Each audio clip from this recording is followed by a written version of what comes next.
of the National Conference on Non-Oil Exports with the theme, Building a Sustainable National Economy Through Exports. Welcome, welcome, welcome. It's great to see every one of you again this morning. I am Nancy Naji.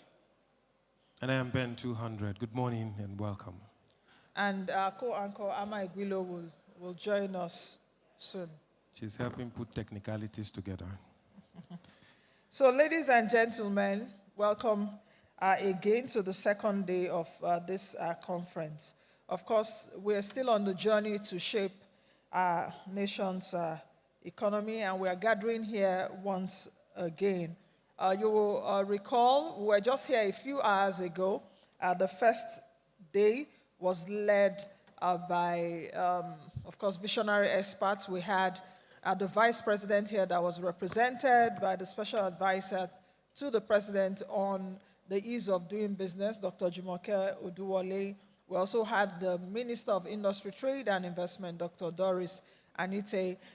We had the Minister of Transportation here with us also yesterday. The Governor of Benue State, ably represented. Many commissioners from many states in Nigeria were also ably represented. We had a lead speaker yesterday, as well as panelists that expunged so much.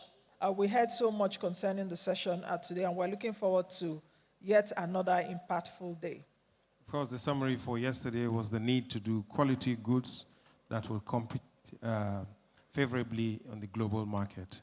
So today, that will, of course, be the major basis for our discussion as we move around these issues. We want to thank you also for coming out early, and I hope those who left to see their friends and relations did not go as far as Maraba so that they can come quickly for us to start early. Oh, Ben, you have started again. This is just allow us breathe for a few minutes. Did you hear? Are you part of the poor? You know, one thing I've also realized, I'm beginning to be an object of your, someone called you humorist yesterday. But it's okay. I think we're all gathered here, and everyone, you can see beautiful faces here. We're all gathered here bright and early, and we know we will have a wonderful day today. Of course, 2 panel sessions, high-level sessions today, enhancing non-oil export competitiveness in Nigeria, as well as strengthening non-oil exports. Well, we want to once again appreciate the Governor of Benue State, His Excellency Reverend Father Dr. Harris Niem Aliyah, who sent in a powerful delegation led by the Honorable Commissioner for Commerce and Industry, Honorable Opui Manesa Alumo. Please put your hands together for him. You're welcome, sir. Thank you very much. We appreciate you for the honor. We also want to thank we have also with us the Registrar General and Chief Executive Officer of the Corporate Affairs Commission, Alhaji Garba Abubakar, who's represented here today by Dominic Iang, the Head of Public Affairs. You're welcome, sir. Please clap for him. Yeah, it's like we don't understand Corporate Affairs Commission is responsible for the registration of our businesses, and they can withdraw your license. That's actually where it begins. So can we clap for that man very well, please? If you don't file your annual returns, you are in trouble. So I hope you are filing your annual returns. We want to also specially appreciate Aliu Suleiman Hadawa, who is the PAMSEC of the Commerce, Industry and Investment Ministry in Bauchi State. You're welcome. Thank you very much for coming through. We will continue to take the recognitions, but we know that some of you we have recognized yesterday, heads of various agencies, and those also who are heads of and representative of embassies and business community who came in yesterday. Thank you very much for still showing up. For those who are here for the first time, we'll also take time to recognize you later. Well, welcome and thank you for your time. Yeah, national anthem, yes. So to begin properly, we will need to honor Nigeria one more time. It's good that we be on our feet as we take the national anthem to signify that we are starting the national assignment.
The second stanza of the national anthem will be our opening prayer.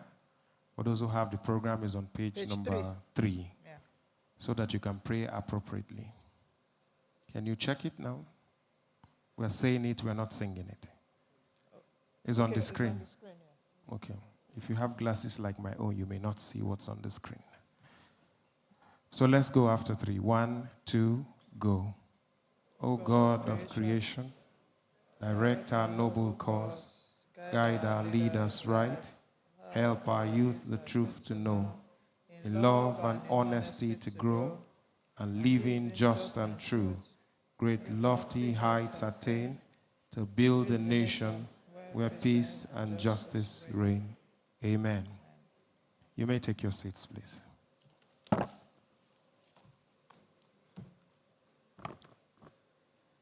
His Excellency, Reverend Father Dr. Hyacinth Alia, Governor of Benue State, represented here by the Honorable Commissioner of Commerce and Industry, Mr. Minasa Opin, Dr. Ezra Yakusak, the Executive Director and Chief Executive Officer of Nigeria Export Promotion Council, the Registrar General and Chief Executive Officer of the Corporate Affairs Commission, CAC, ably represented here, heads of government agencies and departments, members of the Diplomatic Corps, representatives of honorable commissioners of state governments here present as representatives of commissioners of commerce and industry in different states, lead speakers, moderators, and panelists,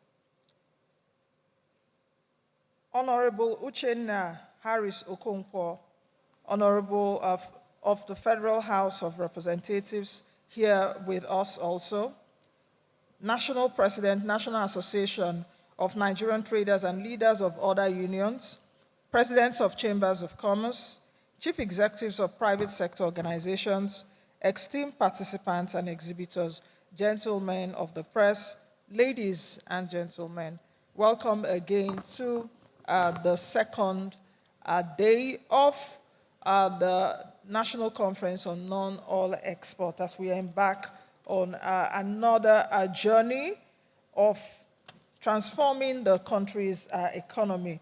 As we are all here, like I mentioned earlier, we are all change makers, pioneers, and we are architects in our own different spaces of a sustainable and non-oil dependent future. Well, to begin very quickly, we will seek the permission of the Executive Director to alter the program a bit and to bring one man who was prepared yesterday with a beautiful speech. Is one man from the food basket of the nation, a great pathway, a holy state led by a holy man called by God, first to the priesthood and now to the salvation of people. Let us welcome the representative of the Executive Governor of Benue State, His Excellency Reverend Father Dr. Hyacinth Alia, who's represented here today by Honorable Manasa Opun. Please put your hands together for him as he delivers for us the opening statements for today. He speaks to us also from the heart of the governor. You're welcome, sir. Please, another round of applause for him. You have a paper or you read from the other paper? Okay.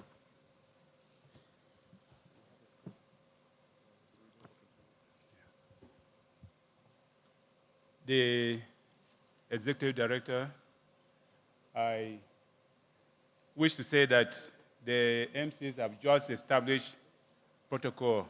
It's fresh, so the space on it, so I wish to stand on the existing protocol. My governor was supposed to be here yesterday in person, but due to state emergencies, he couldn't come and send message online to me. So I wish to present it the way he has sent it. So please, just bear with us the next few minutes.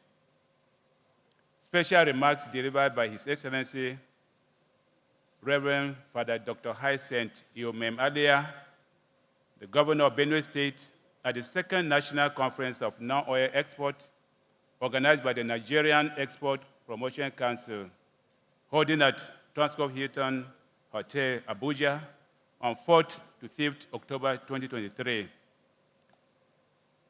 It is a great pleasure to me to make these special remarks at the second edition of the National Conference on Non-Oil Export, organized by the Nigerian Export Promotion Council. This event is another step by NEPC to create export awareness and engender export culture among the populace.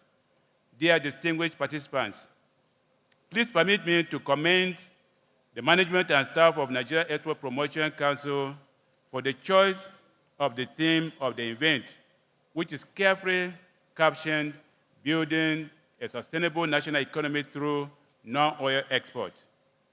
This is in line with the vision of the present administration of President Bola Ahmed Tinubu, and at the national level, and my vision as the Executive Governor of Benue State. Esteemed participants, without mincing words, I am aware of the various achievements of the Nigeria Export Promotion Council since inception in 1976. Before I move on, permit me to express the appreciation of the government and good people of Benue State to the Executive Director, Dr. Ezra Yakusa, who recently performed the foundation laying ceremony of the permanent site of the Nigerian Export Promotion Council Coordinating Office in Makurdi, Benue State. I was adequately informed that it was the first of its kind in the whole of North Central, and probably the third in the entire nation. That singular gesture means a lot to us as a government because it showed where you place the people of Benue State in your heart. Distinguished participants, the strategic importance of non-oil export to the socio-economic development of Nigeria in general and the Benue State in particular cannot be overemphasized. In the recent time, there has been rising concern among the government and citizens alike on the dwindling revenue from the Federation account, as well as the huge domestic and external debt burden on the nation. These are in addition to the socio-economic challenges such as the rising youth unemployment, increasing multidimensional poverty, and the growth in insecurity, which obviously derives potency from the early economy of the country. Natural resources such as oil and gas are finite and face huge fluctuations in prices, making economic diversification critical to decouple from volatile government revenues that are highly dependent on oil and gas commodity export growth models. The rapid development of shale oil and gas production in USA and global trends towards development of renewable energy sources will further impact global oil prices and demand, which will also play a key role to further push diversification efforts. In Nigeria of today, therefore, policy, regulatory level reforms to create non-oil growth and safeguard long-term sustainable economic growth has become a non-negotiable imperative. Benue State is blessed with natural climate conditions vegetation, and presence of water bodies, which provide the required environment for agricultural, solid minerals, manufactured and semi-processed goods and services for export. Regrettably, in terms of non-oil export activities, Benue State is noted to be the second to the last in non-oil export certificate registration in the North Central, despite the enormous natural endowment and geographical location which gives it access to water, land, and air transport. My administration shall work meticulously towards improving the non-oil export participation of Benue State in order to boost its economy, create jobs among the youth, and build rural economies since over 50% of the populace are rural dwellers. At present, the state cultivates about 50 agricultural commodities, has deposits of over 15 solid minerals. The land space is dotted with various manufacturing and processing factories. This is in addition to its cultural diversity, human skills, technological innovation occasioned by manpower from the various institutions of higher learning. All of these provide opportunities for export of goods and services from Benue State. Some of the products from Benue State, such as sesame seeds, yam, soya beans, cassava, shea butter, citrus, spices, and ethnic foodstuff, are already doing well at the international market. We shall continue to leverage on our competitive and comparative advantages to do more in the non-oil sector.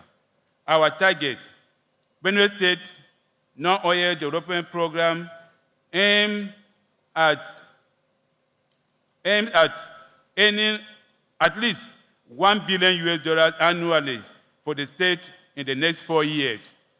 Creation of at least 1 million export-related jobs in the priority products value chain.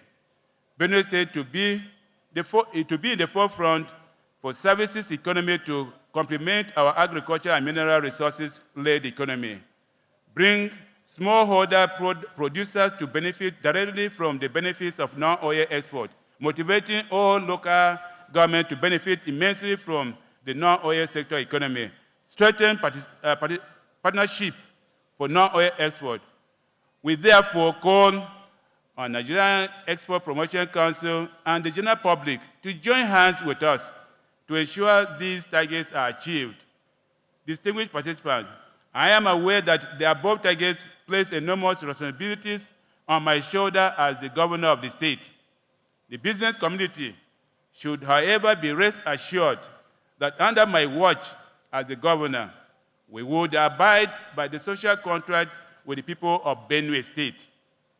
May I therefore inform participants that my administration has fully keyed into the Export for Survival campaign of Nigerian Export Promotion Council through the various activities of Benue State Coordinating Office at the national level.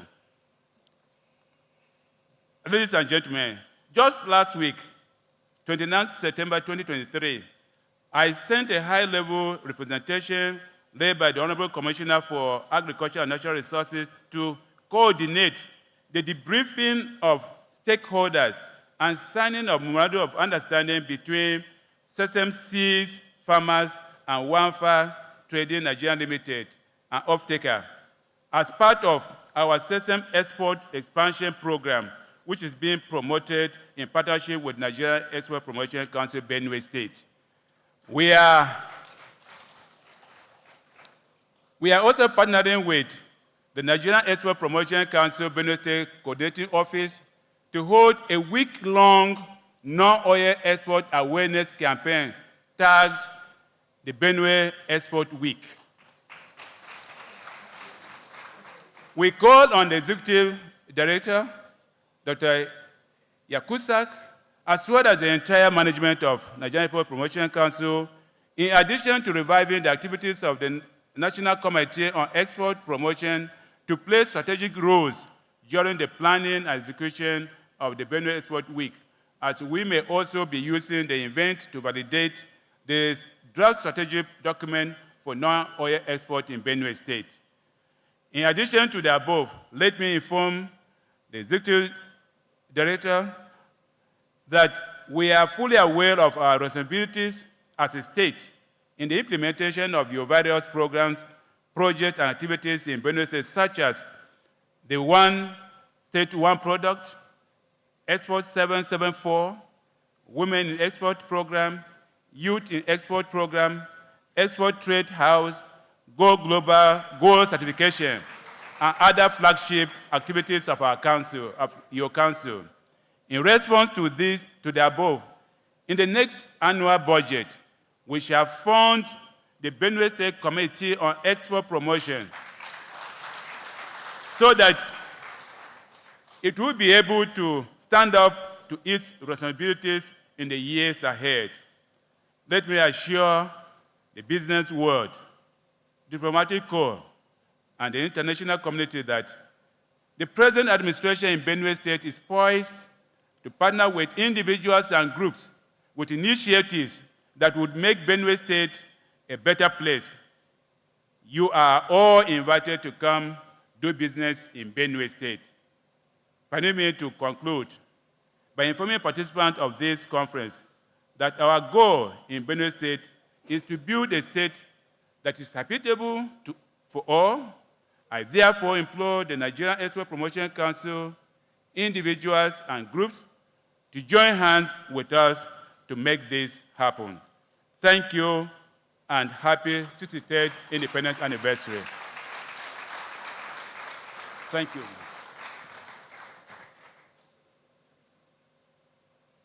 A proper applause will be okay for the Honorable Commissioner, who is at the forefront of implementing whatever it is that the governor has said today. Thank you, Your Excellency. We appreciate you, particularly about creating about 1 million export-related jobs. Thank you very much. And for agreeing, being ready to partner with individuals and corporate organizations to be able to achieve this. We believe that Benue is ready, and that $1 million, or 1 billion, you said, sir? $1 billion, $1 billion annually. Okay. It's the commissioner says it's a target, so You have started getting the money, sir. Ben, don't underestimate Benue State, because Benue State is a state of rich resources. Of course, we know it's the yam capital of the country, so even from yam alone, I guess they will be able to get so much of the money. Isn't it? Yes, yes. Thank you very much for clapping. It's the largest producer of yam in the country and also making Nigeria competitive in terms of being one of the largest producers of yam in the world. So you see where the $1 billion is coming from. Yes, and they have been exporting a lot of things. Commissioner is also saying citrus and soya beans. beans. Yes. So we hope in this administration we won't be seeing oranges on the floor, not doing anything and all that. So we should have juice factories and all of that. Thank you very much. Please clap for the governor again. Thank you, sir. Non-oil export, Benue taking the lead. The other commissioners, I know that if we had allowed you to speak, you also tell us your own. But don't worry, we'll have a commissioners forum later in the afternoon during lunch. We'll put you on one side of the table. Let's just agree on how to beat Benue to this matter. But clap for him, please. He says he's unbeatable. Just before we go ahead, let's also quickly recognize some other personalities in our midst. We have Mr. Innocent Umar Gambaro, the General Manager, Corporate and Strategic Communications, representing the Managing Director of the Nigerian Ports Authority here. Please, can we give him a round of applause? That's the NPA. If you recall, what I talked about, so we had a question here yesterday talking about, I think, customs or logistics, and I said that a representative of the NPA will be here. So thank you very much. Please, a round of applause for the representative of the NPA here. May we also once again specially appreciate the Managing Director of NEXIM, represented by Babagana Bala Musti of the Strategic Communications Department of NEXIM. Please put your hands together. Let's also go further by appreciating members of the team of the NEPC. Putting all this together is not also easy. It's not only the ED and the CEO. He has an army of soldiers that are working with him. So let's appreciate Mrs. Evelyn Obidike, who is the Director of Product Development Department. We also want to specially appreciate Mr. Lawal Shehu Dalhat, who is Director of Policy and Strategy Department. We also want to recognize Mr. Andy Ambiputen, who is the Director of State Offices Coordinating Department. So I assume that all the states that we have represented here, that is the person in charge of all of that. So another round of applause. We want to also thank Mr. Samuel Oyeikpo, who is the Director of Corporate Services Department. Please clap for him. And Dr. Joe Itawu is the Director of Trade Information Department. Please, another round of applause. And of course, all the officers that also work with these directors, you know. Yes. In fact, all members of staff. Can we clap for them? Yes. They have been working here since we started, and they actually are the first people to arrive, and they are the last set of people to leave. Thank you, NEPC staff. Please, one more time, let's appreciate them. Let's also recognize and appreciate Honorable Uchenna Harris Okonkwo, who is also here again with us, the Honorable in the Federal House of Representatives. Thank you very much, Honorable. Thank you for coming. Well, we will immediately go into the first business after the speech by the governor, very refreshing speech. We will have our keynote speaker open. And after that, we'll have our moderator who will be introduced to bring up the panel. But our lead speaker today is a very special person, a visionary leader and catalyst for change, one who's dedicated to driving Africa's trade transformation and empowering women across the continent. With over a decade of experience in trade and investment, women empowerment, and sustainable development, she has established herself as a thought leader and expert in Africa's structural transformation strategy. Yes, our lead speaker, like Ben has mentioned, is very accomplished, but she's also mostly accomplished as a gender expert and Afro-Exim Mansa champion. Our lead speaker has consistently delivered award-winning performances in women empowerment and development. She has successfully collaborated with multilateral organizations that focus on diversity, inclusion, and gender equality, making her a sought-after consultant in these areas. Well, in her current role as a member of the AFTAC Trade and Industrial Development Advisory Council Continental Working Group, she actively contributes to the development of strategic work plans, policies, and private sector engagements to drive the growth of regional value chains. Her expertise has been instrumental in identifying infrastructural and policy-driven initiatives that unlock investment opportunities and help to promote value chain development. One key quality of our lead speaker is that she has high negotiation skills and extensive network that has enabled her to secure funding and trade finance exceeding $1 million for women in the export community, propelling their growth and expansion. I thought I was going to hear a round of applause for that. $1 million now, convert it to Naira, that's how much? For the mathematicians in the room. She's passionate about empowering women in business. She founded the Borderless Trade Network, Nigeria and Liberia, establishing a network of thousands of women across various industries. Well, she holds a master's degree in human resource management and is currently pursuing a public policy program at Oxford University. Her accomplishments have been recognized globally, including prestigious awards and accolades for her outstanding contribution to women's empowerment and trade development across the continent. With her remarkable expertise, strategic insights, and commitment to Africa's growth, she consults and advises international development institutions and multilateral organizations on the trade development initiatives. Her passion for Africa, dedication to women empowerment, and ability to drive sustainable change makes her a valuable asset for our organization and a leader seeking to make a transformative impact in Africa's trade and investment landscape. And with that continuing round of applause, let's not renew journey. Let's welcome to the stage Dr. Oloriboye Ajayi, who is the President, Borderless Trade Network, our first lead speaker for today. Please make it louder. Louder. The women in the house, make it louder.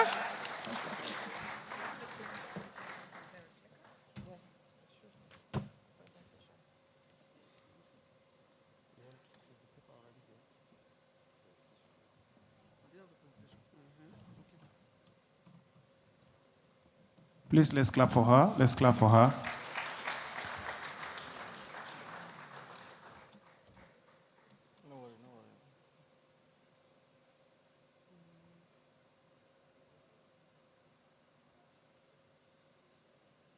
In a few minutes, she'll get started.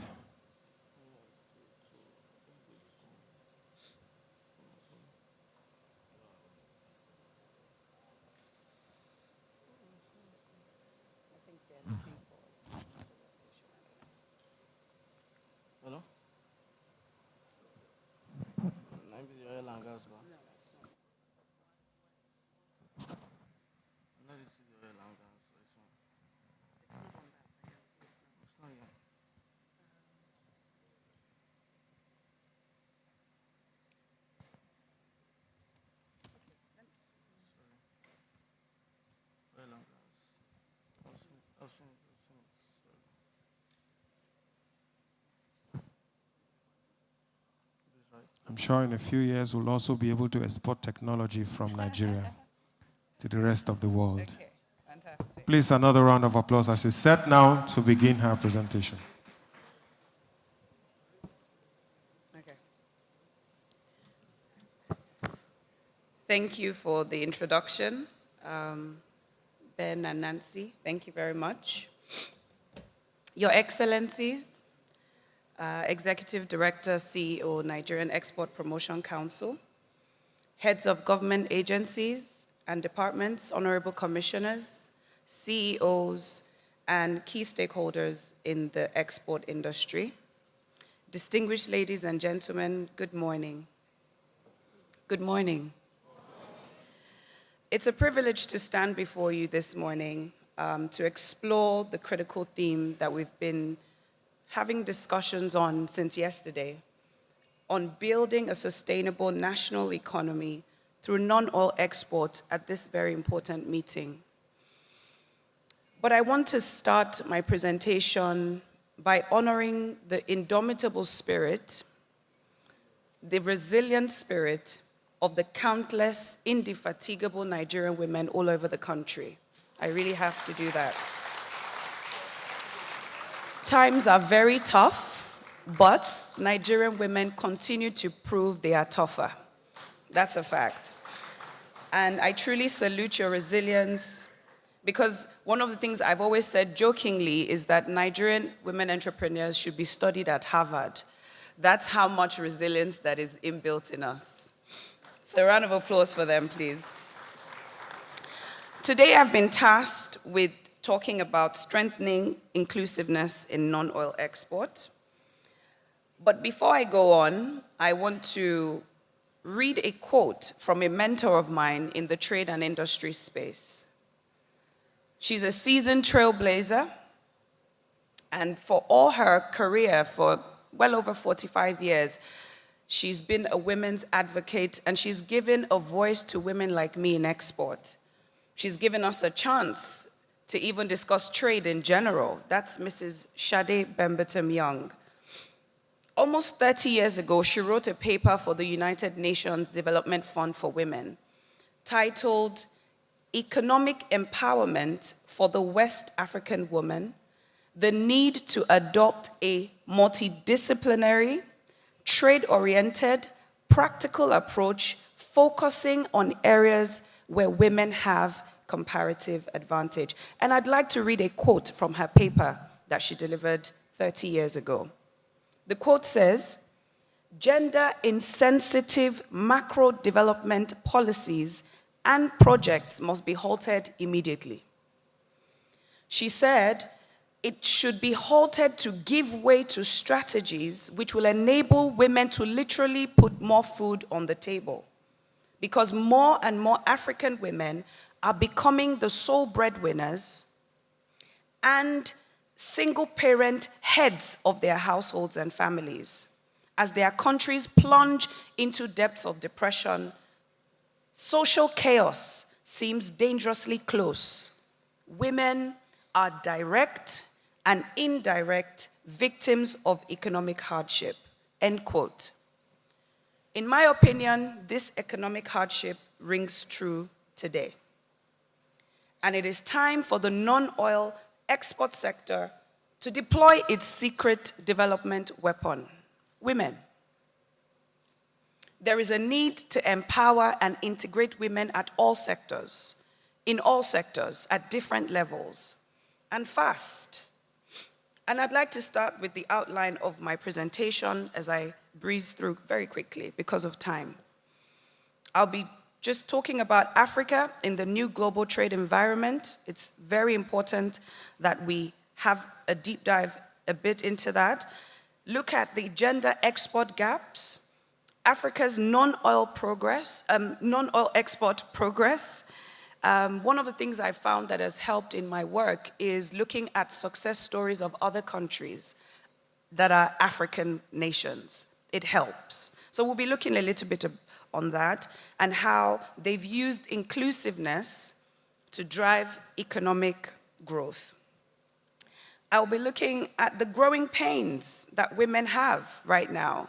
Women entrepreneurs are facing diverse challenges and what we can do to assist them. And then at some point, I'll tie that into what NEPC is doing to drive inclusion. The final part of my presentation will focus on recommendations, strategies that we can use to drive inclusion. Inclusivity is not just a choice for us any longer. It's the path to sustainable growth. The global economy has now become a source of growth that African economies can no longer ignore. We can't ignore it. Yes, African exports of goods and services have seen their fastest growth in the past decade, but the volumes still remain low at just 3% of global trade. So the time is ripe for policymakers to expand their thinking beyond traditional approaches and markets if they want to play in the international trade space today.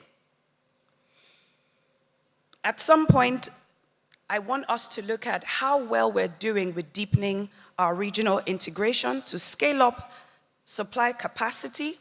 We talked about that yesterday. And build regional value chains which are essential to the continent's economic transformation. With the establishment of the African Continental Free Trade Area Agreement, yes, there are so many opportunities that abound. Strengthening the complementaries of production and exports, it will help boost employment, definitely. But I want to ask a question today, very pivotal question. Under the AFCFTA, that we are also hopeful about, are Nigerian women entrepreneurs able to compete on production capacity, pricing, logistics, packaging? Are they able to compete with their counterparts on the continent? Are they really competitive? I'll let that float as a balloon.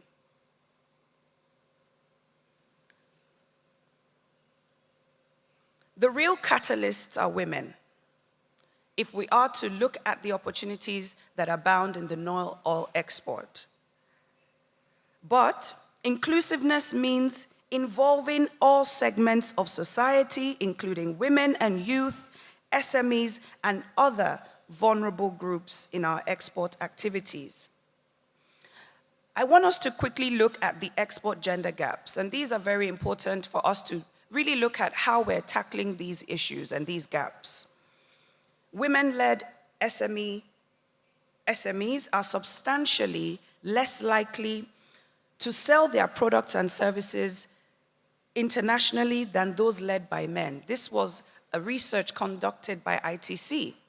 Women-led firms are generally smaller and younger than their male counterparts because they tend to be more affected by the fixed cost that the bigger companies can overcome in a heartbeat. Exporting really is done by more larger and established companies. And the third one is one I'd really like us to pay attention to. Women-led businesses tend to export more directly to consumers than and less to businesses and foreign businesses. Is that agreed, women? All right. However, this is where it gets very good.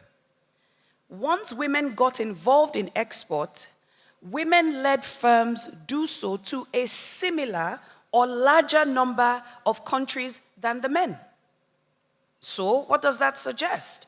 That we need to pay particular attention to the role of policy in helping women-led firms overcome the barriers to starting their journey. So what are some of these growing pains, and what can we do to assist women SMEs? The Nigerian government must realize the strategic importance of creating an enabling environment for women in export and those with export potential products as well, so that they can start to produce quality items at low cost. Somebody say low cost. It's a very key issue. The National Collateral Registry is a welcome initiative by the Central Bank of Nigeria with support from IFC as well to improve the access to finance, particularly for SMEs. As we know, the number of women SMEs is at an all-time high, never before seen. What that means is if we have more women entrepreneurs, we should be pushing more women in export. Because women in export need special facilities and programs in place to ensure that women in the formal and informal sectors receive easier access to finance, to information, to training, technical assistance, and for those in light manufacturing, what they need is what was announced by our Honorable Minister of Industry and Trade yesterday, shared facilities. We need more. We need a whole lot more. So I'm pleased that she announced the launch of the shared facilities across the nation yesterday. One of the things I think we also need to understand about why we need to empower women in export is so that they can take advantage of the pro-poor trade and fair trade programs, as well as schemes such as the ECOWAS Trade Liberalization Scheme, ETLS, and AGOA, which allow duty-free access to the ECOWAS and US markets, respectively. As I said, I think it's important to know what we can learn from other African nations using inclusivity as a tool to drive sustainable economic growth. Let's look at Kenya. It's a favorite of mine.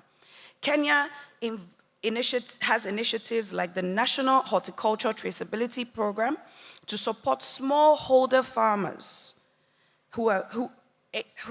smallholder farmers which have aimed to boost the incomes of those local communities while expanding exports of products like flowers, fruits, and vegetables. As a result of their focus on this, Kenya was able to secure $250 million to help 500,000 smallholder farmers to enhance value addition and access to markets. Rwanda did the same. Rwanda they are still making great strides in their coffee sector by promoting inclusiveness. Programs that focus on supporting smallholder coffee farmers, particularly women.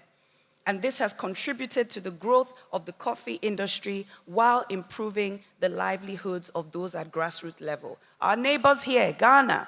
Ghana has also focused on promoting inclusivity in its cocoa sector, one of its main export products, and with programs aimed at empowering women in the cocoa value chain. Lastly, another favorite of mine is Ethiopia. Ethiopia has worked on diversifying its product base, its export base, beyond the traditional sectors. Initiatives to encourage the growth of agro-processing industries and support for MSMEs have also generated more inclusive growth for non-oil exports. So let's look at some of the initiatives the NEPC is using to drive inclusion. The NEPC supports more than 2,000 women in export, but what I love is they've targeted to, I would say, empower 200,000 women entrepreneurs in the global market through the She Trades initiative in collaboration with ITC in Geneva. Now, if you don't know what that means, it means they will also have support in supporting you. So it's important that this kind of partnership is seen for women in export. Recently launched was the Youth for Export program. The Council also seeks to unlock the potential of Nigerian youths in the export sector, and I hope to share a few things on what we can do in that regard, because the youth are some of our critical assets as a nation, so we must pay attention to them. Next is the Export Mentorship Program, linking new exporters with performing exporters as mentors. I submitted this idea to the past ED of NEPC in April of 2021. And I implored him, I said, we need mentors for women in export. And I'm glad to see that that is actually running at the moment. So I implore the women in the room, please look into that program if you are serious of going into export. I started my export journey in 2017 in apparel. I wasted a lot of money traveling to Australia, the US, Europe, looking for buyers on my own tab. I even took for other women. I said, let's go, we are one and the same. I took their product at no charge. But we could have used different methods like brokers, and we could have used e-trade platforms to achieve the same results. But thankfully, the NEPC has this mentoring program you can tap into. They also have partnerships with International Trade Center, UNIDO, CBI, all very useful and wonderful partnerships. Through their public-private partnership arrangements, they invest in rural infrastructure and agriculture to uplift rural communities with a focus on value addition.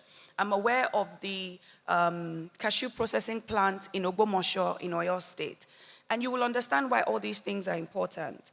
The Council also has fully sponsored the implementation of several certifications, the non-oil certification process for 200 SMEs. Let me put it in context. One certification can cost as high as 2 million. 2 million naira per one certification. So them taking up 200, it's a big deal. Please put your hands together for the Council. So my question is, with all these wonderful things that are being done, how come we only have 1 in 5 women in export? It makes no sense. So, I want to set a context here. Please meet Amaka. Amaka is the CEO. She's not fictitious, she's actually real. She's the CEO of Amicable Mondial Farms, an agricultural company that specializes in crop farming, animal husbandry, organic and essential oils, and she's also engaging in the export of hardwood, industrial charcoal, farm produce, and processed animal produce. Now, what I want to take out from what we're talking about today, based on what Amaka is facing, is that Amaka has over 200 farm owners that she helps, not just in Nigeria. In our neighboring countries, she helps them as well.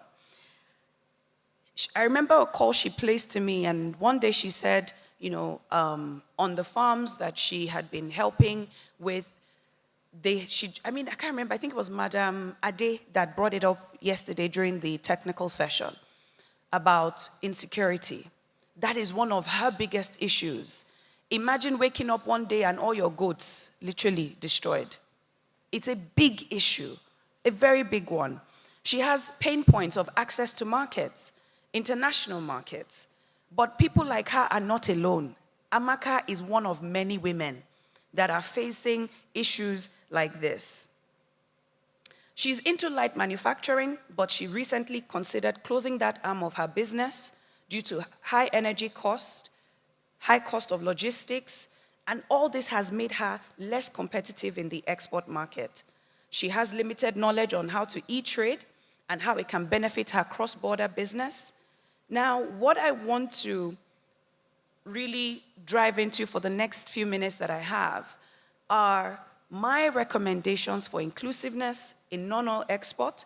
By no means is this list exhaustive, but I'd like us to go through it together. Number one, we've all heard access to finance, and then maybe 2 weeks later they tell us a fund has been released. How many women understand what I'm saying? They will call it Women and Youth Facility. Have you accessed it? Celebrate you. So, one of the challenges I have found with some solutions by institutions and even agencies is usually they adopt a one-size-fits-all approach. But women are not a homogeneous group. We have different needs, and so should our solutions be.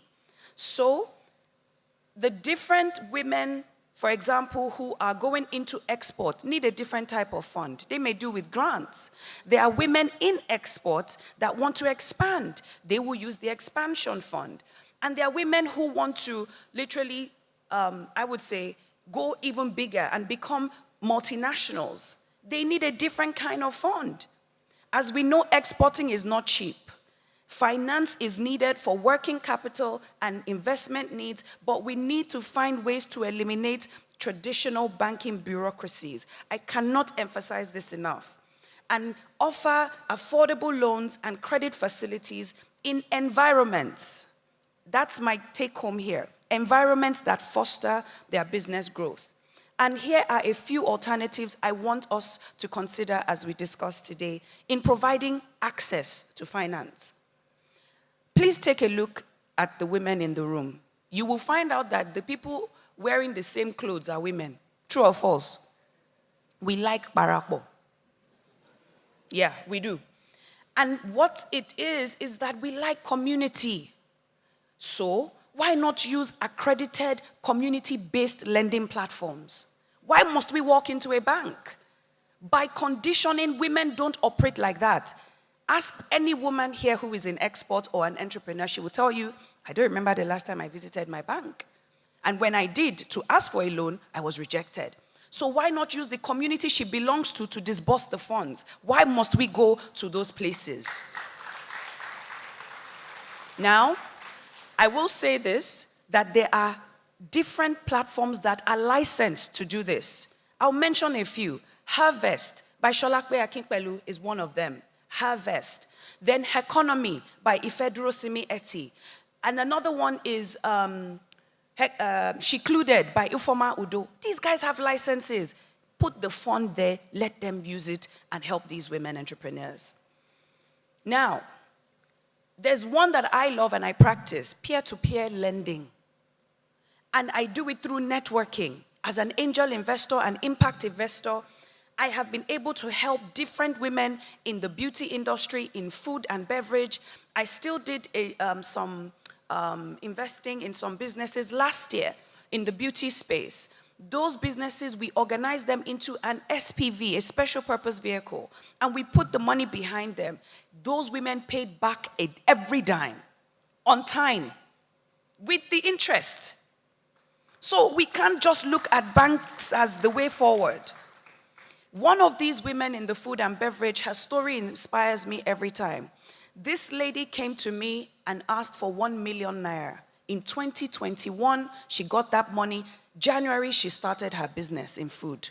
Today, yesterday, I beg your pardon, as I sat there, she sent me a text. We just locked down a partnership that puts us in 15 locations across board with 1 million naira. Now she generates $35,000 USD per month.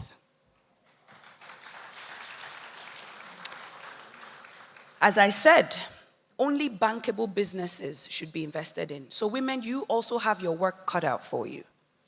It's not one-sided when it comes to accessing finance. You also have to prove you are worthy of being financed. And what I see to my next point is that we must attach funding to export and entrepreneurial training. I'm a project partner and a facilitator for the Academy for Women Entrepreneurs program. It's a White House initiative. That program, I know some of you here, you've attended, I can see you. That program attaches funding to the training. If you don't train, you don't get money. Those programs are offered virtually, so there's no issue of I'm not in Lagos, I'm not in Abuja, all of those things. We deliver the sessions, 12 of them. You must have 100% attendance before you get the money. It's fantastic, and guess what? It's funded by the US government. Every year when they deploy those programs, they get 12,000 applications. 12,000 applications from women. And they can only take 300. So you can imagine that there's room for us to also tap into that. We don't need more funds set up in our names as women, as youth. We need more access points that are innovative solutions to financing women in export. My second point is access to markets and market linkages. Personally, I feel the service exporters are being underutilized. That's my honest opinion about that.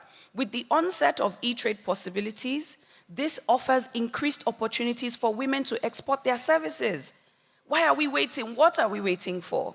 We need women in service sector to be connected to regional and global market opportunities. Egypt and Canada have cracked this. When I found out how they did it, it was so simple. I said, why are we not doing this?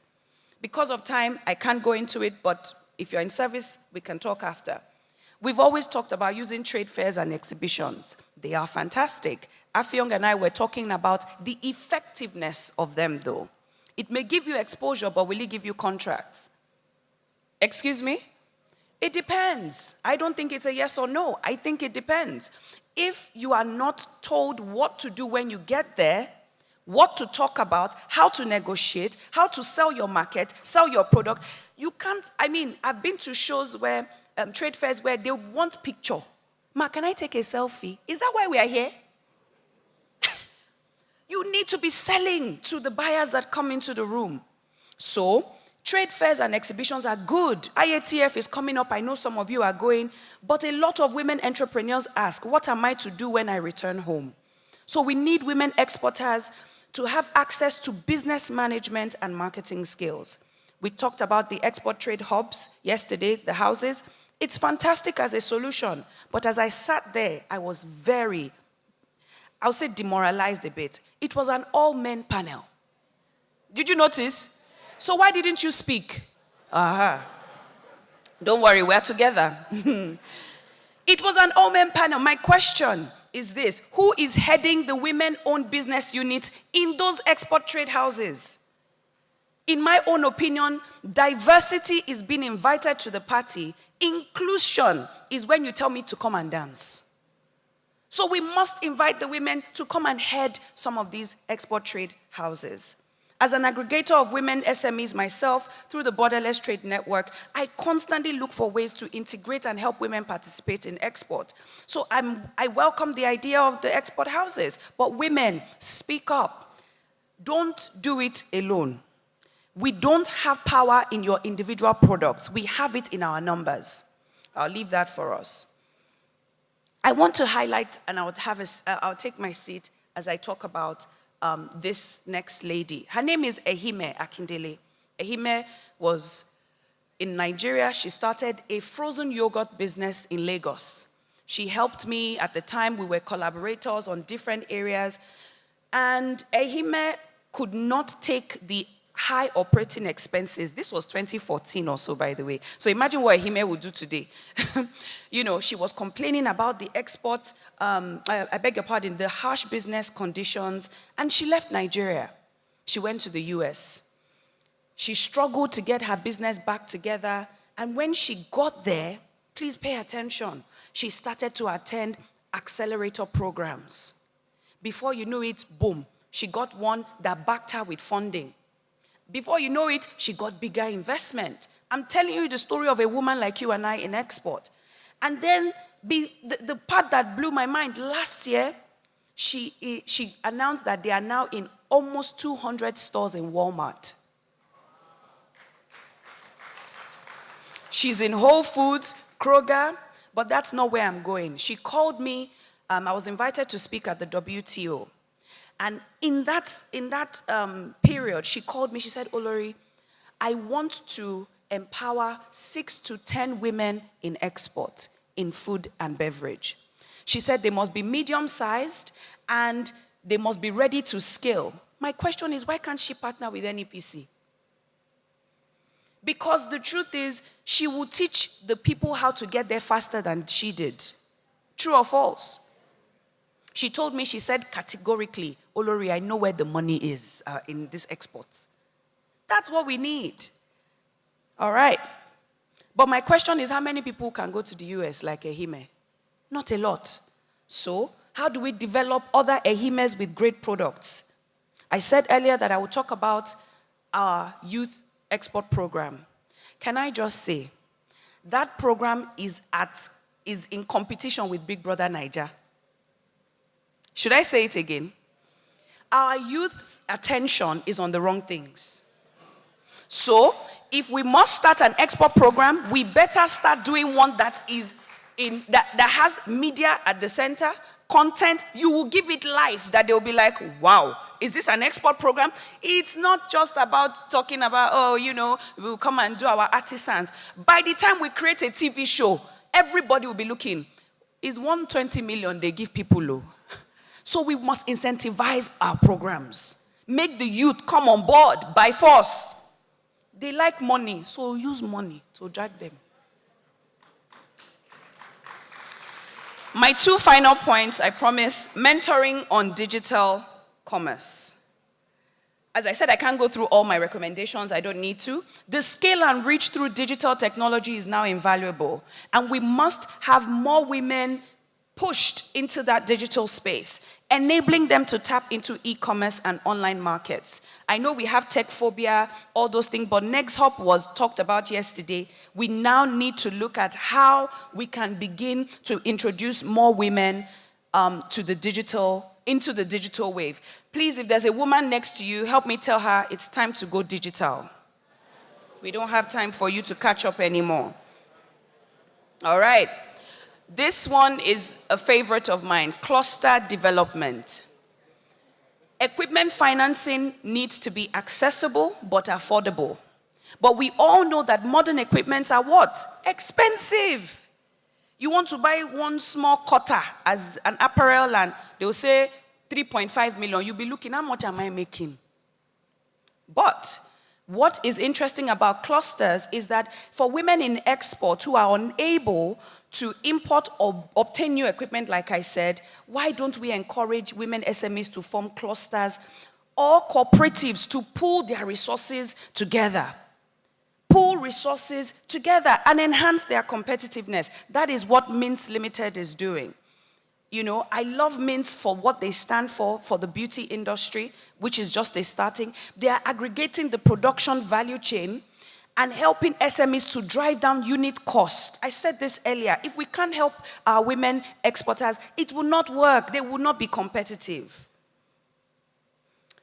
And because of time, women leadership in critical economic spaces. I can't express how my heart was filled with joy just seeing our Honorable Minister of Industry and Trade being a lady. I don't even know if I was listening to her. I was just looking and say, wonderful.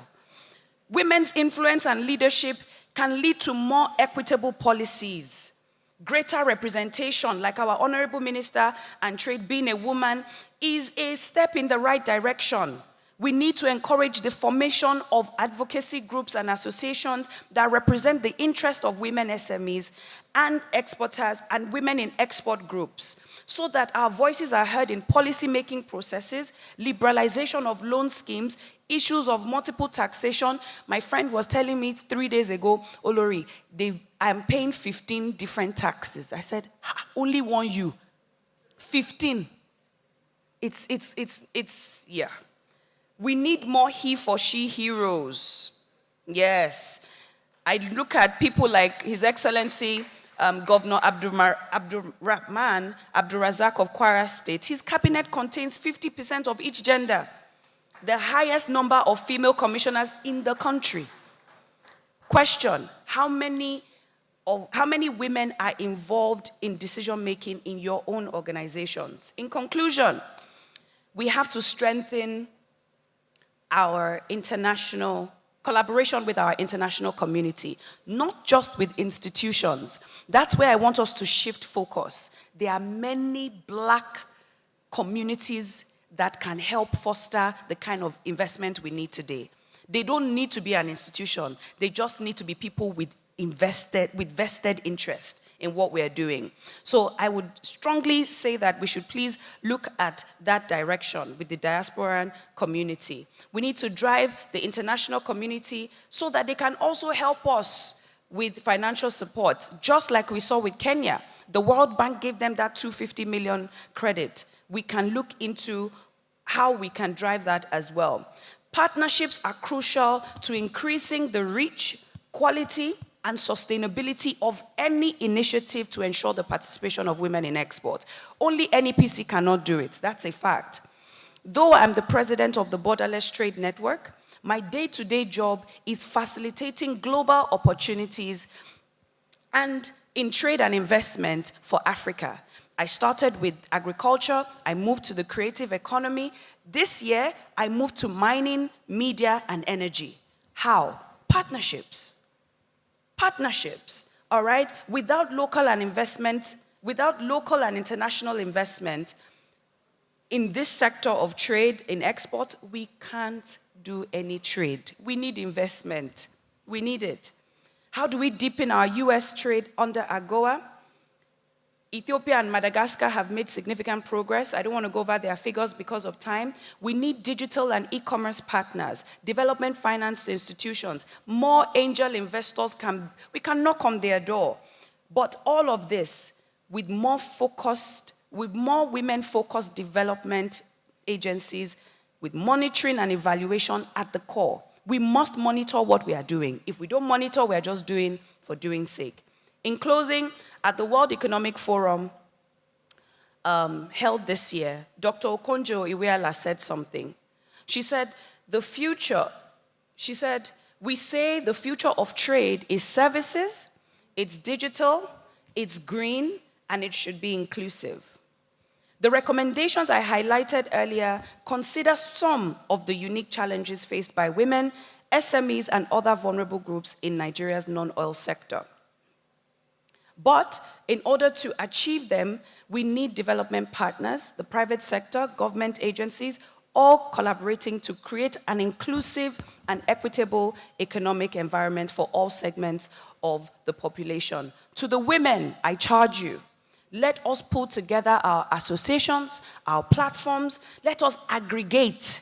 There is power in numbers than individual products and services. We need a robust ecosystem of women exporters in Nigeria, unified with one voice. It is time for the non-oil export sector to deploy its secret weapon of development. Women. I thank you for listening. A round of applause. One woman is saying she deserves a standing ovation.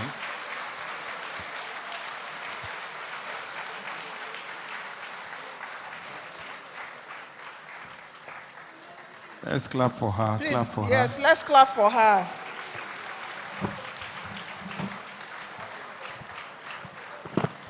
Her presentation has been so full of insights. You know, I was sitting down listening to her and I was saying, oh, Lori, go, go, go. Yes, go, go, go. You know, you are touching the hearts of many women here, not just even many women, but the core of most of the conversations that we do have. And some of the things I would say that I took away from her, in fact, when we were listening, at the time, Ben said, women, now don't come again, you know.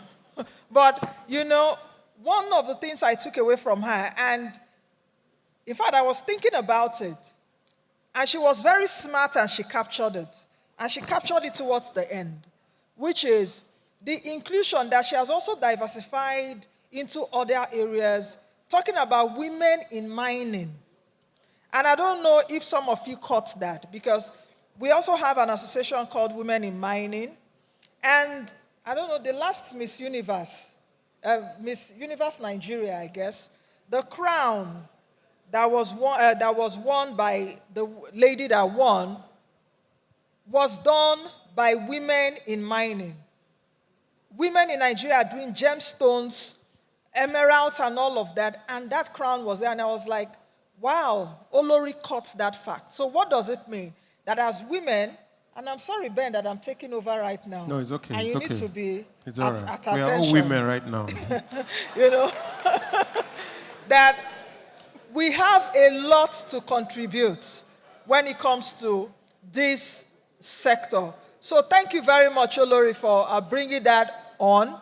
I also like that you reflected the AWE initiative by the US, and I hope that many of us in the room will take many initiatives that are out now. One thing I also realize is that women, we don't want to be out there.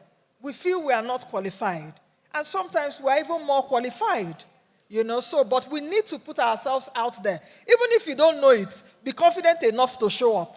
You know, so over to you, Ben. You can take the microphone now. No, I agree. Please, let's clap for all the women in this hall. At least you showed up. That's the first step. Whatever you do, a lady yesterday said, if you don't invite me to the table, I'll bring myself to the table. I'll bring my own seats to the table. Yes. Yeah. So show up.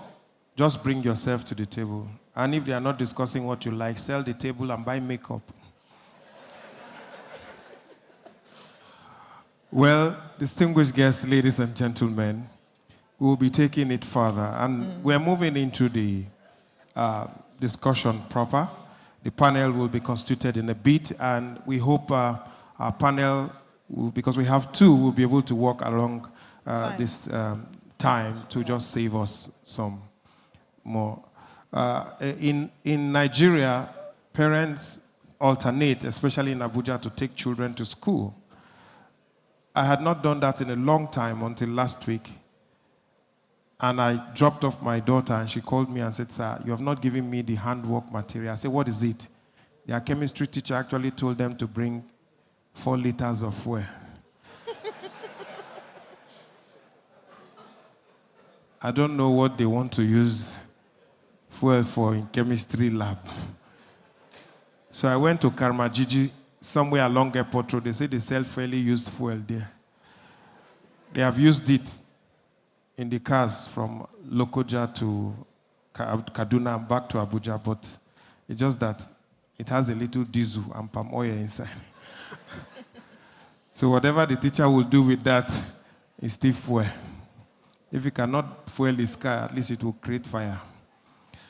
But businesses here are beginning to grow, and I see a lot of women. I went through the exhibition yesterday, and today I'm going to do that. I see a lot of women-led businesses taking over. I think we should clap for all the women who have come up. Last year, we had fewer women, but this year, I think more women are directly involved. Yeah. And we thank NEPC for encouraging women, for challenging them to do this. Thank you very much, NEPC, for encouraging women. And also, that panel, Madam Dr. Olori, that panel was not deliberate. We had 4 women who were supposed to be on panel. We sent out notices. I think they turned down our request at the last moment. We didn't get replacement, but forgive us, please. Next time, you will see a totally only women panel.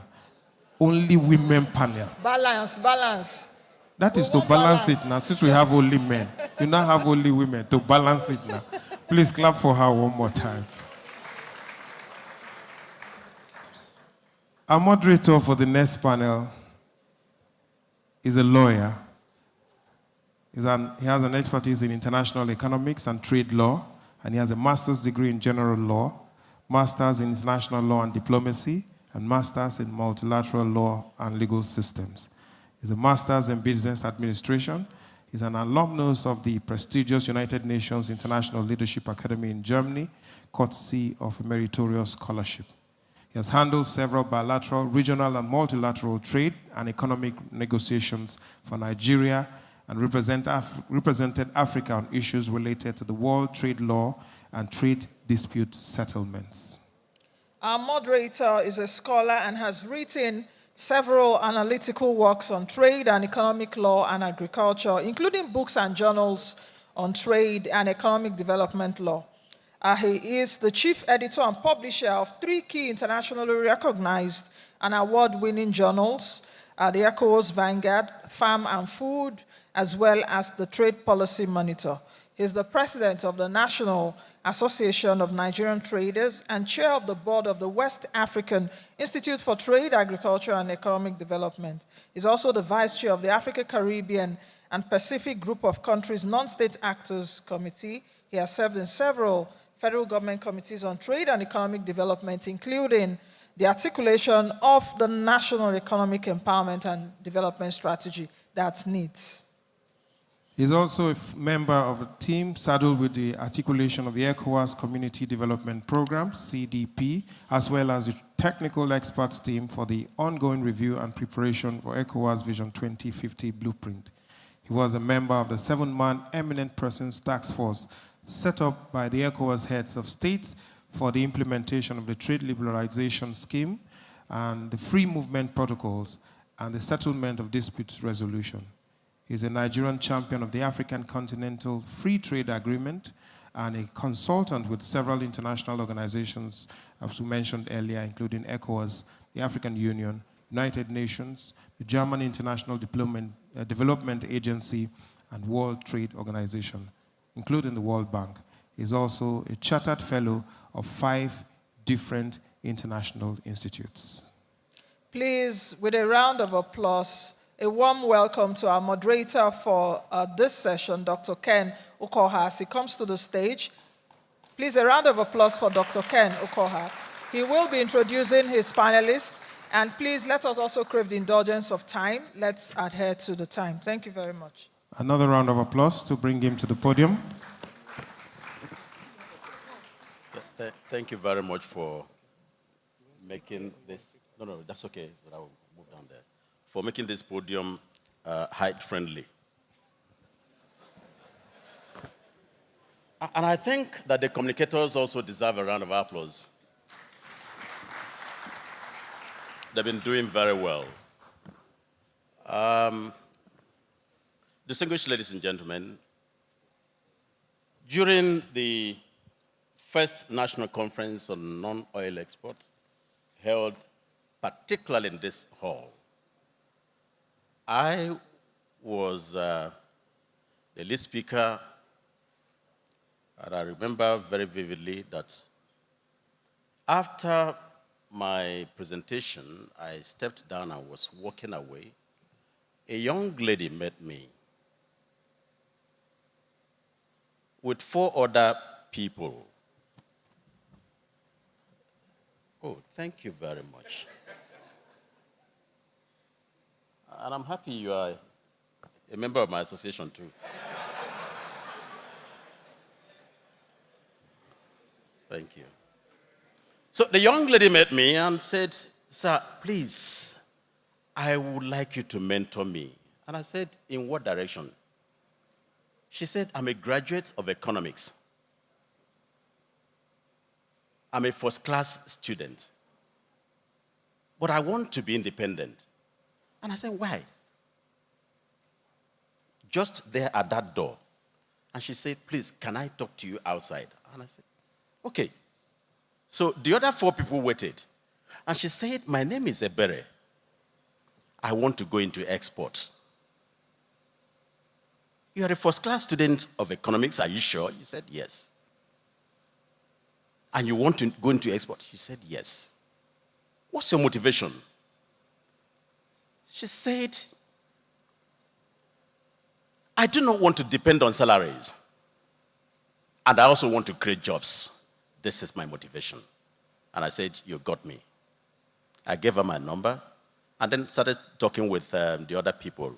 Eventually, the other 4 people were bankers, from different banks who wanted, of course, usually get your number and then they want to get your money. And we finished. 3 weeks after, this girl met me, and I'm giving this as a testimony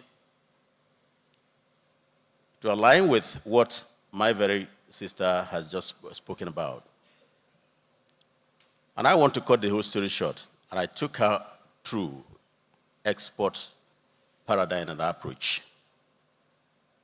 As we speak today, she had her failures. I said, no, you don't do that way. Don't go down. She started with what I was exporting, yam to Netherlands. And she said it required a lot of money and protocol. I said, okay, which one do you want to go into? And she did her research. And I said, come up, write a feasibility study, send it to me. We can discuss it. And this beautiful rendition tore my heart. She started with everything concerning export of food items in a small manner, small-scale manner. And I said, look, we will take this out. I threw this to Germany. It worked. She was looking for money. I called the 4 banks that were working, waiting for me. And I said, please, this young lady, she's into export. She has tried this and it has worked. Can you now support? They said, oh, yes, we will support. 1 week, 2 weeks, 2 months, 6 months. The lady was going up and down pursuing them, and I was also calling all my cards. MTN would tell you how much I spent calling them. Nothing happened. And at a point, because of the pressure, I had to ask the lady, I said, I have this money in this bank. I will give it to you. Try it for 3 months. Let's see what happens. And she knelt down weeping.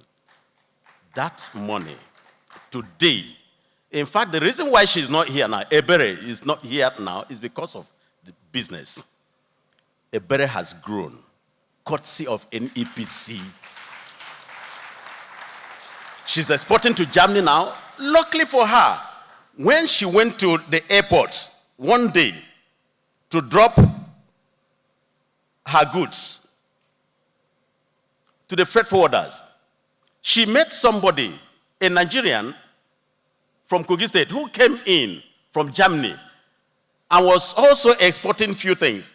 And they started discussing. And the person said, look, I want these things in container, but I cannot because I am not staying here. I don't have a reliable person.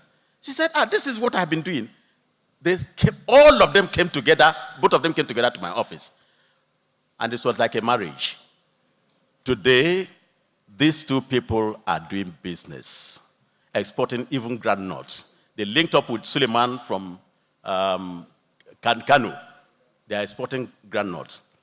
Not only that, Ebere has also started with that little export of food, commodity food items. She has started exporting to Uganda. And in fact, her product is like egusi alone. Egusi in Uganda, for her, is making money. Young people, young girls, I call you. And I think that while we are praising NEPC, we should use some of these girls, people like this, as a sample of good practice, inclusivity, inclusiveness in the architecture of export. And I think that I'm going to bring her to you, Dr. Ezra, so that you lay your hands of blessing on her. And not only laying a hand on her, she could also be a blessing to others. But let me round off by giving you a testimony of what has happened to me. That same particular first national conference, the representative of CBN was sitting down here, and he made 2 comments with 2 statistics, that Nigeria was importing meat to the tune of $400 million per year. Meat. And that this meat was for diplomats, because they do not like eating meat from our abattoirs. I put that in my pocket. He also said that Nigeria in 2020 spent $2.5 billion importing milk and dairy products. I doubted it. But when I went back and did my research, I saw that this was true. I said, what? Now, the livestock sector in Nigeria is the largest in the whole of Africa. But what we are using our own to do is transhumance, headers, farmers, crises, certain problems here and there. And I told myself, I can go into this.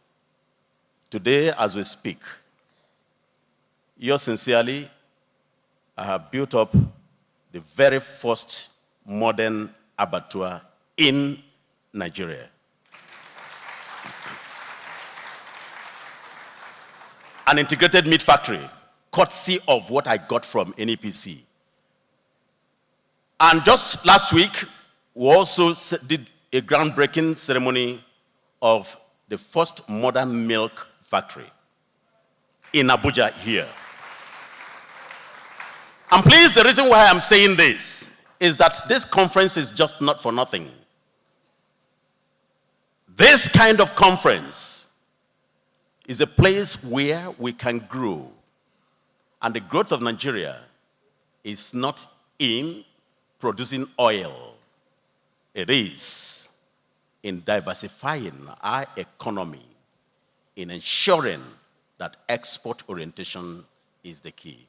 On this note, ladies and gentlemen, I want to invite my partners here who are panelists to discuss what we have been told. And the key points that I would like us to look at are, what's the meaning of inclusiveness? Number one, women, youth, men. But it goes beyond that. It goes into a broad perspective and a broad orientation that all actors should be involved in the business of export. The parliament has a role. Where's our brother? The parliament has a role, not just in making laws, but also in supervising, ensuring that we galvanize exports that can drive in, generate the revenue that we require. The state governments, they have their roles. The schools, the institutions, in ensuring that entrepreneurship studies, entrepreneurship capacity is rolled out. The banks, they have their roles. Our sister has talked about the problems that women face. Not only women, generally, all of us face that problem. In getting loans from the banks, they are only interested in what is coming to them, not what comes out for development. Export services, NEXIM is here, development banks are here, the commercial banks, the transporters, the producers, the printers, the branders, media, and then the trade facilitators like the Nigerian Customs Service, Ports Authority, the rail, the road, the shipping, all of us coming together. That's inclusiveness, and that's the action point. May I therefore call on our colleagues who will do justice to this particular subject matter with me. First is the Managing Director of Ray Fruits Limited, Affion Williams. Please welcome to the podium. You can see we have a woman in our midst. And that's the first person I had to call. Thank you very much. You're welcome. We also have Paul Gold Olaleko Joseph, who is the ED of AfriGold Frame Limited. Welcome to the podium. We have a representative of the Managing Director of Nexim Bank, Mr. Babagana Bala Musti. Are you here, please? Thank you very much. I will be afraid to shake you, sir. You understand? Because I'll be looking up.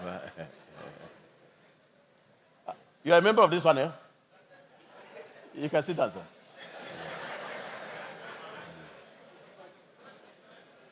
Now, I'm trying to find where I will sit down.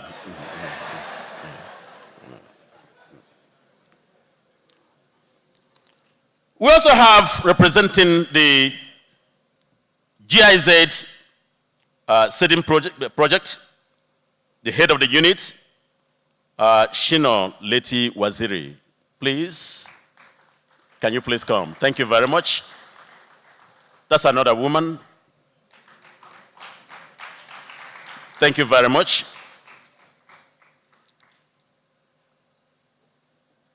May I also, with the kind permission, welcome Jane B. Bankole of UNIDO. If he's here, please, thank you very much. Thank you very much.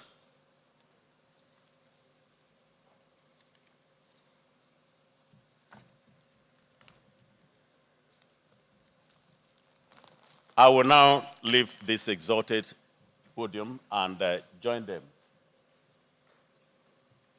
Thank you.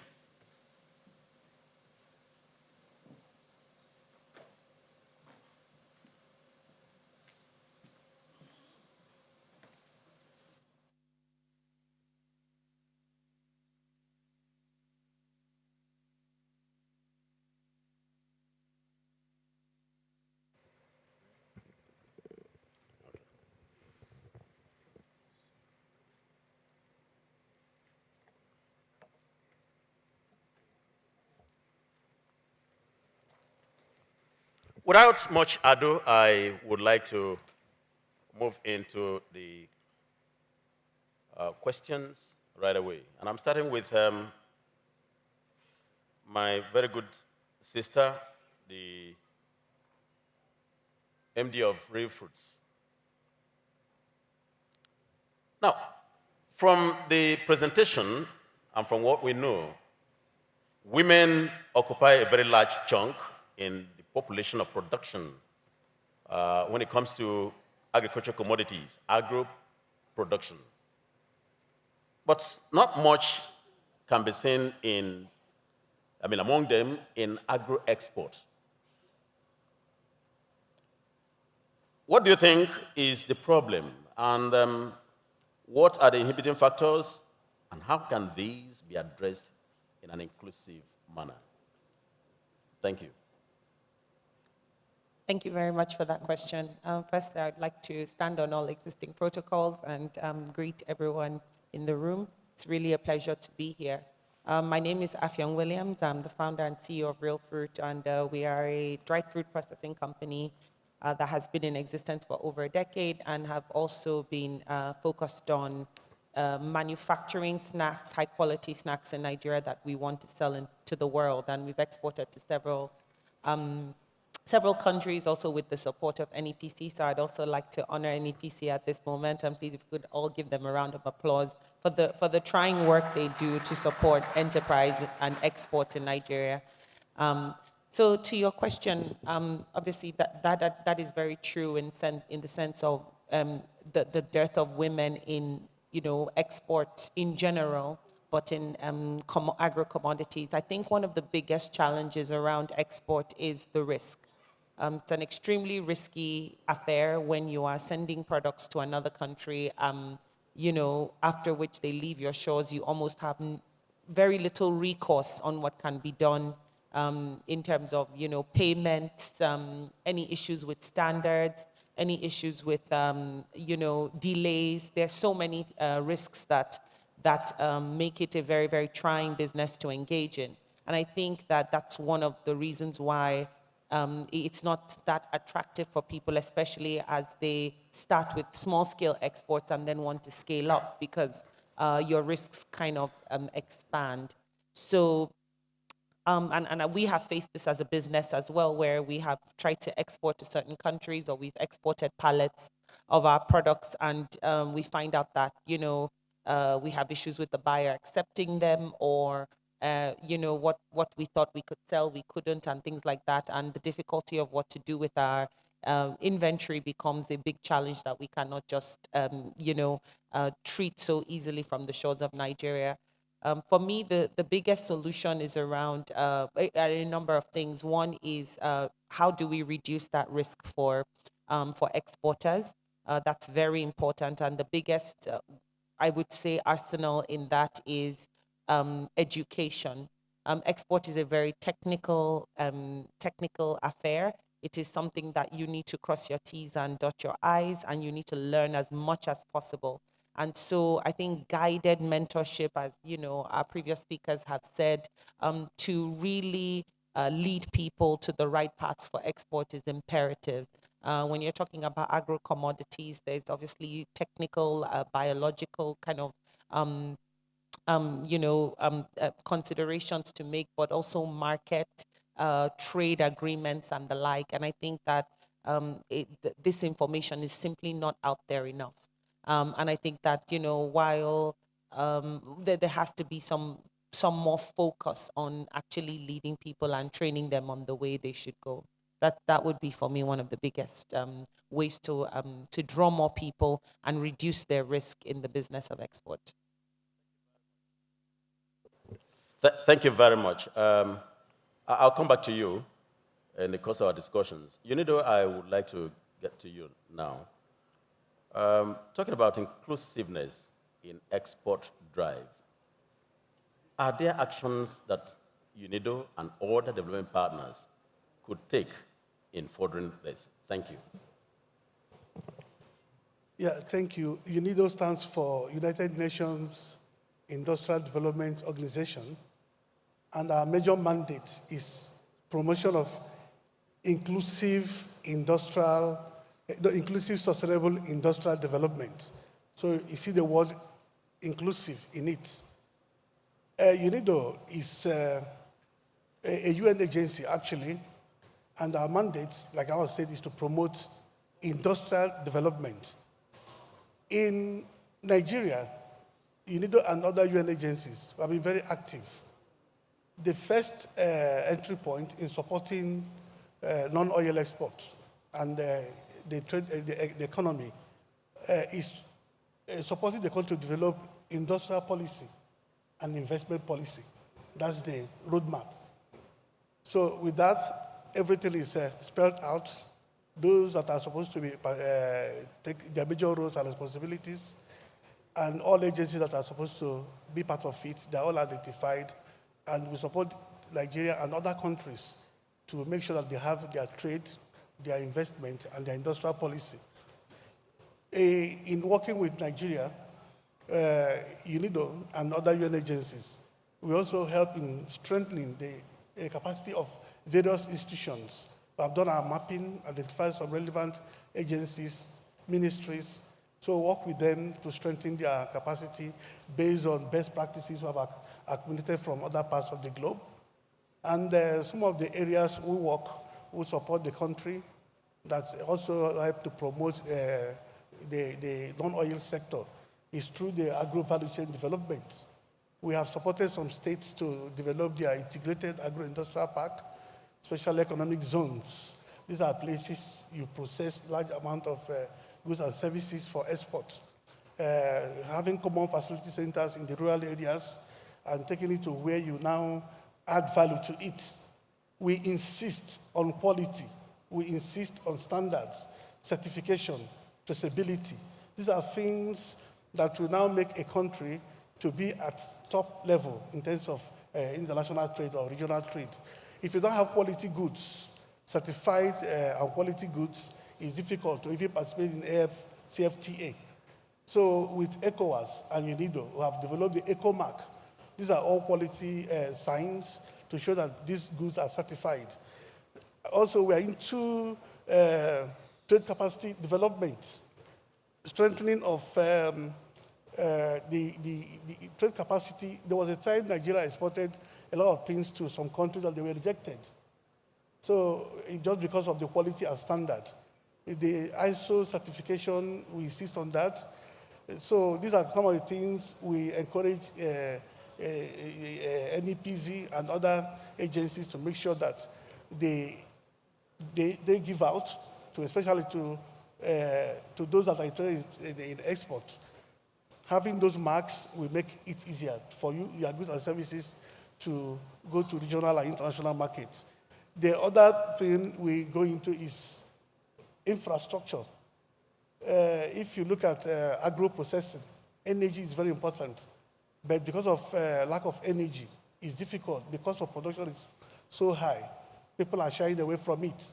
So if you can produce energy for production, for productive use, citing small hydropower stations very close to agro-processing centers will help processors to develop and process high-quality goods and services.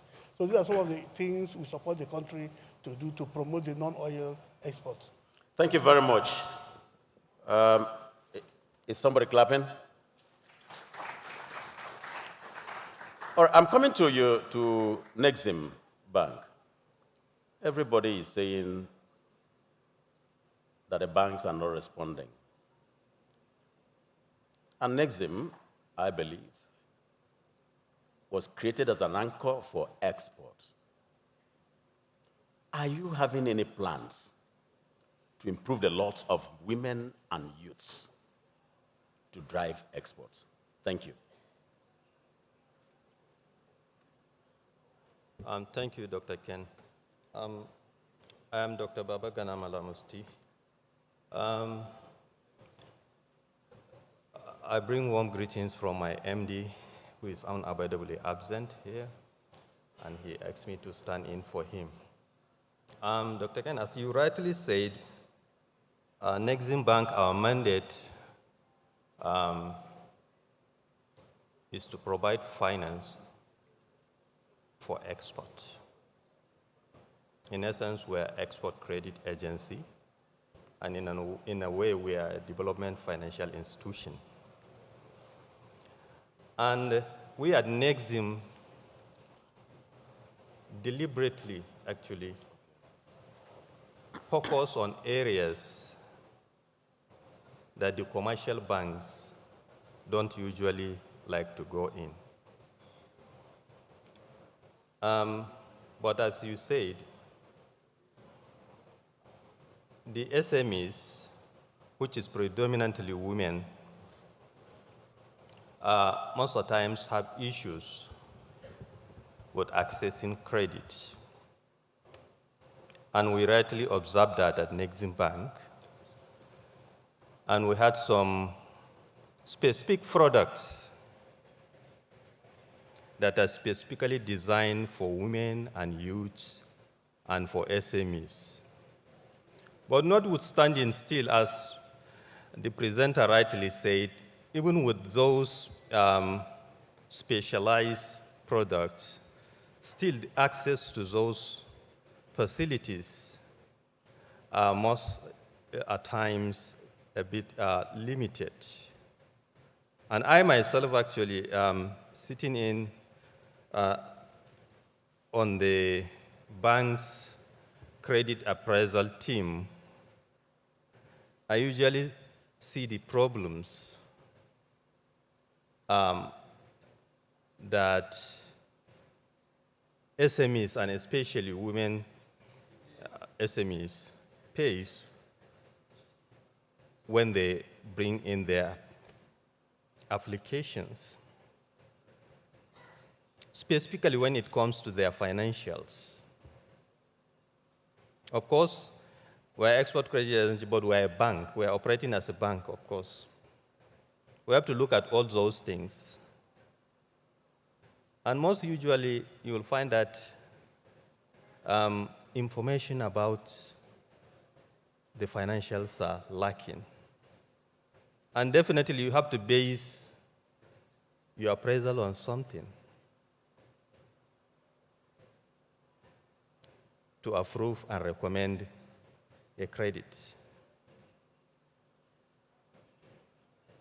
We know that, and we have been participating in so many events just like this, so that we encourage women and youth and the SMEs in general to participate in such things, to learn how to learn, to develop better proposals, how to improve their financials and other things that will give them upper hand in accessing the credit. Thank you.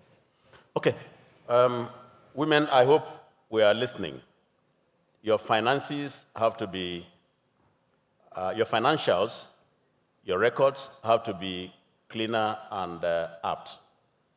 But I think also that NEPC can collaborate with NEXIM to build the capacity of our entrepreneurs in this direction. Now, I'm coming to you, Paul Gold, the ED of AfriGold.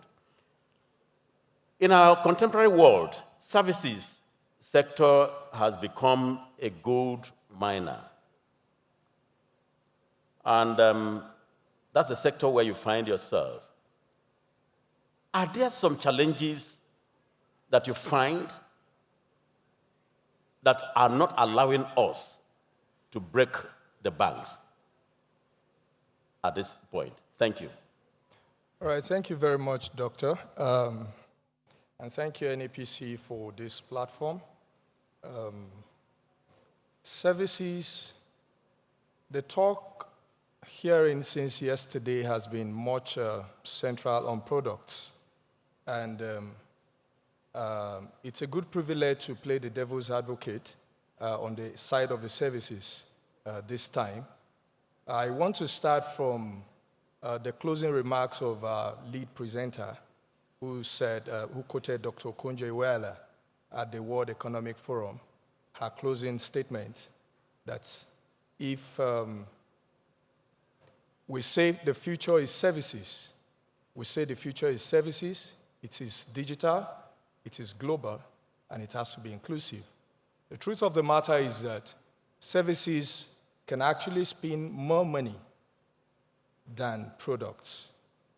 And I want to draw a few statistics, just one or two, from about $487 billion that creative services alone spent globally in 2010. It went just within a space of 10 years to as high as $1.1 trillion by 2020. And I'm not just talking services as a whole. I'm talking creative services in export. You can find that, around while working with some of the documents of the United Nations on the creative economy outlook. I'm a creative economy consultant myself. So if you look at the space of services, yes, some of the challenges that the product sector is battling with, we don't even have it in services. And I give you an instance. So the whole logistic thing about carrying goods from Nigeria, taking it to whatever destination, is quite cumbersome. But come to services, we all use mobile phones, right? And we know that when you play something on YouTube, nobody needs your permission to play you an advert. By the time you start to play, an advert pops up, and you are the one who is struggling to even stop it. Before, you could just skip it and go straight to the content you wanted to see. But now, these days, it has been so encrypted that you have to wait and see that content for at least maybe 5 seconds or more. And what does that suggest to us? Drawing an inference from what Dr. Okonjo-Iweala, closed the World Economic Forum 2023 meeting with, the future is services. The future of export is actually services. The future of our economy is services, and it is digital. We have to, areas of concern includes digitization, technology, leveraging technology. It's very important, because with that, we reach the ends of the earth with our product, with our services, with everything that we have to offer. And of course, there's the aspect of skills, closing the skills gap also. I think that's the much I'll say for now. Thank you very, very much. I will get back to you. And I'm coming to my sister from GIZ. Looking at the experience you've had within the West African region, what specific value chains would you advise that women and youth go into in terms of export orientation? Thank you. Thank you very much for that question. So my name is Zina Uti Waziri. I'm one of the unit heads of the SEDIN program. SEDIN stands for the Sustainable and Inclusive Economic Development for Decent Jobs program in Nigeria. And I think the question is not easy to answer because, of course, there are so many value chains. Nigeria is a vast country with so many potentials. I think the previous speakers have mentioned quite a few already. From GIZ, we support several agric, but also non-agric value chains where we've, through research and studies, have identified a huge potential. Of course, cashew, it was mentioned earlier as well, is there, but we're also supporting, for example, cassava and other agric value chains, especially the processed products have huge potential for export, of course, also the raw material itself, but we always advocate for value addition before exporting. We also support quite a few non-agric value chains. For example, there's a huge potential in the cosmetics value chain. The Nigerian resource on shea is worldwide unique, and shea is very highly valued also outside of the country. And I think there's huge potential for growth and value addition also within Nigeria. But of course, there are many more value chains that are very attractive for specifically also women and youth. It was mentioned the service sector. We've been supporting IT and programmers, the IT sectors. Lagos is, of course, always where everyone looks at, but we've also supported IT, for example, in Plateau and Edo State. And youth seem to have a natural attraction towards the digital space. And here we see that services have a huge potential as well. And as was mentioned, I think what is very important is to look at export not only at the let's say, more traditional export, but I think through COVID, e-commerce has gained huge growth. And we've been doing quite a bit of e-commerce readiness trainings, supporting our partner MSMEs in getting export ready, specifically also using e-commerce channels.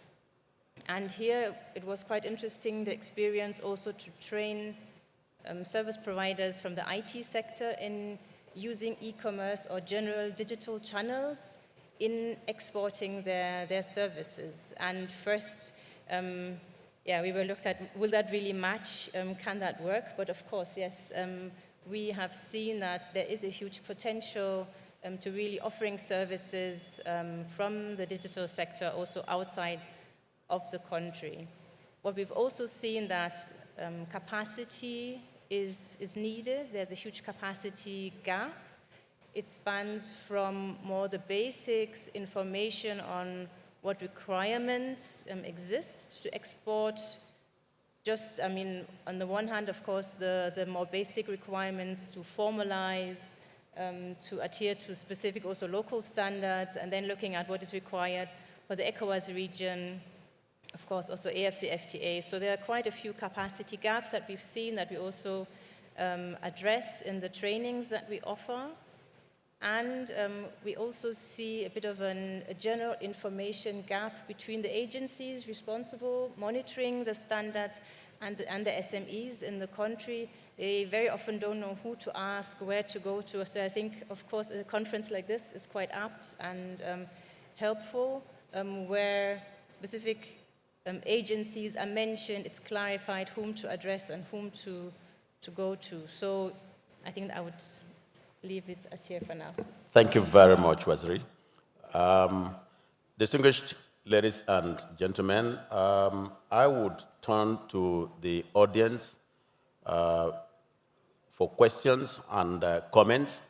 But before I do that, I would like to go through a round of questions again. But I would take you just 1 minute to respond to before I head over to the audience. Now, I come back to you, my very dear sister, Afyon. Now, the bank represented by Nexim here has told us about their plans and what they are doing at the present regarding export financing.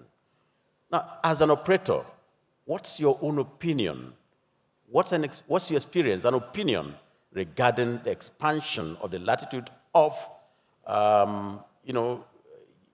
operational access for export financing for women and youth? Thank you. Thank you very much. That's a very good question. And yes, I actually know Nexim very well. We have been approached several times to take advantage of the opportunities. I can also speak to the willingness of Nexim to support female entrepreneurs in enterprise. For me, I'm of the opinion that the right kind of export package really must suit the scale and the size that the entrepreneur is. I think, leveraging on what our colleague from Nexim said, sometimes the scale of export somebody wants to do, they do not have the financing or the capacity or the revenues or assets or track record to support. So they cannot make a convincing case about that. Opening or creating more channels where exporters at different sizes can export would actually, in some cases, better match the money they need to the export capacity they have. Because if you are a very small enterprise, you cannot go to a bank asking for a lot of money without track record.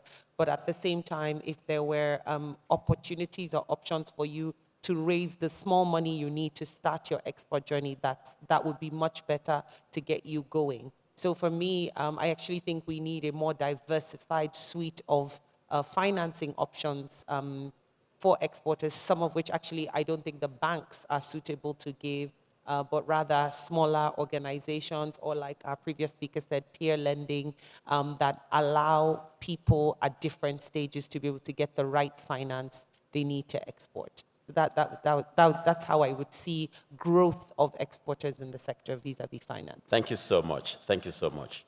Now, I'm coming back to my brother Osutu from UNIDO. Still talking about inclusiveness here. One challenge I see regarding our export drive is the poverty in the system with regards to interagency collaboration.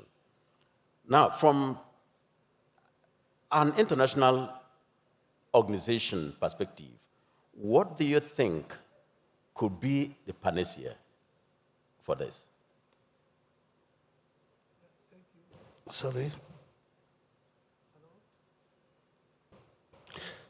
Thank you. From the UN perspective, if we want everyone to be involved, that's the spirit of inclusivity. There is need for us to promote strategic partnership, whereby everybody's involved. When you have so many agencies involved in a similar activity, all you do is to map these agencies, identify each agency, their mandate, their strengths, their weaknesses, find areas where they overlap, and based on that, you now develop a strategic plan of how all of them will be involved. When you develop a strategic plan, you assign roles and responsibilities so that there will be no overlap in any activity implementation. By doing that, you carry everyone along. That's the only way. In the UN system, if we want to support any state, we don't go as, we have 20 UN agencies. We don't go as 20 UN agencies. Rather, we go as one UN agency. There's this slogan, delivery as one, where all the UN agencies, we have overlapping activities also in the UN agency, UNDP, UNICEF, World Bank, UNIDO, and the rest, having overlapping activities. So what we do is sit down, develop a strategic plan called United Nations Sustainable Development Framework for that particular state.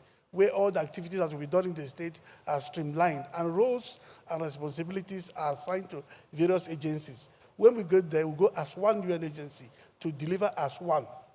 So I think that's the same strategy government should adopt to bring everybody, inclusiveness, bring every agency.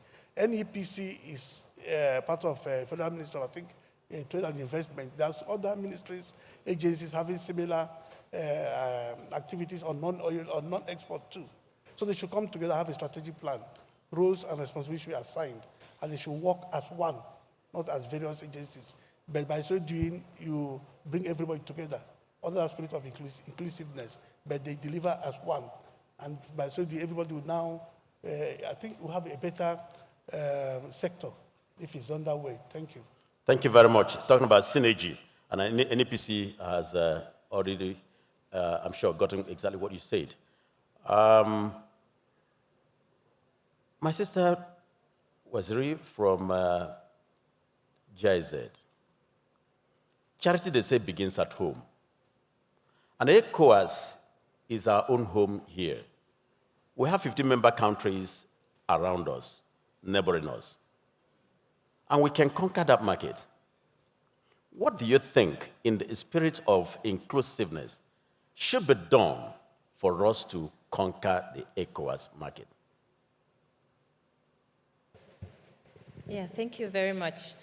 I think it begins again with ensuring that the businesses are actually ready to conquer the market, and that they know what the opportunities are, but also know how to get to the market. I think NEPC could get closer to the businesses, specifically also on state level. So creating that easy access on state level for MSMEs to reach out, to get information, and to know exactly what step to take to actually be able to use the ECOWAS region as a market at the front door, understanding the ETLS requirements. I think also that MSMEs don't have the understanding they have to do it alone. I think it was mentioned before, group formation, coming together as groups, coming together under one umbrella.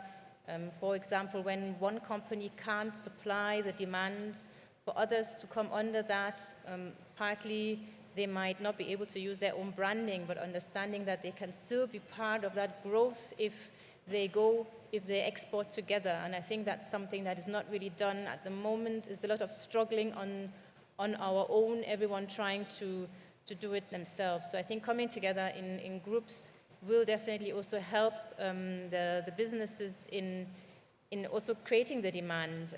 We also know for export, you can't just export a pallet. You have to deliver containers. You have to deliver volume at a specific quality and consistency.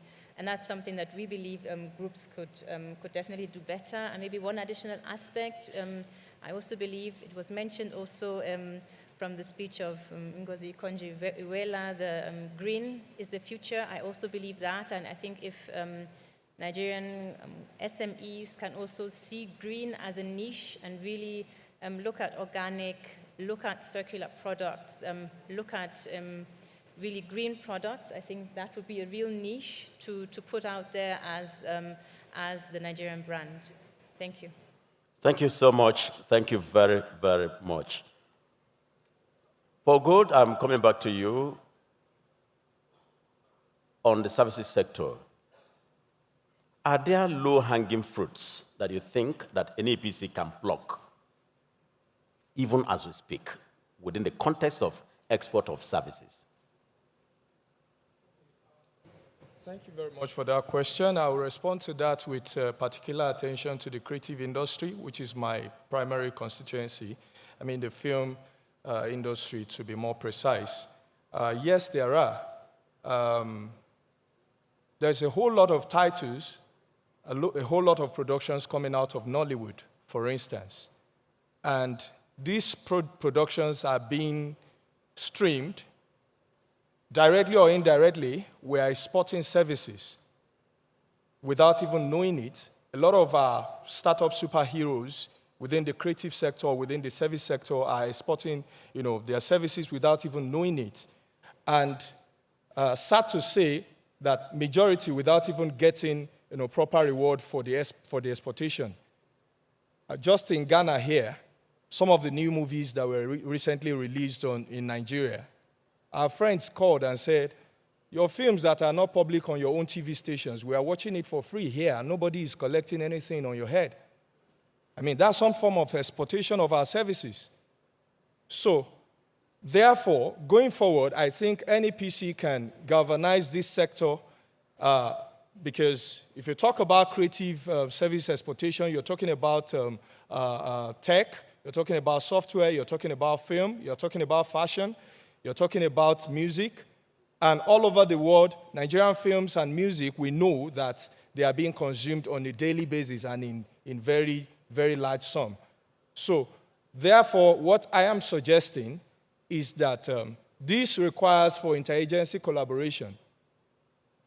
Thank God that the NIPC is also here.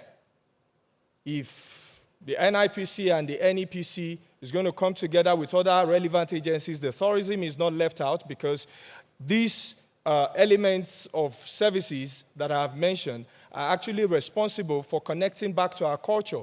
Over 70,000 Canadians who are registered as Nigerian descent that have found Canada as home, if they will want to connect back to Nigeria, to their roots, it is through our music, through our film, through our fashion, and through our literature. So therefore, if there is a way that the interagency collaboration can work, for us to have studios back at home that will produce both for exportation and for, the kind of challenge that was talked about yesterday in terms of products that some people are on the social media saying products are not even sufficient for the people at home and you are taking them abroad. We don't have that in services. So in services, if you make a film, as people are consuming it back at home, they can also, watch it back, anywhere in the world, and it doesn't reduce anything. So I feel that the aspect of funding is also very necessary. And much has been said about that, but what I just want to add to that is that the issue of collateral registry. Collateral registry in Nigeria should come to understand that there is the intangible asset. And for people in the creative industry, mostly, in the film industry, you have somebody who has a film studio, and he has 10 hard drives, he has made 10 films. Say Kunle Afolayan, a public name that, a very known name, for instance. One of those hard drives might worth hundreds of millions, and he wants, say, 500 million from a bank, and you say, go and bring a physical building that is worth hundreds of millions. There should be a way for the collateral registry to be able to take intangible assets as, as collateral, because that is where we get stuck most of the time. There was this initiative by the CBN recently. We were trying to look at it. What is the success rate? Amazing. A few people were able to get it, but those, I can bet that they had to do some collaborations here and there and look for people who would put their buildings, for them as collateral. Not many people would be able to do that. Yet, this industry needs to grow. The service industry needs to grow. So the thing there is that if the banks would want to do asset debenture, you look at my studios, I have 10 cameras, each one maybe worth, $60,000 to $100,000, lenses, cine lenses, and the rest of it. You calculate what those things are worth, and you put them as asset, not asking me to bring a house in Asokoro, because most creatives don't actually invest in such physical structures. I think that's so much I have to say for now. Thank you very, very much. Thank you very much. Thank you very much. And your final point there leads me to a question that I want to throw at Nexim Bank, which has to do with repatriation of export funds, the benefits. The African Union recently adopted the technology on payment systems, electronic payment systems. What is Nexim and perhaps CBN doing to ensure that our exporters in Nigeria leverage on this and then be able to tap from the opportunities created by the AFCFTA? Thank you. Yes, thank you, Dr. Ken. As we mentioned, actually, this is an opportunity for our exporters to exploit. Yes, in NEXIM, our mandate is to finance any activity that involves export. Coming back to your question, I want to, we noticed that most of these SMEs, women groups, and individuals operate in some subsectors. For instance, a small entrepreneur may come with a beautiful product that he wants to export. But as we are aware that export is capital intensive, requires a lot of skills and other things. So when we are approached with such, we always advise people that you don't need to start from day one that you have to export, because somebody may come with no experience of exporting, looking for funds that I will export. And if you ask him even the basics of export, you realize he doesn't know. So realizing that at the bank, we even started financing every individual player in the export value chain. Not necessarily you have to export out there. We have different players in the value chain. But if the final product will be exported, then you are eligible to access our funds. And I will use this opportunity to, because we always encourage states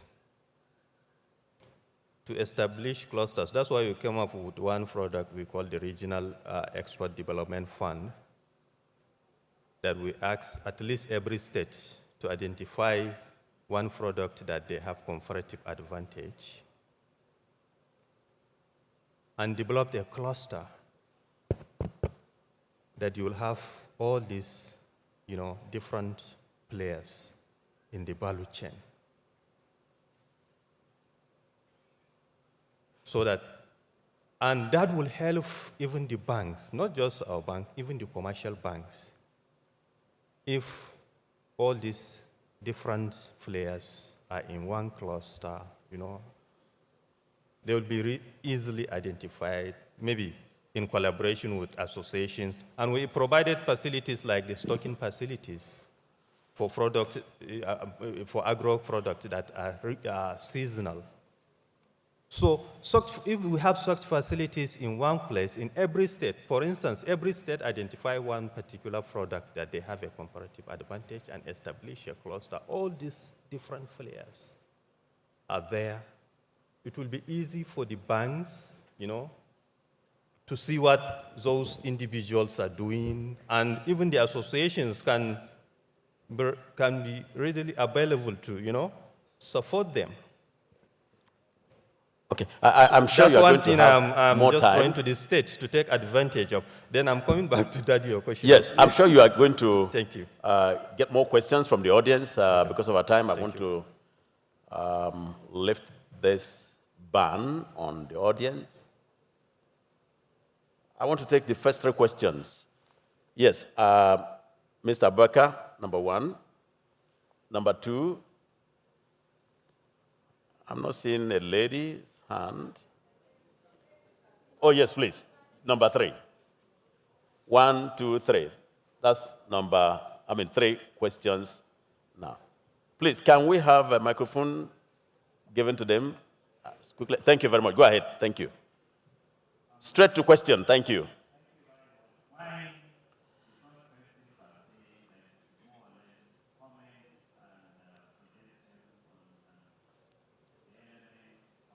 In the recommendation by Madam Olori.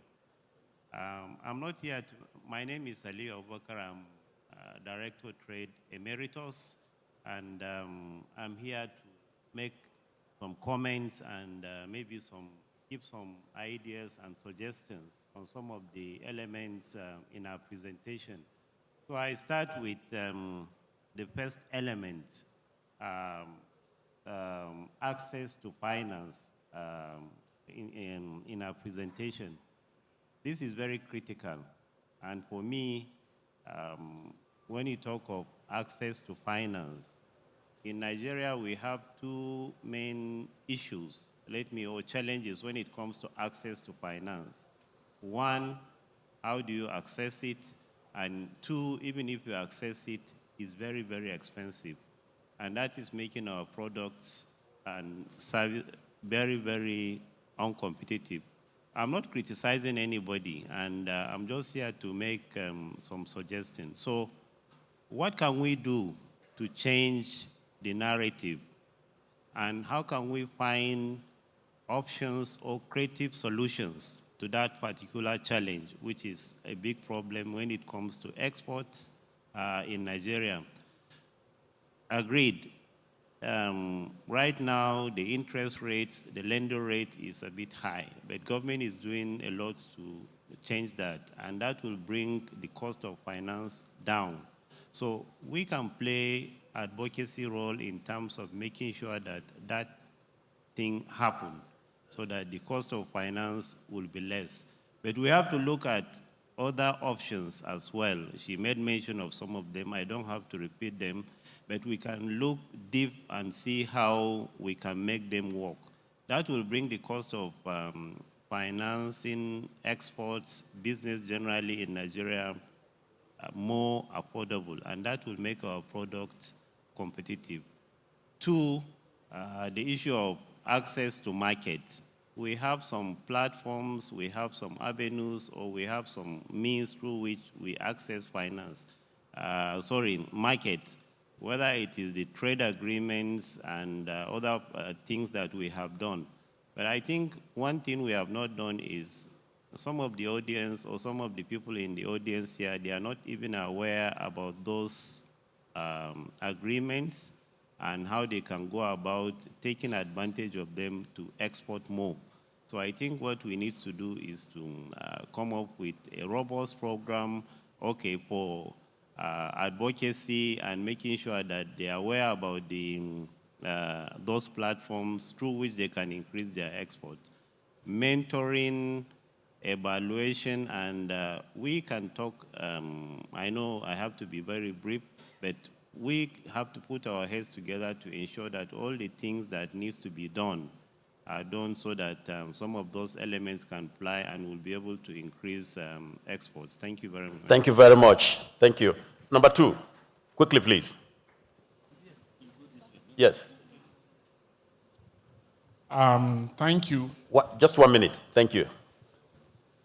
I listened to Dr. Ilori, and her cry was how the common woman, the average woman, will join in this export business.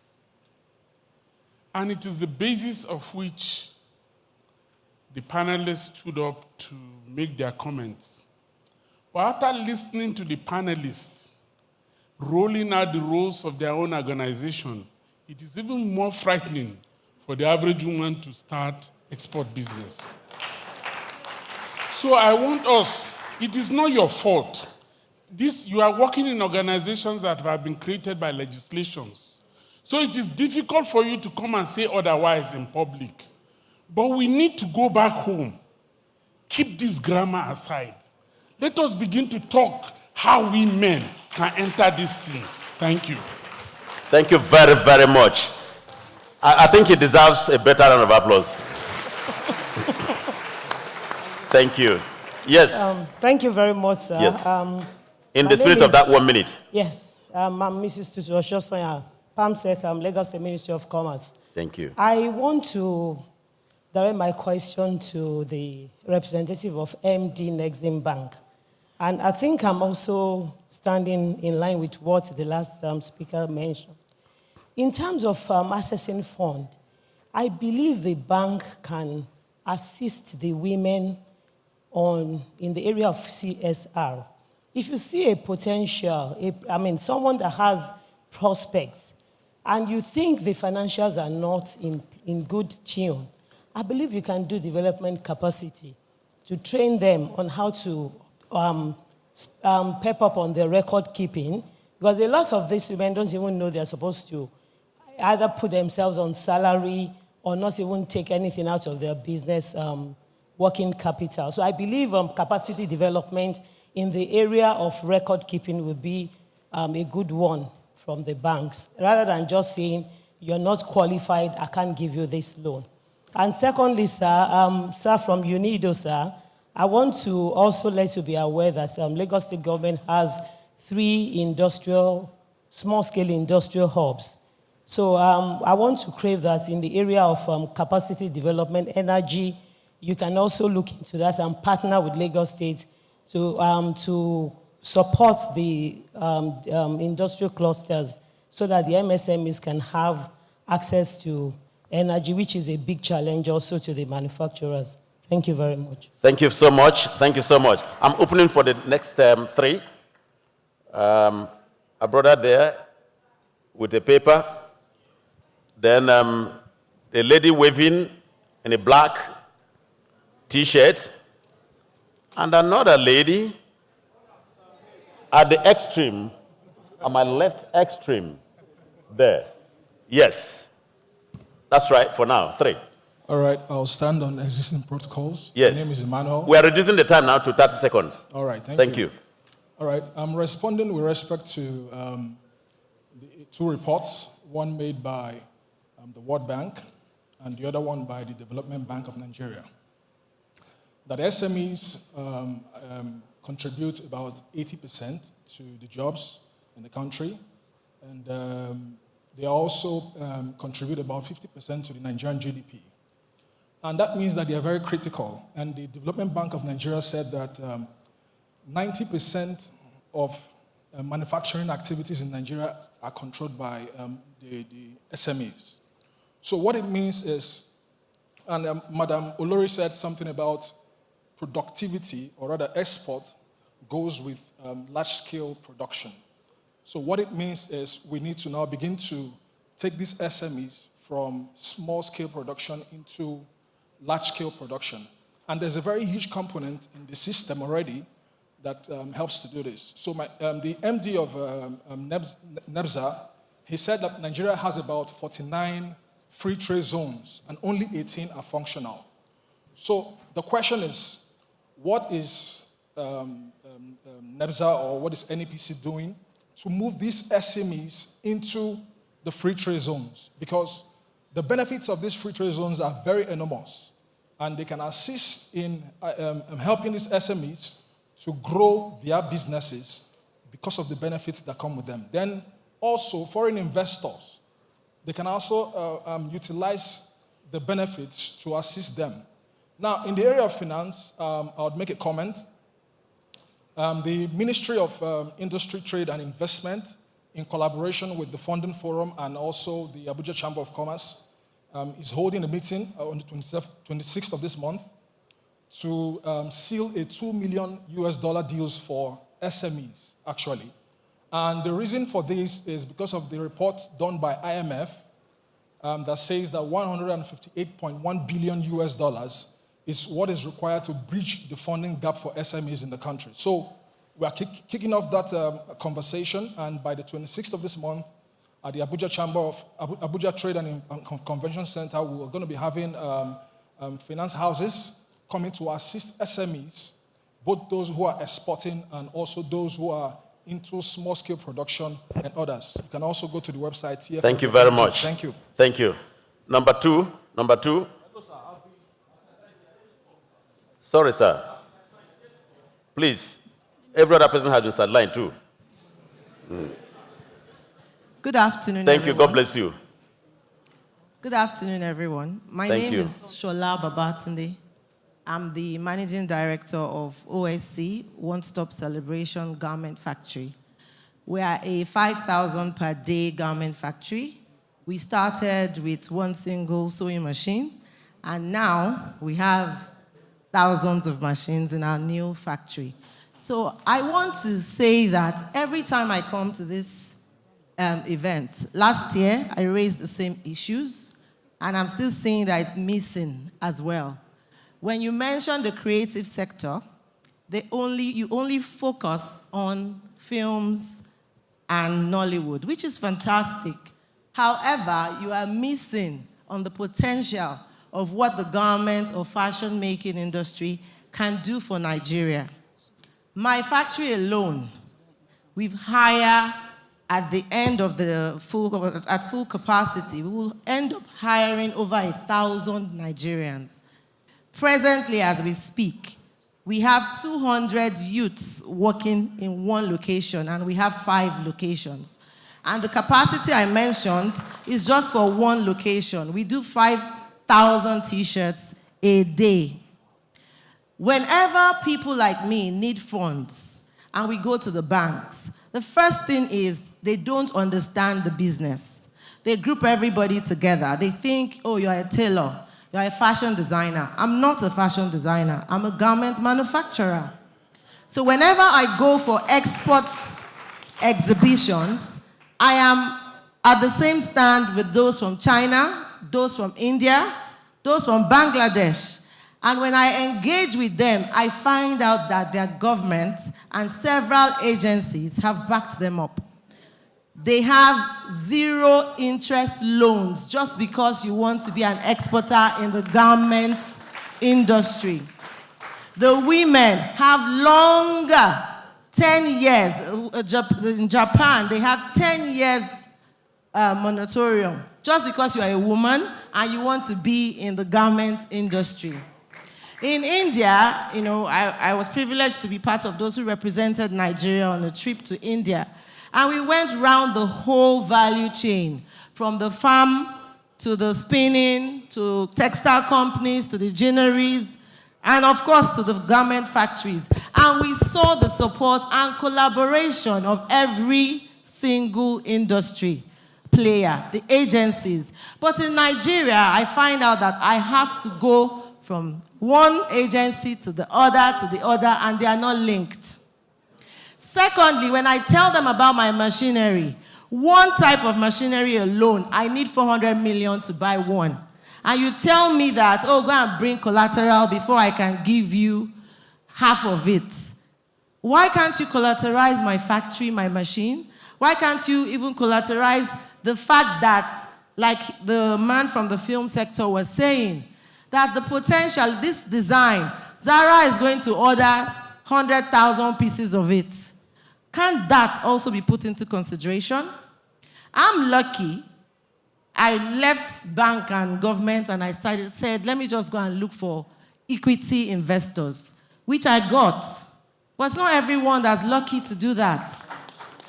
So the thing is, apart from also just saying, we can't give you the money, can you come up with something for this sector? I'm talking about the garment and fashion sector.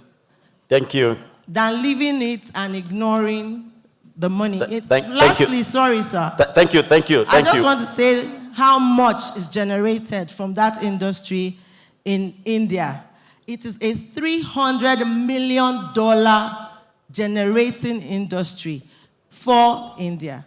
Thank you very much. Thank you very much. The third person, please. The last person there. Good afternoon, everybody. 30 seconds. Good afternoon, everybody. My name is Dola, the founder of Dollar Clothes. Like my colleague said, each time we come in a gathering like this, you hear people say product. You hardly mention fashion. I'm into fashion too. I have the facilities. And like last 2 months, I traveled. I bought materials and all that. We started. But we are having a big challenge in power. Power is a big challenge. You buy those materials and came back, and you will not be able to do anything. You are buying fuel. Look at how much fuel is these days. So I don't know how you are going to help us in times of power. Please. And again, in export, I don't know, like my colleague over there said, I think she have gone far and all that. Please, you should include us. Thank you. Thank you very much. Thank you very much. Now I am taking the last three because we have. Okay, my directors are telling me that our time is gone. So instead of three, would you say I take one? Okay, because there's a man who wanted to organize a coup. I'm afraid. I shouldn't be afraid of him. Okay, I'll give him. Are you still starting up? Conduct your coup. Do it. Go ahead. Please give him the microphone. All right. Thank you once again for the opportunity. Yes, my name is Wale Austin, the convener of Democratic Initiative Support Group, a social-cultural group. Yes, I actually wanted to say something as regards the youth because every other person has spoken on behalf of the women and the men. But it appears the youth have been sidelined here. And we represent the large chunk of the population. So what I'm driving at now is because I remember in 2017, I attended a training program here with NEPC here. And after that program, it's as if everything went down. From assessing markets, credit and all of that, we could not do anything. So coming back here today, 2023, it's as if we are talking about around the same thing, speaking grammar, but no practical approach to that. So my own appeal now is let there be a mentorship program. Let there be an internship program. Sir, the Ebere success story keep resonating in my mind. And I was just sitting, I was just thinking, wow, there are so many Eberes here, but they could not be as lucky as Ebere. So the director is here, NEPC. Sir, let there be an internship program. As we are leaving this place today, those that are passionate about exports, there are some successful exports company here today. Those that have indicated interest, assign them to them, 3 months, 2 months training, practical knowledge. You get it. So, sir, these are the things I see, and I could design a program around that because my organization has coordinating presence in the 6 geopolitical zones where we can design programs to bring youth on board. We are wallowing in poverty. We are dying. We are complaining. Nobody is hearing us, sir. Thank you very much. Thank you very much. The violent take it by force. And you have taken it. I have given it to you. Before I round off, I have been asked to recognize the immediate Director of Trade, who is taking only 1 minute. So I can round off, please. Thank you very much. I will be very brief. Initially, I was reluctant to take the floor, but I was inspired to take the floor. 1, 2, 3, 4. Number 1, women and youth. I think there is a sentiment now that the two should be taken together. Even in the context of African Continental Free Trade Agreement, there's a chapter to be negotiated in the context of women and youth. Therefore, the two are now inseparable. So as we are driving the agenda for women, we should also drive agenda for youth. I think that's the first point. I think the second point relates to the issue of the creative industry.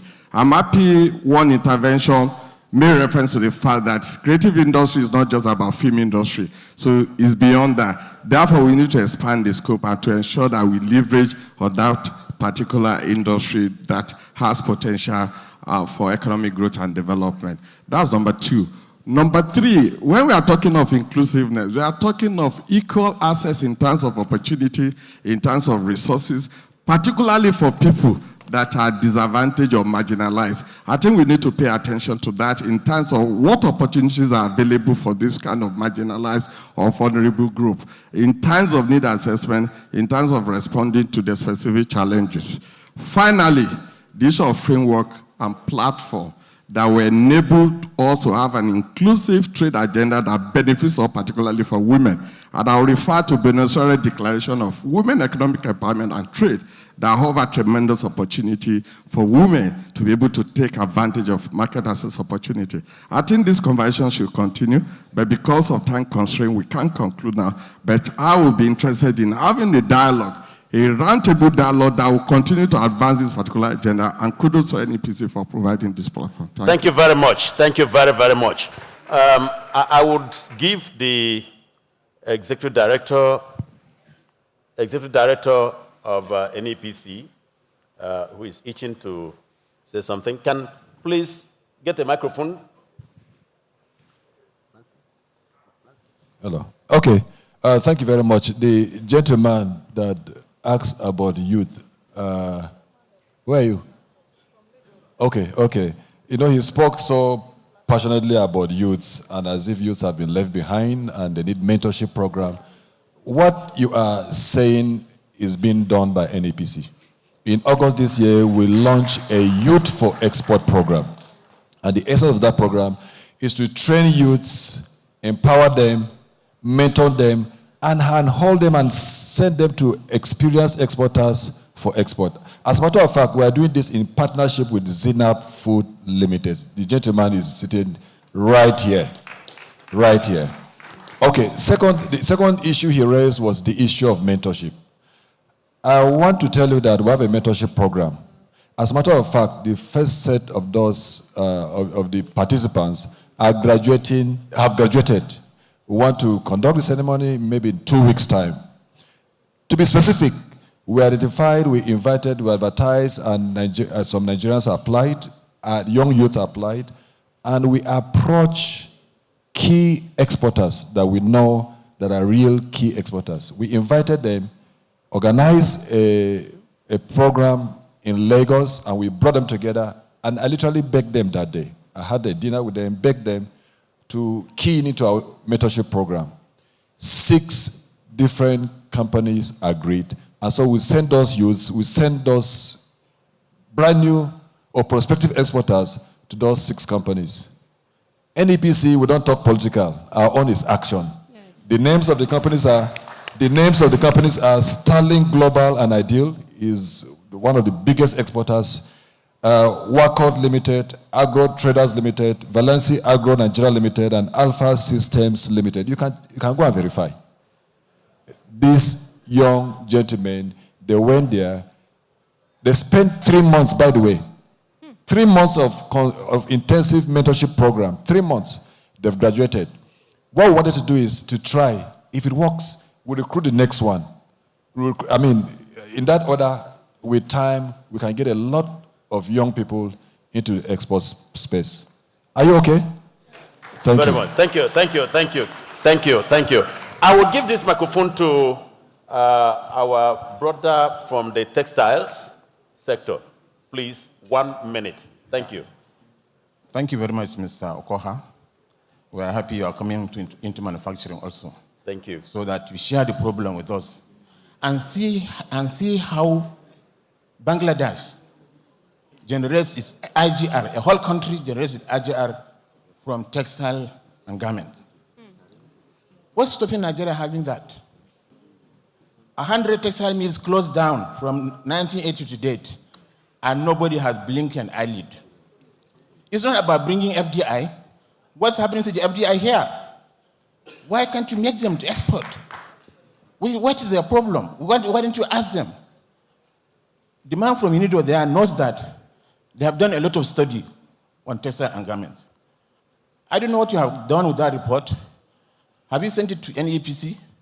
And has NEPC forwarded it to the minister so that it can be discussed at Federal Executive Council? This is a huge export we have. What India is doing for its textiles is that they created a whole ministry, not even an agency. A whole ministry is there to take care of textiles and garments because they know what it can do. Mr. Ezra from Kaduna knows that the textiles have all closed in Kaduna. And it generates a huge employment for the people. 250,000 employment closed down totally from textile industry. We are sitting here as if we don't know why we can get export, why we can balance our dollars. Simply discuss with the textile manufacturers. What are the issues? Let's begin to export. There must be a hub, there must be a textile park where India and other countries are doing so that they can export. In fact, Nigeria can generate an IGR from Nigerian textile manufacturers and the garments. But we just sit down as if we don't know why it is. Please, Mr. Ezra, take something, do something on the textiles, discuss with the minister, and let us come back. We can export. Thank you. Thank you very much. Thank you very, very much. Thank you very much. A round of applause, please. Distinguished ladies and gentlemen, I would crave your indulgence now, including my panelists, please. My apologies. I would like to round off now. And in rounding off, I want to make a few comments. Number one, regarding Nexim and all the banks. Please, let's take a commitment that in the next non-export conference that we are going to have, we would have the bank come back here to tell us that we have been able to finance 10, 20 women and youths. Is that correct? Those who are in favor say aye. Against say nay. The ayes have it. Number two, we have over 17, listen to me very carefully, over 17 cargo airports in Nigeria. Are you aware? Almost every state is now going for cargo airport, cargo airport, cargo airport. How many cargoes have they been exported? How many cargoes have they exported? Please, NEPC, we are at this point giving you the mandate to go and discuss with the governors of these states on how to revitalize and kickstart export from these cargo airports. Those in favor say aye. Aye. Against say nay. The ayes have it. Number three, NEPC, please give us a stock taking so that next year, for instance, last year we agreed on certain things. ED, I hope you are listening. A few things we agreed upon last year. Number one, we talked about, if you look at this, what you have here, I want a situation where next year, when we are gathering here, instead of giving us this communique, you will also attach a status of implementation. Those in favor say aye. Aye. Against say nay. The ayes have it again. Thank you very much, ladies and gentlemen, and God bless you all. Over to Nancy. Please, let's clap for the panel as the ED joins them for a group photograph, please. We invite the ED to join them for a group photograph. Photographers, be on standby. No, yes, you take your photos here. Take it here, yes. Please, those who are in favor that my organ should be at the end.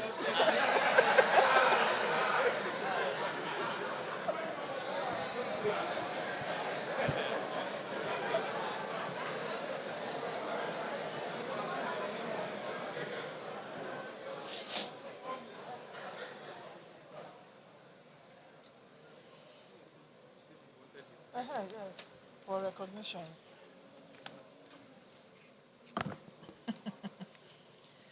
All right, while the photograph session is going on, let's also quickly acknowledge that we have Prince Lasisi Sahi, the Executive Director of NACO, here with us. Please, a round of applause.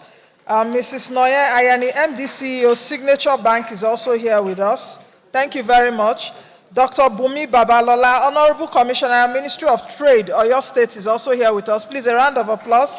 Mr. Raimi Olayinka, Ministry of Trade, Oyo State, Permanent Secretary. Please, a round of applause. And a round of applause for our panel. This panel, if you enjoyed this panel, please, a round of applause. Even though that our moderator was, our moderator, we took a lot of time, but I hope that we all enjoyed the session. We'll be going very soon into the wrap-up session. Ben? Yes, those in front, please, can we sit down? Yeah. Thank you very much. Let's sit down. Thank you. The moderators will be here till later so that they can take your Yes. One of the issues highlighted is the idea behind the creative industry. And they don't remember MCs. Two of us are for export. Exactly, we are into services. Please, a round of applause. Thank you very much. We are for export. Yes. In fact, I'm for sale. You don't remember us. We are into services too. You know? Essential service. Essential services. During COVID, we were still doing MC. Exactly. During COVID, we were working. There was no audience, but there was MC. You know what also came to my mind, Ben, when the participants, especially the woman that spoke about textiles and fashion, you know, what came to my mind was what she talked about, collateral. And it's only in Nigeria that we have banks, that are institutions, that will only lend you money, only if you can prove that you don't need that money. Imagine. So you have to prove to the bank in Nigeria that you don't need that money. That's only when they can lend you the money, and that is collateral. I hope you understand what I'm saying. So it just has to change. Hello, please, are we together? It's not yet networking time now. It's not yet networking. Please, can we kindly be seated? Okay, this is an announcement, please. This is an announcement. We were expecting some people who left Kaduna early this morning. They were supposed to come for this conference. They left Kaduna, 4 commissioners representing the governor. They left Kaduna very early this morning with their orderlies and their wives. They left Kaduna very early this morning. They are coming for this conference. They are at the entrance now. They are coming in. All right, as we move ahead, we'll go into the wrap-up session. The person we are about to invite is a veteran actor. You said yesterday he now acts in real life. In real life. In fact, in 1989, he acted a movie called Missing Mark. But the one we know him more for was the Rattlesnake. First Nigerian actor action movie. In those days, it was difficult to watch Nigerian film and enjoy them. You see Ghost wants to cross the road. Ghost will look left, look right. Doesn't want to die again. Angel will have tribal mark. You have spirit. You want to come and torment somebody, you'll be knocking on the door. Why don't you just vanish into the hall and do your thing? But nowadays, the movies have changed. They are export quality. The suspense is beautiful. The drama is there. The sound, picture, the music. Professionalism. Yes. Please put your hands together for people like Francis Duru who have made the changes happen. Yeah. 2010, he was acting president of the Actors Guild. And he's a seasoned Nollywood veteran actor, development communicator, and he has over 33 decades of experience in the creative industry. He has also partnered with NEPC for more than 10 years. He is one of those who knew quickly that development communication will be paying. That he's already doing a PhD. I mean, this man understands the future of export. He's also up for sale. He's a master compere and a beautiful actor. He'll be telling us what we have done in the past 4 hours or thereabout. Please put your hands together as I welcome Chief Francis Duru, NIPR. Please clap for him properly as he comes up.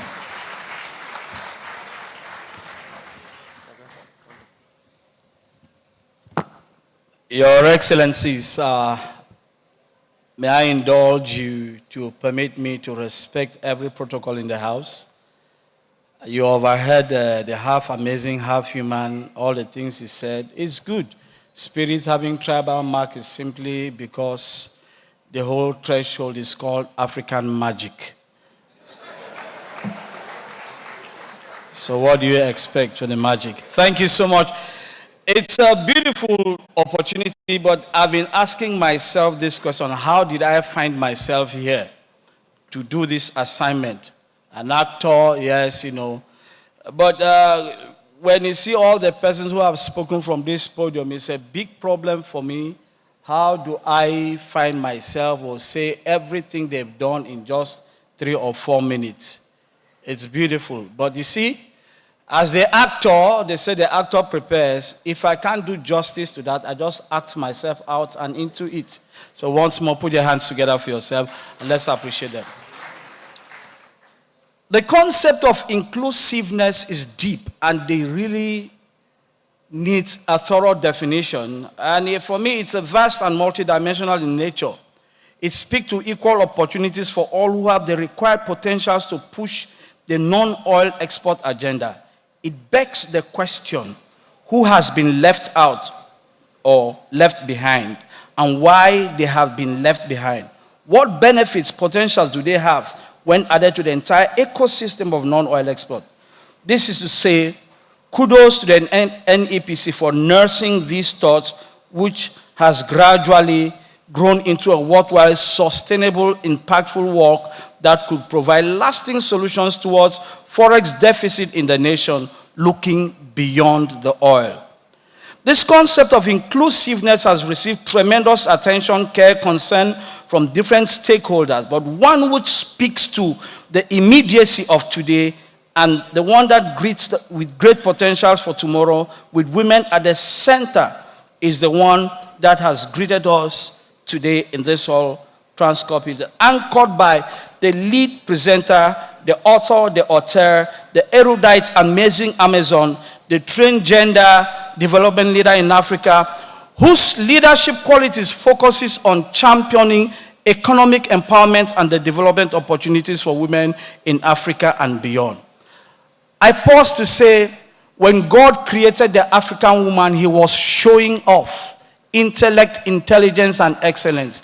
And we see all that housed in our lead presenter.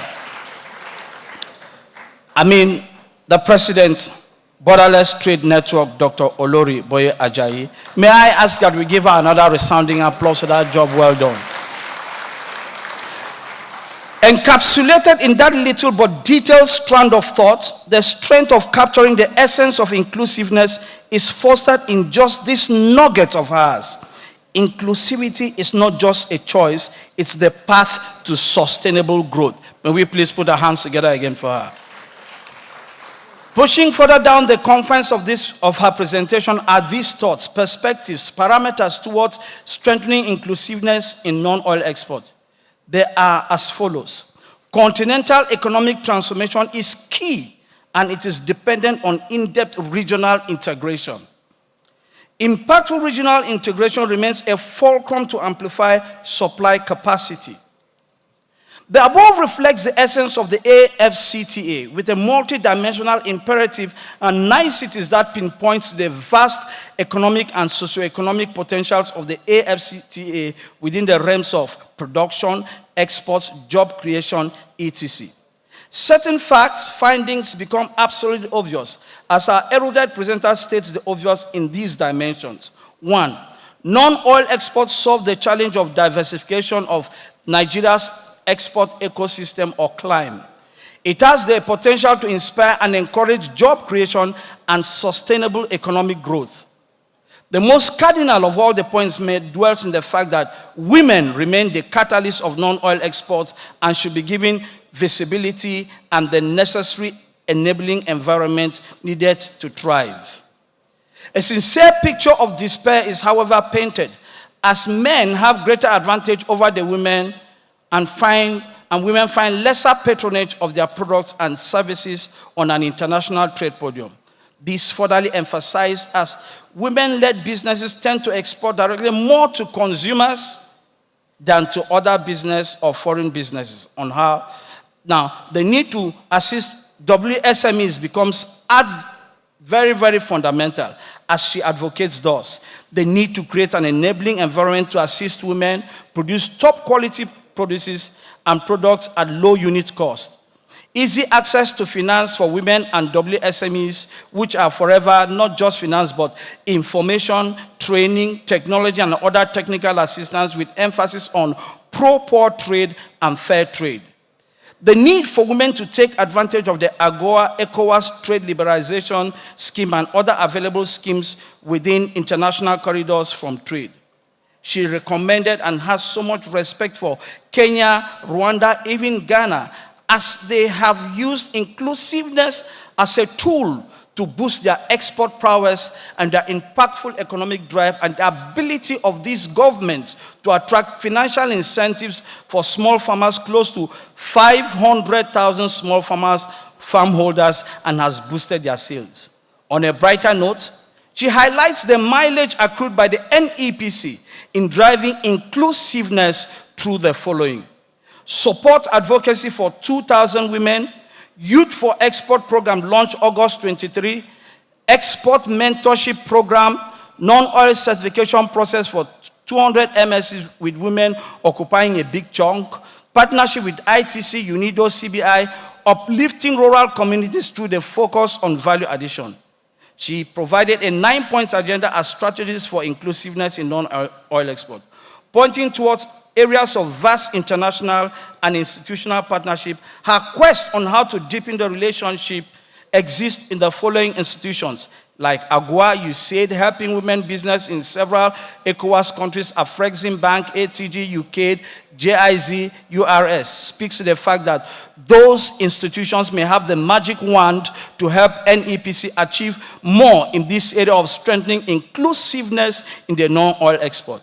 And to cap it all, she advocates, paraphrasingly, inclusivity will fortify our non-oil sector, and as a nation, we need to collaborate from sub-region, continentally or intercontinentally. This, I believe, has started and started well, going beyond the talk, looking far beyond the oil.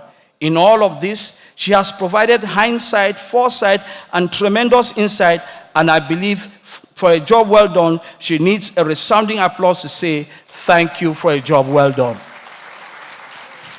Your Excellency, that's part one of it. And the part two was anchored by no other one than the great Dr. Ukoha. Encyclopedia, the man alone is an institution. And coming here, creating the questions, pointing incisively, provocating, and actually informing the panelists on basics. What he did was to expand the frontiers of what the lead presenter has done. As an Igbo man, as a chief, they say when a man has done well, you praise him, and when you praise him, he does another one. Which means, let's put our hands together for Dr. Yakusa. I may not want to go through the questions at all, because if I attempt that, I'll be committing suicide. Because those questions are too big and too diverse, and I believe the rapporteurs here, they have done and they will do a very big job. But the point is this. For NEPC, most of the questions asked here are talks that have been transformed into walks with giant strides. For the creative industry, I remember, not too, just of recent, there is a movie that is still being edited today that speaks to the potentials. And when we begin to talk about services and the level of collaterals that we need in the industry, it is good for us to understand that there is a need for NEPC to deliberately, intentionally chart the new course that can house the creative economy, for us to see the low-hanging fruits, the middle-hanging fruits, and the high-hanging fruit, because the creative industry has become the cash cow that has been lying fallow. But NEPC will only do the much they can do. And I bet to say I have experienced it from the Nollywood roadshows, Kenya, Namibia, and other aspects of just Gambia here. I know what happens. So they need to actually chart these courses. How much of our music goes out there? How much money comes in? Do we know? Do we know the basics? Like my brother shared here, our movies are everywhere. So collaboration between agencies to see that these non-oil exports bring the necessary forex we need to push this nation forward. If I say much again, then I'm being stupid, because I know when the ovation calls for me to get out with a please. But if I've done a little bit well, put your hands together for me, and God bless you, my sister. Thank you.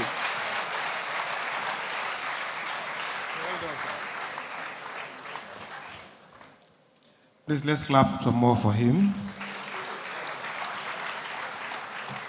Let me also say that even though the lead speaker, the moderator, was a chief, Francis Duru is also a chief. Who knows, we may even export chieftaincy titles. Exactly, we can. It's not impossible. We can actually, yes. We can. Yes, we can. Yeah, so I want to celebrate all the chiefs in this hall. Yeah. Now, let me correctly put it. For those of you who are proper chiefs, who were given your titles by either OBs or emirs, and those of you who are courageous enough to go to Kaswan Kutungu and buy your own red cap by yourself, I celebrate you all today. Please clap for them.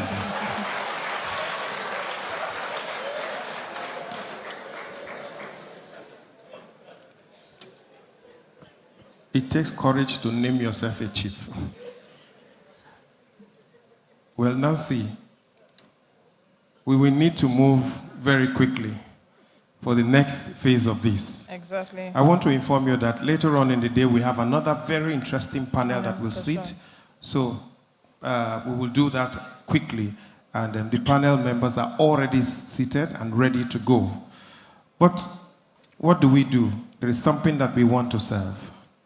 And I had gone somewhere once, Nancy, and I said this quickly because I prepare you for tea. I went into the house of a big man outside this country, and his maid met me and said, "Sir, what would you have? Fruit juice, yogurt, chocolate, cappuccino, or coffee?" And I said, "Tea, please." And she said, "Do you want Nigerian tea, Indian tea, herbal tea, bush tea, or green tea?" I said, "Nigerian tea." And she said, "How do you want it, black or white?" I said, "White." And she said, "With fresh cream or milk?" I said, "Milk." And she said, "Goat milk or cow milk?" I said, "Cow milk." She said, "Friesland or Afrikaner cow?" I said, "Friesland." And she said, "Would you like it with sugar, honey, or sweetener?" I said, "Sugar." I said, "Okay, cane sugar or bee sugar?" I said, "Cane sugar." She said, "White, brown, or yellow sugar?" I said, "Forget the tea, please. Can you just give me water to drink in a glass cup?"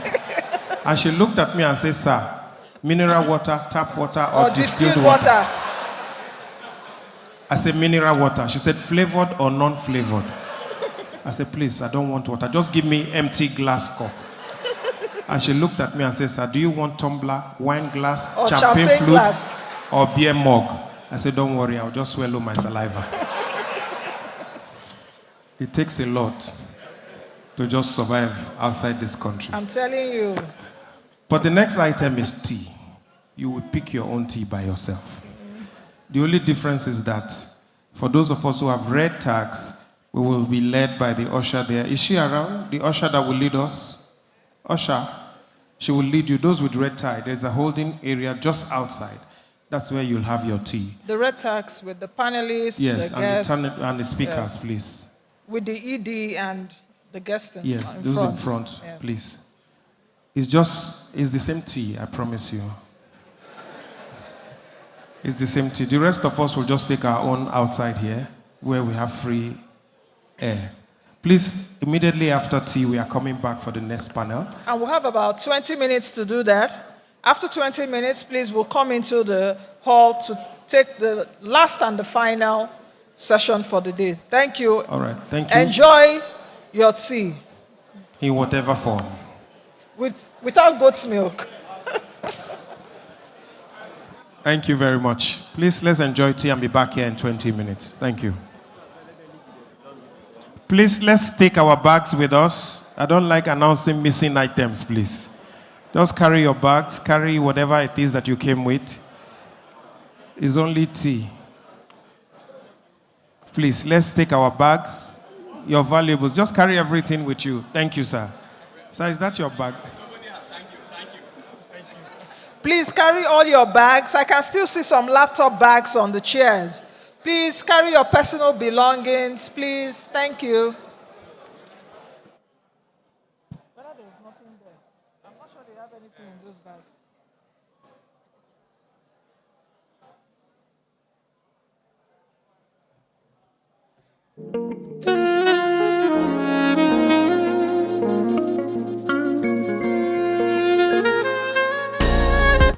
Exports for Survival campaign on the need for Nigerians to imbibe an export culture for sustainable economic development. The NEPC is saying that all hope is not lost. The non-oil export sector can salvage our economy and make it even stronger. Your presence here is a clear attestation of this administration commitment to the development of not only the non-oil export sector, but the economic in general. I want to thank you for coming. I want to thank you for listening. Thank you very much, and may God bless Nigeria.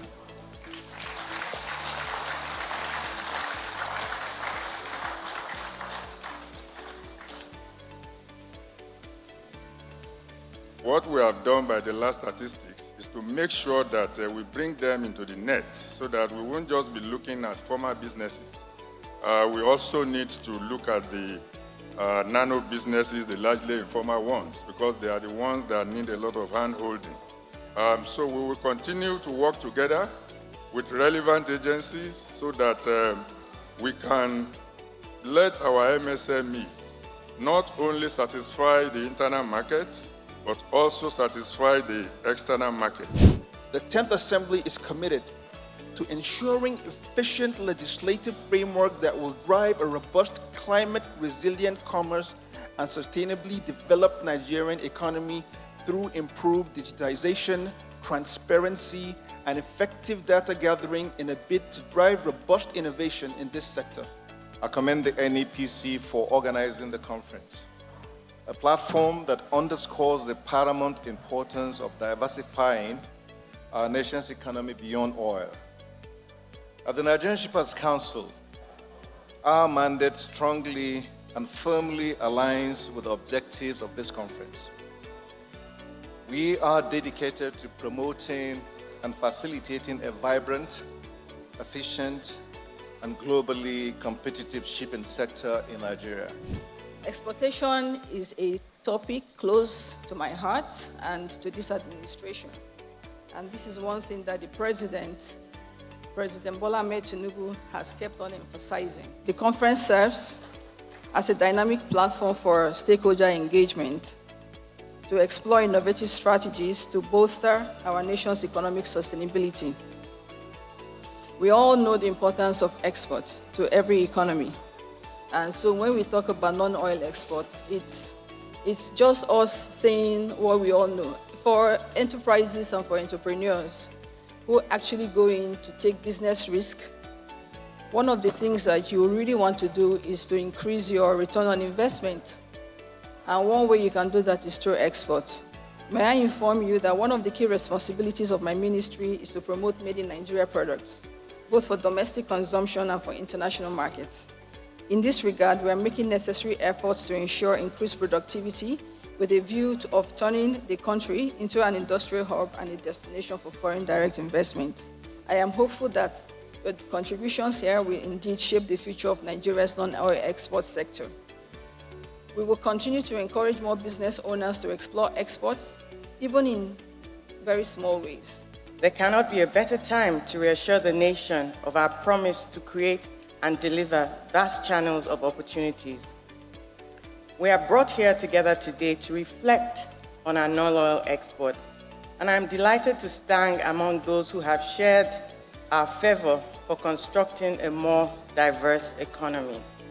I'm therefore pleased that we are all determined to continue to push relentlessly for the realization of President Bola Ahmed Tinubu's 8-point agenda.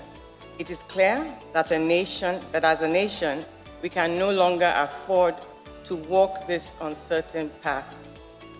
Distinguished ladies and gentlemen, all the indicators of our economic performance have pointed to the need to prioritize non-oil exports. The third task ahead of us is to prioritize capacity building and skills development, and I'm glad that the CEO of Smedan is here. For non-oil export sector, I'm glad that there's coordination. We are prepared to invest in human capital, research and development, and technology transfer to enhance productivity and innovation by equipping our entrepreneurs and workers with the necessary skills and knowledge. On our part, the Tinubu administration has already commenced the task of prioritizing the policy coordination and regulatory environment required for our businesses to thrive and scale across Africa. This event isn't merely an acknowledgement of the practicalities of our strategies as an administration to rescue our economy through a channel that has not been adequately prioritized, but also an important reminder to us all that our future, as well as the future of our children, hinges on our ability to urgently liberate ourselves from the shackles of overdependence of oil in a world rapidly moving away from fossil fuels. I hereby declare the second National Conference on Non-Oil Exports open. Thank you for your attention, and God bless the Federal Republic of Nigeria. Thank you very much.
You be Nigerian wey get business for Naija, abi you get goods and other products wey you wan sell abroad? No ask yourself how you wan do am. Nigerian Export Promotion Council wey be NEPC full ground to help you carry your product to go anywhere for this world. You dey doubt am? Oya enter www.nepc.gov.ng to start now. Registration no hard at all. We get offices for all the APIAM for Naija. NEPC kajad to give you all the correct market informate, train you, plus link you up with people wey go buy your product. Dem dey here to support and make sure say you succeed on top your export journey.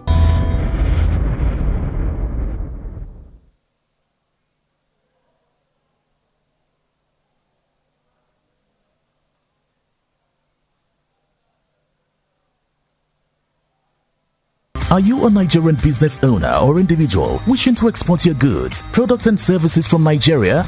Avoid the hurdles that come with lack of knowledge. The Nigerian Export Promotion Council NEPC is your gateway to the global market. Log on to our website www.nepc.gov.ng to get started. Registration is easy. Our offices are spread across the country to serve you better. We are here to provide you with the necessary market information, train you, link you with potential buyers, as well as grant you the necessary support to succeed in your export journey.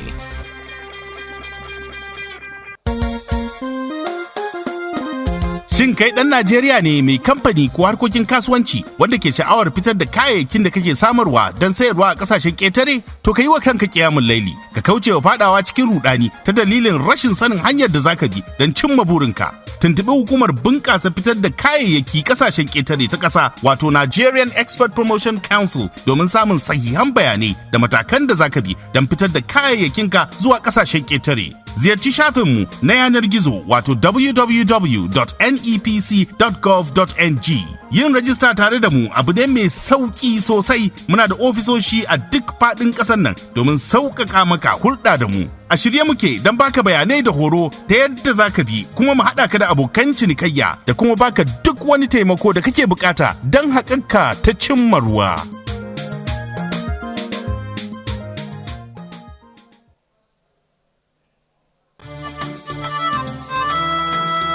Duk wata jiha da ka gani a Najeriya akwai ma'adanai da Allah ya albarkace su da shi wanda ake matukar bukata a kasashen ƙetare. Shirin jiha ɗaya da samar da ma'adanai ɗaya wato One State One Product Initiative shiri ne da aka assasa shi domin samar da ƙarin hanyoyin kuɗaɗen shiga da kuma bunƙasa cinikayya da ƙasashen ƙetare. Tare da taimakon hukumar bunƙasa fitar da kayayyakin ƙasashen ƙetare ta ƙasa wato Nigerian Export Promotion Council, duk kayayyakinka za su samu dukkan takardun shaidan inganci da ake bukata domin sayar da su a ƙasashe daban-daban na duniya. Bugu da ƙari, za mu koyar da kai yadda za ka tattara tare da shirya kayayyakinka domin samun karbuwa a kasashen ƙetare. Ka tuntuɓe mu a Nigerian Export Promotion Council a yau domin nuna maka hanyar da za ta kai ka ga gaci. Bunƙasa cinikayyan albarkatun Najeriya wanda za su haɓaka tattalin arzikin ƙasa. Every state for Obodo Naija get mineral plus non-mineral products boku wey dem need for market wey dey other countries. Yes so, One State One Product Initiative go make we economy big and export go plenty. No be lie. Na the muscle wey Nigerian Export Promotion Council dey put on top so that their goods and services go get approval and stamp to sell for everywhere for this world. You no need to travel to go sell by yourself. Oya, connect with NEPC today and we go lead you to where you wan go. Export for survival go make Naija non-oil potential tranga. Selling your goods, products and services locally is good, but it can get better when you trade with other nations. With a strategy to diversify the productive base of the Nigerian economy away from oil, the Nigerian Export Promotion Council is driving the Export for Survival initiative. Come on board. Let's take you through major non-oil products you can export and earn at international rates as we equip you with the required knowledge and skills for a successful export business. Export for Survival remains a viable option for economic growth and survival.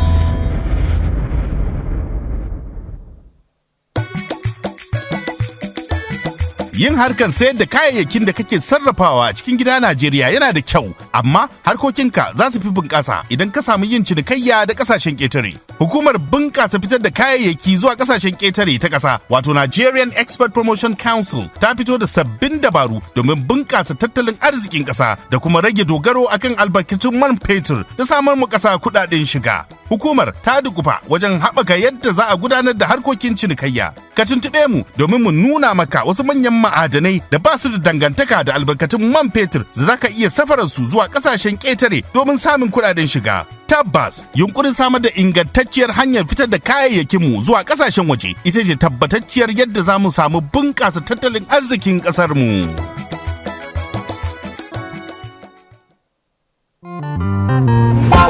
ire ngwaahịa gị n'obodo Naijiria mara mma, mana ire ngwaahịa gị wee nye mba ofesi niile makarịrị site na aro iji busaa akụ na ụba obodo Naijiria na ihe na-abụghị mmanụ crude. Nigerian Export Promotion Council azochiela gidigbam ibugharị ngwaahịa niile na-abụghị mmanụ crude busaa n'obodo niile nke nọ n'ụwa. Nke a bụ iji nyere gị aka ịkpakọta akụ na ụba nke ndị mba ofesi. Nigerian Export Promotion Council ga-enye gị akọ na uche na amamihe ga-eme ka ndị mba ụwa mara ọnọdụ ahịa gị ma bụkwara ebe ị ga na-azụ ahịa. Ahịa mba ụwa ofesi bụ ebe akụ na ụba gị dị.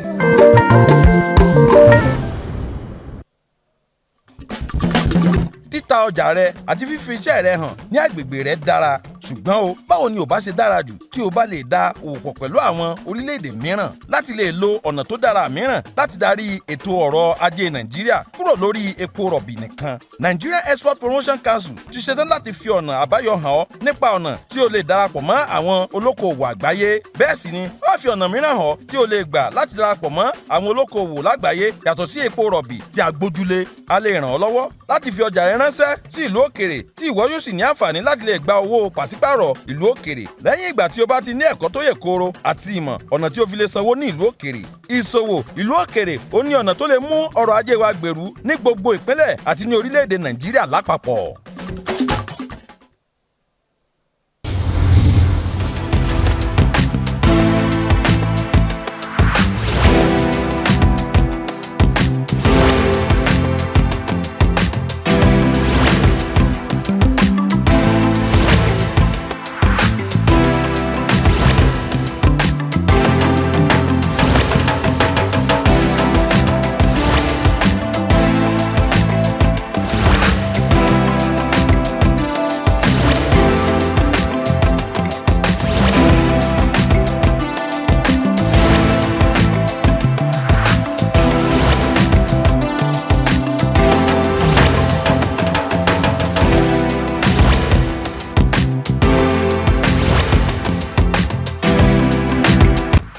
Nigeria's huge domestic market of produce and products cutting across manufacturing, agro-processing, solid minerals and services value chains is attracting global consumer preferences and a hub for intercontinental traders. From what I've experienced from my travel around this year particularly, I've realized that our vegetables are in high demand, our locust beans is in high demand, our tiger nuts is in high demand, and the demand for our shea butter is also high because there are a lot of cosmetics companies and there are a lot of people that can work with these raw materials.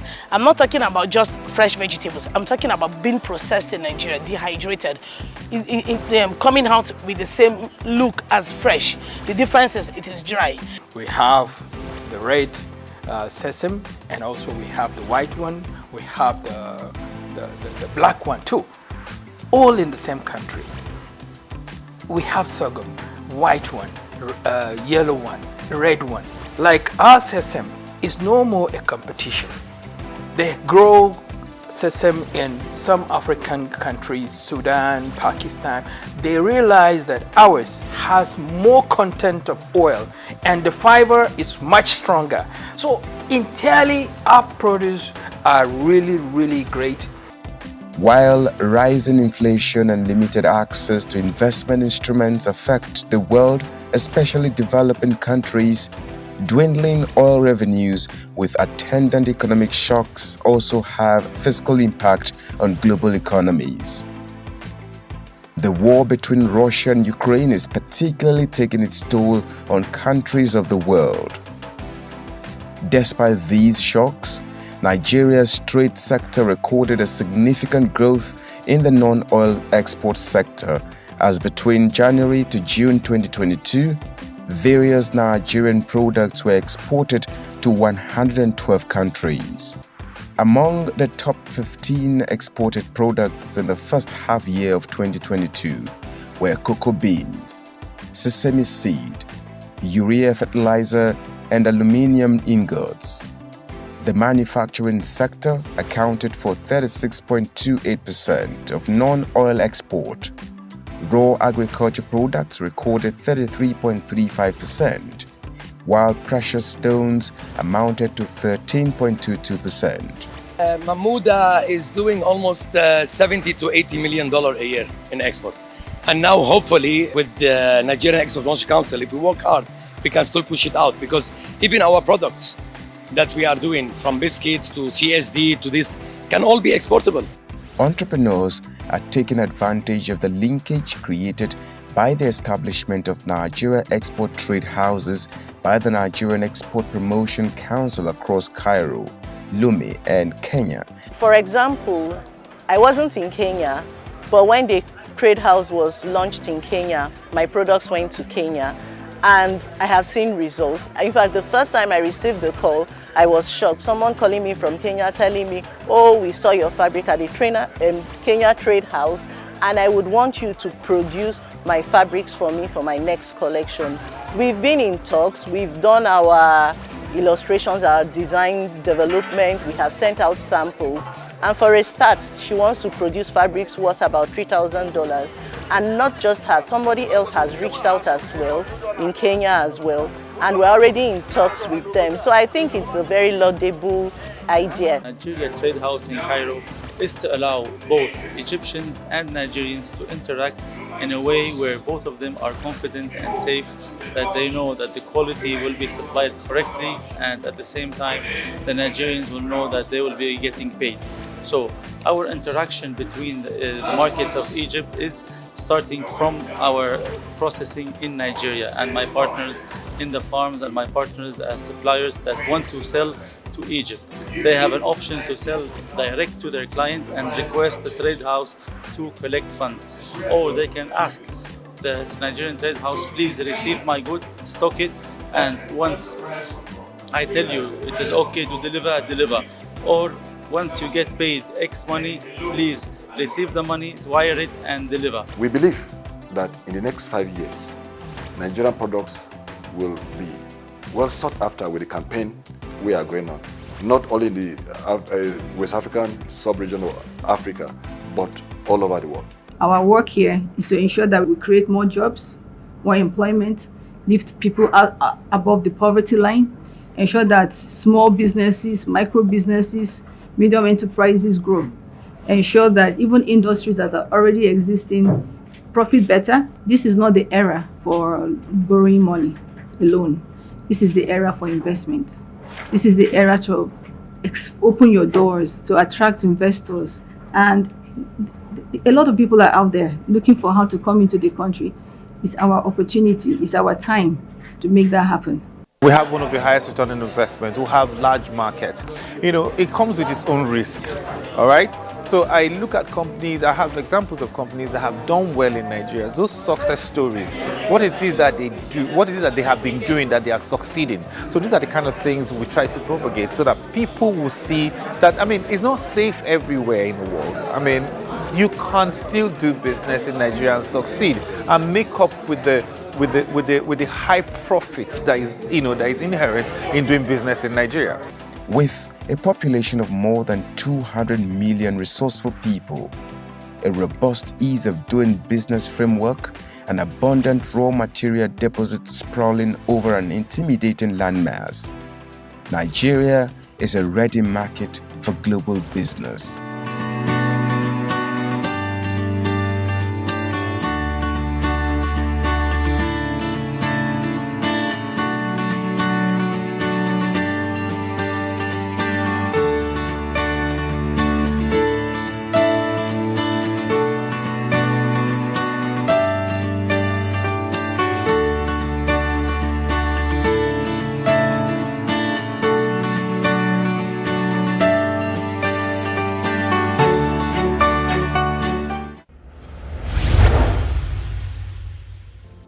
Nigeria is considered one of the leading producers of raw cashew nuts in the world, with an annual production capacity of nearly 800,000 metric tons. Ogbomosho is a cashew hub in Oyo State.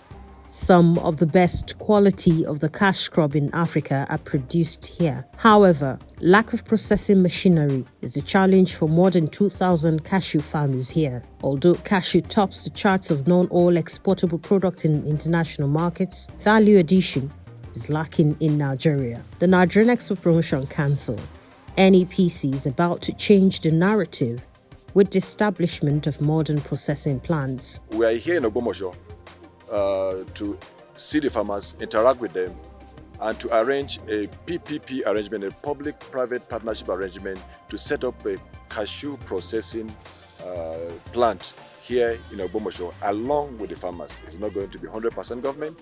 They'll be part of it, they'll contribute to it, and they will run it. I believe that there's a value chain in cashew production that will employ not just the adults, but also the youth. With this, off-takers will come. Their cashew will not go bad because easily you have off-takers that will take it off them, pay them, process it. For them, I think that they should just get ready for a new dawn. Now, expansion will come, market will expand, both local and internationally. The council has also commenced an organic cashew certification program for farmers. The initiative begins with the launch of an organic cashew certification project to develop value chains. We had Pro Cashew bringing one of the best improved seedlings, grafted seedlings that, with a gestation period of only 2 years. You see, with that, the project was well conceived. We have the fertilizer, we have the seedlings, and we just have to encourage the farmers to buy off and move on. You can import a tax on it. The tax that you generated, you give it to the processors who are processing cashew. Similarly, you do it for other industries. What will happen? People will feel intensified. NEPC is achieving the buyer's requirements. In addition to that, our exporter will be selling at a premium, because if the normal cashew kernels sell at $2 a kilo, organic sell like $15 a kilo. So you can imagine that. So that will mean more income, that will mean more demand, and that will mean more market share for Nigeria non-oil export. Most of the issues of rejection of Nigerian products is because of just mere documentation. Exporters are not patient enough to follow the various documentation set up by the foreign regulatory agencies. That's just one of the key things we discovered. Non-documentation or inaccurate documentation. In some instances, some of the products there are actually banned. And if the product is banned there, if you take the product, there's nothing anybody can do about it. They have to reject the product, they have to return the product. And in few instances, there are issues of aflatoxin or pesticide presence in some of our products. And so, they have to reject such products because of food health concern. The Nigerian Export Promotion Council has been in London, United Kingdom, on a fact-finding mission to find out the reason why its products are being flagged.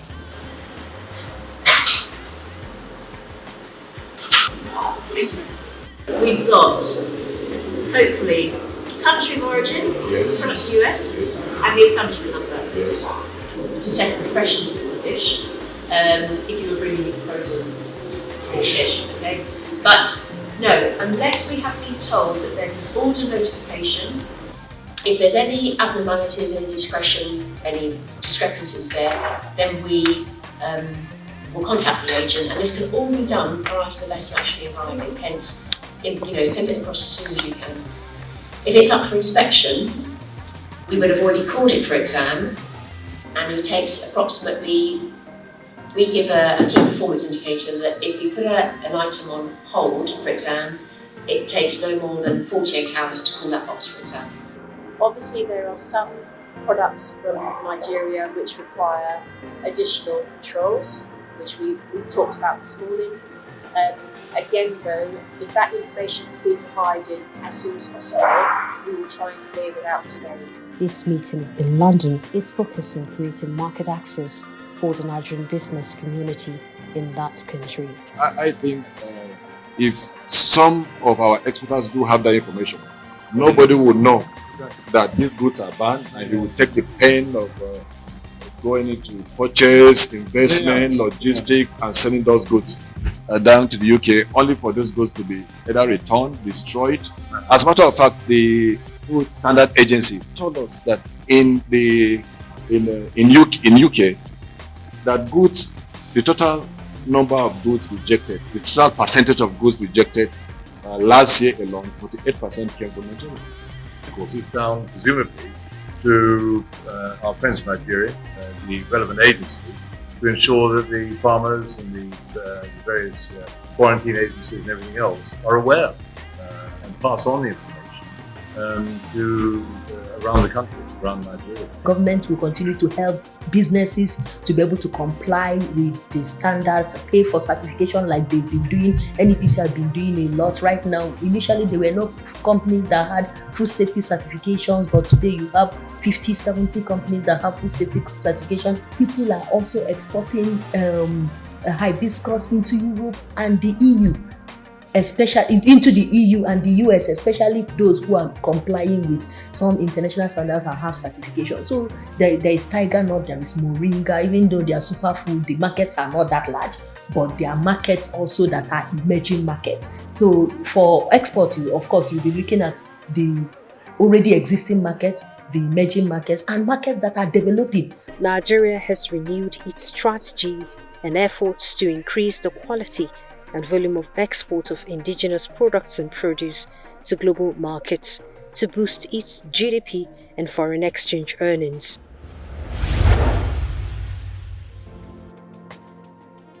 Nigerian's non-oil export has seen an increase in export performance, revenue base, foreign exchange earnings, and enhanced regional integration in recent times. It's a trajectory that the government is keen to sustain for economic growth and production capacity, with MSMEs, particularly youths, venturing into trade and export.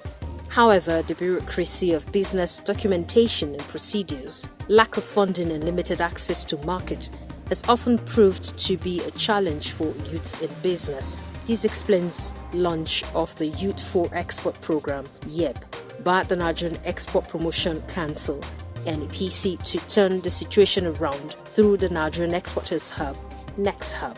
In the long run, we hope that a lot of jobs will be created and the incessant case of social unrest, instability, and youth restiveness will be curbed. We want to handhold you and teach you how to export.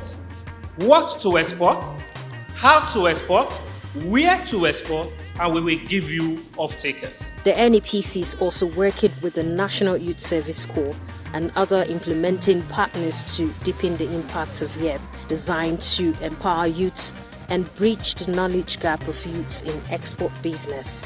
I am pleased to report that some of our core members have already taken advantage of this opportunity by exporting 3 containers of ginger to China. I assure you that we will provide the enabling environment and give access to as many core members that may be interested in this initiative. Already, the youths have taken to the program with keen interest, promising to leverage its opportunities as the government mainstream youth participation in non-oil exports. The success is actually huge. Nexop and Zinab made it so seamless, whereby the stress is not even much to undergo at all. The intensive knowledge about it. It's not all agro-commodities are exportables. We have some specific agro-commodities that are exportables. So with Nexop, exportation is seamless. The Nigerian Export Promotion Council has undertaken several initiatives and strategies to make Nigerians' economy more secure and viable. This time, the crusade has been taken to the National Universities Commission to explore ways of developing the entrepreneurship skills of students across Nigeria's tertiary institutions, and the conversation here is focused on making export a course of study or embedded in business studies in universities. There is need for us to go back to our various university systems and introduce a course of study on non-oil export trade. The only way we can survive as a nation economically is through non-oil export. And that has been our message, export for survival. Major actions or activities of the Nigerian Export Promotion have been captured in our revised CCMAS, the core curriculum which has just been revised, and the Export Promotion Council activities will be embedded in all relevant degree programs in business administration, in entrepreneurship, accounting, in economics, in international trade, and so many other things. You can make a farming, for instance, very interesting to them when you teach some of these courses and even project some of those ideas online on their devices. They get interested. Apart from enhancing the foundational knowledge of the student and opening youth to job opportunities after graduation, the NEPC and the NUC agree that this strategy will change the economic landscape of the country and overdependence on oil.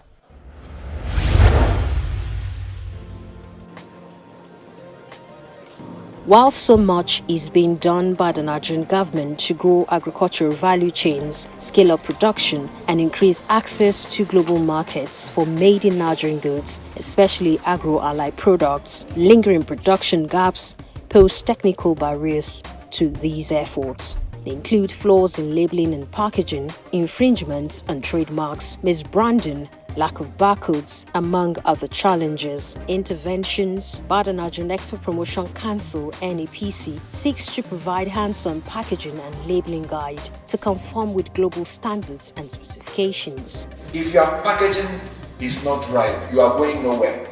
That's the truth about it. And that's export market. Nobody needs to know you. They will know your product by its packaging. Let's train them on how to improve on their packaging, because see, we are your partners in this business. We do everything to help you grow in your business. We do everything. So please, I implore you to ensure that you listen carefully, and whatever you need to do, you do it to improve your business. Achieving these set goals requires the buy-in of the small and medium enterprises to bridge the knowledge gap and expedite compliance for sustained access in Nigeria and emerging markets. African Continental Free Trade has kicked off, and for Nigeria products to displace products that are imported from France, from Europe, we have to make sure that we get it right with packaging, with labeling, all the declarations, all the allergy declarations, everything that is needed. Whether you are SME, whether you are multinational, export is export. To go into export, it has the rules, and they have to clap. Export Promotion Council is also working with the International Trade Center in the area of product labeling and packaging towards meeting global standards and requirements. Our products are of high export value, but the problem of the same has been packaging. And so we identified that gap, and so we collaborated with ITC under the She Trade program to train women on packaging. At the end of the day, our business will grow in terms of packaging, and our export value and volume or export performance will increase. Supporting companies, more specifically small and medium-scale companies, to improve their packaging system to better access the market and to improve their sales, improve their profitability. We are empowering women to improve their capacities to access the market. We are going to look at the methodology on how to improve a packaging system and how to create a new packaging system in a cost-efficient manner, doing right the first time in order to reach the targeted customer on the Nigerian market, but also outside Nigeria. Economic watchers say not all export is the gold and future of the economy, and Nigeria is not leaving anything to chance to secure that future for its citizens, from building the capacity of entrepreneurs to positioning key players in the right market and linkages with big businesses, pulling its weight to make Nigeria competitive and increasing its foreign exchange earnings. The Nigerian Export Promotion Council positioned Nigerian export trade houses across regional countries and held the first joint trade fair with the Gambia in collaboration with the Small and Medium Enterprises Development Agency to promote Nigerian-made products, even though they have been trading amongst themselves for decades. What I have to tell you now is bring in a Chamber of Commerce, Nigeria Chamber of Commerce. That's the way forward. The market is there, the manpower is there. Nigeria alone can produce the whole continent what we need. Nigeria can produce what we need in the continent. And we are ready to learn from you. I've sold a lot of products here already, and people are interested already to partner with us, to collaborate, to become distributors and marketers. And this is great for us. I've gotten a whole lot of wholesalers who want to buy my clothing, some retailers, and then I'm actually looking to expand into this country because the market is huge actually. The NEPC has taken some very bold steps. I think the steps they've taken when they decided to intervene directly in the export supply chain was a good one, because they were able to distillate the entire process between growers, processors, to aggregators, exporters. And then for the very first time, they decided to put terminating outposts, export trade houses in different regions around the world. I think that was a very, very important step because the export trade is like a pump. You have to prime the pump, and the primer is the export trade house who's on the ground, understands the market, can continue to supply the needed market intelligence to the export class, and can guide them through the process seamlessly. So I think they've done a pretty good job. Economic watchers say Nigeria is a ready market for global business and can be a lucrative market for companies as the NEPC build bridges with countries to boost intra-regional trade. Nigeria and the People's Republic of China have been collaborating to strengthen both countries' economies and leverage foreign direct investment opportunities to expand business in Nigeria and China markets for a steady economy and forex inflow. This renewed alliance has birthed the establishment of the Nigerian Export Trade House in Changsha, Hunan Province, China, with the shipment of more than 20 containers of ginger and sesame seeds valued at $1.3 million to kickstart the operation of the trade house. China was third on the top 10 non-oil export performers of about 375 million US dollars. And there is need for us to curb that trade deficit by introducing the export trade house. To seek for the expansion of those goods that's on protocol list between China and Africa, particularly Nigeria. We hope to work with Nigerian embassies in China and the relevant institutions to work on all fronts, for example, to set up overseas warehouses on both sides and other long-term economic trade investment trade cooperation so as to achieve mutually beneficial and win-win results. We can do much more by taking advantage of the FOCAN framework on trade and investment promotion, especially it is now abundantly clear that Nigeria is an important trade partner to China. The Nigerian Export Trade House in Hunan Province is expected to increase the visibility of Nigerian products in the People's Republic of China, considering its prominence in the Asian continent. With a view to creating a roadmap for the sustainable growth of the non-oil sector, the NEPC held its first edition of Non-Oil Export Conference 2022, where key players deliberated on the need to create a framework to transform the huge export potentials in the country, with far-reaching recommendations on how to reinvigorate the non-oil sector and Nigeria's economy. We are determined to enhance the competitiveness of our businesses within what is poised to become one of the largest regional single markets in the world. And this is why our Export Development Fund, under the Nigeria Export Promotion Council, has committed 50 billion naira to help position the export-oriented Nigerian businesses to play competitively within this growing regional market by building programs as well as business grants. Nigeria can no longer depend on oil as its major source of foreign earnings, so it must export to survive. Nigeria must survive. Export is the only way out. Very soon, there will be less dependence on oil exports.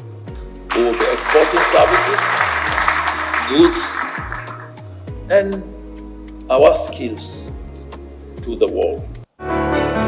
Every state in Nigeria is endowed with mineral and non-mineral products required in the international market in commercial quantities. The One State, One Product initiative seeks to diversify the economy and boost exports. With the support of the Nigerian Export Promotion Council, your goods and services will obtain the necessary certifications to sell in destinations across the world. What is more, you do not have to make the journey to distant ports. Connect with NEPC today and we will lead you to where you want to go. Export for survival, optimizing Nigeria's non-oil potentials.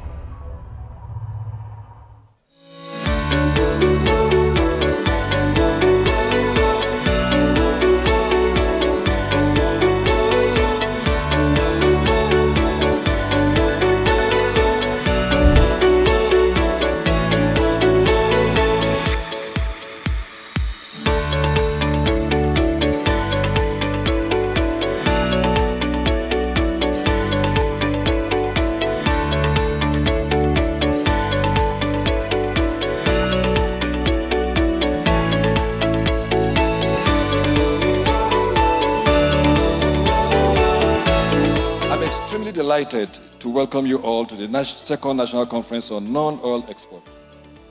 This conference, being the second edition, is a testament of our promise to keep this engagement an annual event since we started in April 2022. The conference is also to re-echo our message of the Exports for Survival campaign on the need for Nigerians to imbibe an export culture for sustainable economic development. The NEPC is saying that all hope is not lost. The non-oil export sector can salvage our economy and make it even stronger. Your presence here is a clear attestation of this administration's commitment to the development of not only the non-oil export sector, but the economy in general. I want to thank you for coming. I want to thank you for listening. Thank you very much, and may God bless Nigeria.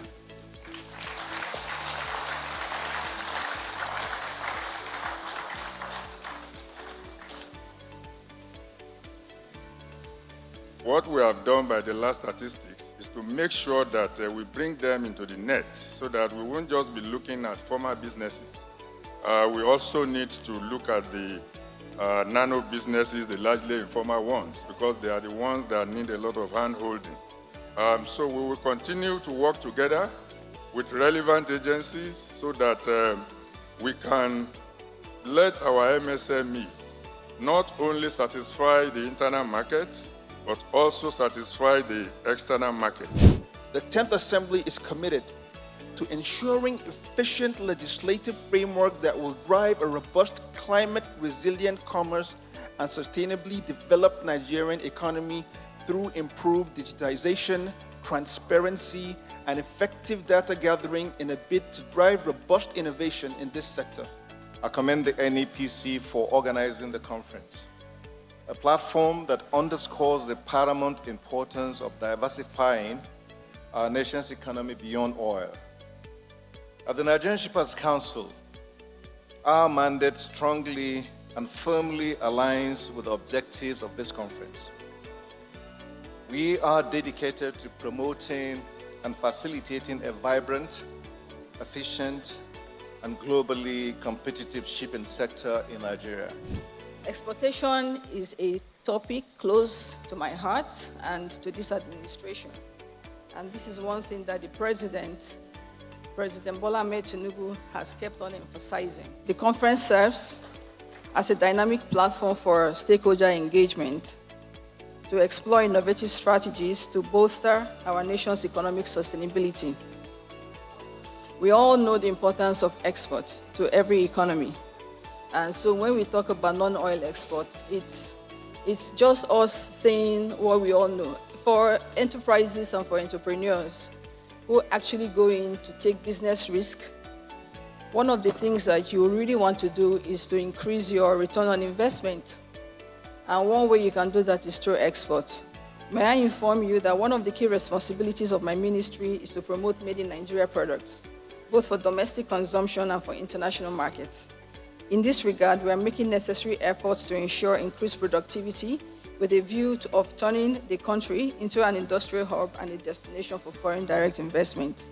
I am hopeful that your contributions here will indeed shape the future of Nigeria's non-oil export sector.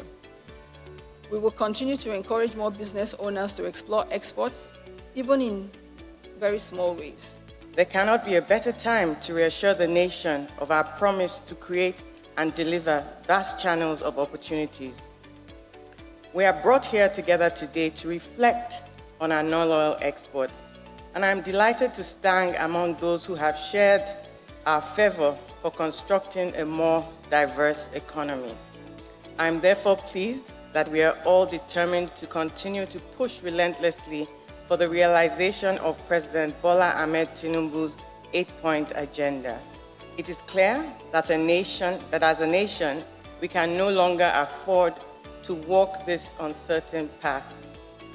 Distinguished ladies and gentlemen, all the indicators of our economic performance have pointed to the need to prioritize non-oil exports.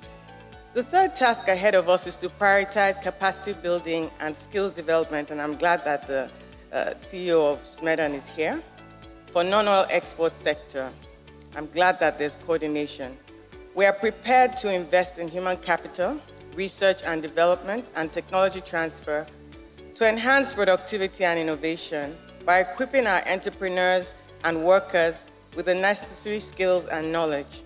On our part, the Tinubu administration has already commenced the task of prioritizing the policy coordination and regulatory environment required for our businesses to thrive and scale across Africa.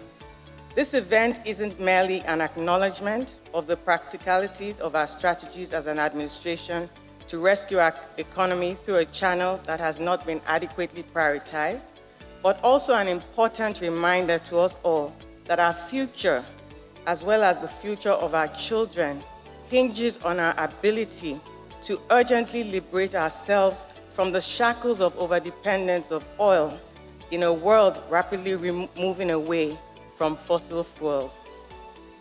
I hereby declare the second National Conference on Non-Oil Exports open.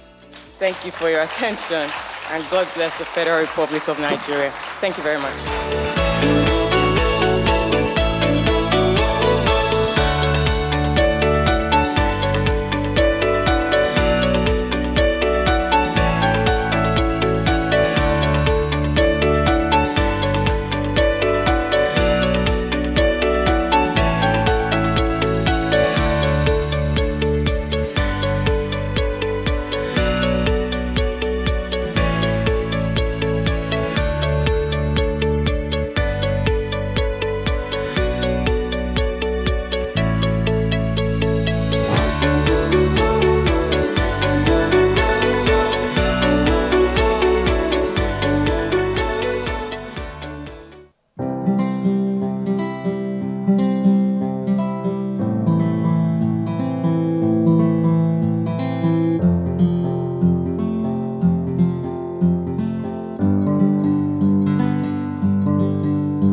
Welcome back.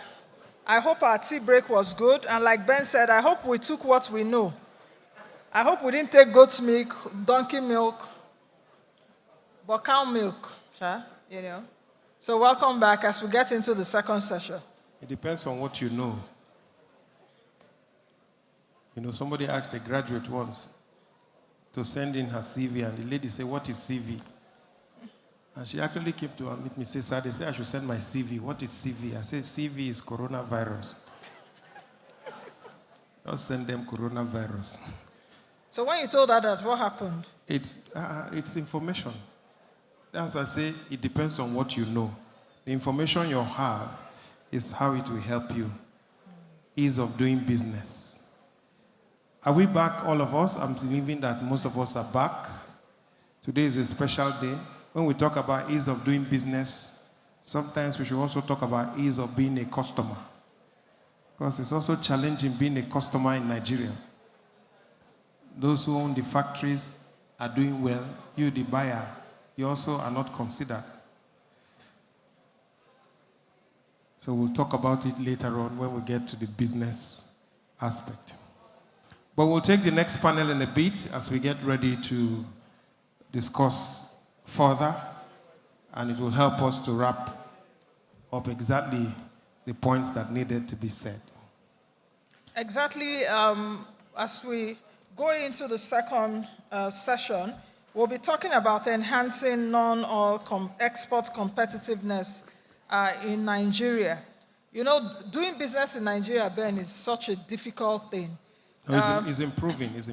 There's ease of doing business. There's ease of doing business now. Yes. Where I'm going to is the resilience of the people, the resilience of the business people in the country. I would liken it to such a way that if your clock is not working, You know, if your clock is not working at home and you've changed the battery and it's still not working, you just take out the battery and you just live your life like that. Now, which way? Any way, now way for this country. You understand what I mean? The spirit of resilience. It depends on where you bought the clock. It depends on where you bought the clock. Yes. Okay. If you buy a new one, it can last for about 1 year. If you buy a fairly used one, maybe 3 months. Oh, it depends on where you even buy the battery. I noticed that. Yeah. It depends on where you also buy the battery. So I think we should move along pretty quickly. We need to bring in our lead speaker to talk about enhancing non-oil export competitiveness in Nigeria. Of course, he's a member of and trustee of the Indian Association of Kano, Nigeria. He's a consultant to various multinational companies and consults on a variety of subjects and advises on technology selection, vendor selection, design process flow, and best manufacturing practices. He's also an active member of RIPAN, the Rice Processors Association of Nigeria, and was recently recognized as the Agro Achiever of the Year by the Nigerian Agro Awards. Our lead speaker has planned, designed, and set up the first made in Nigeria rice mill in Nigeria. And in recognition of that effort, the President of Nigeria visited and inaugurated that factory and also tweeted from his personal handle.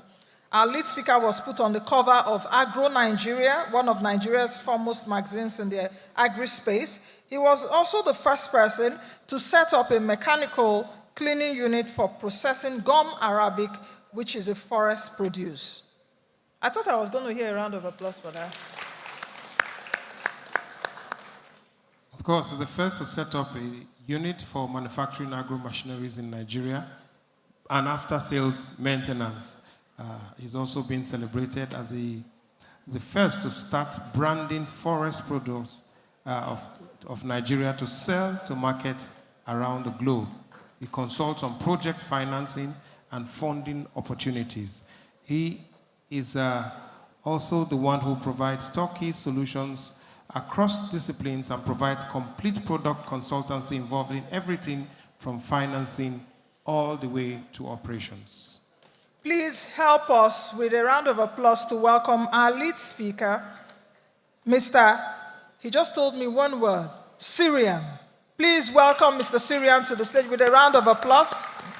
Promoter and chairman of the Fullmark Group of Companies. Please, let's welcome him one more time. He's a Nigerian in and out, I'm telling you. I'll tell you his Nigerian name after his paper. Please clap for him some more. My Yoruba friends call me Ayo. Okay, he says his Yoruba friends call him Ayo. Please clap for Ayo. Sir, will you remember your Igbo name? They haven't given me a name yet. They just call me Chief. Chief. Without the red cap. Please clap for him. The Nigerian chief without the red cap. Perfect. So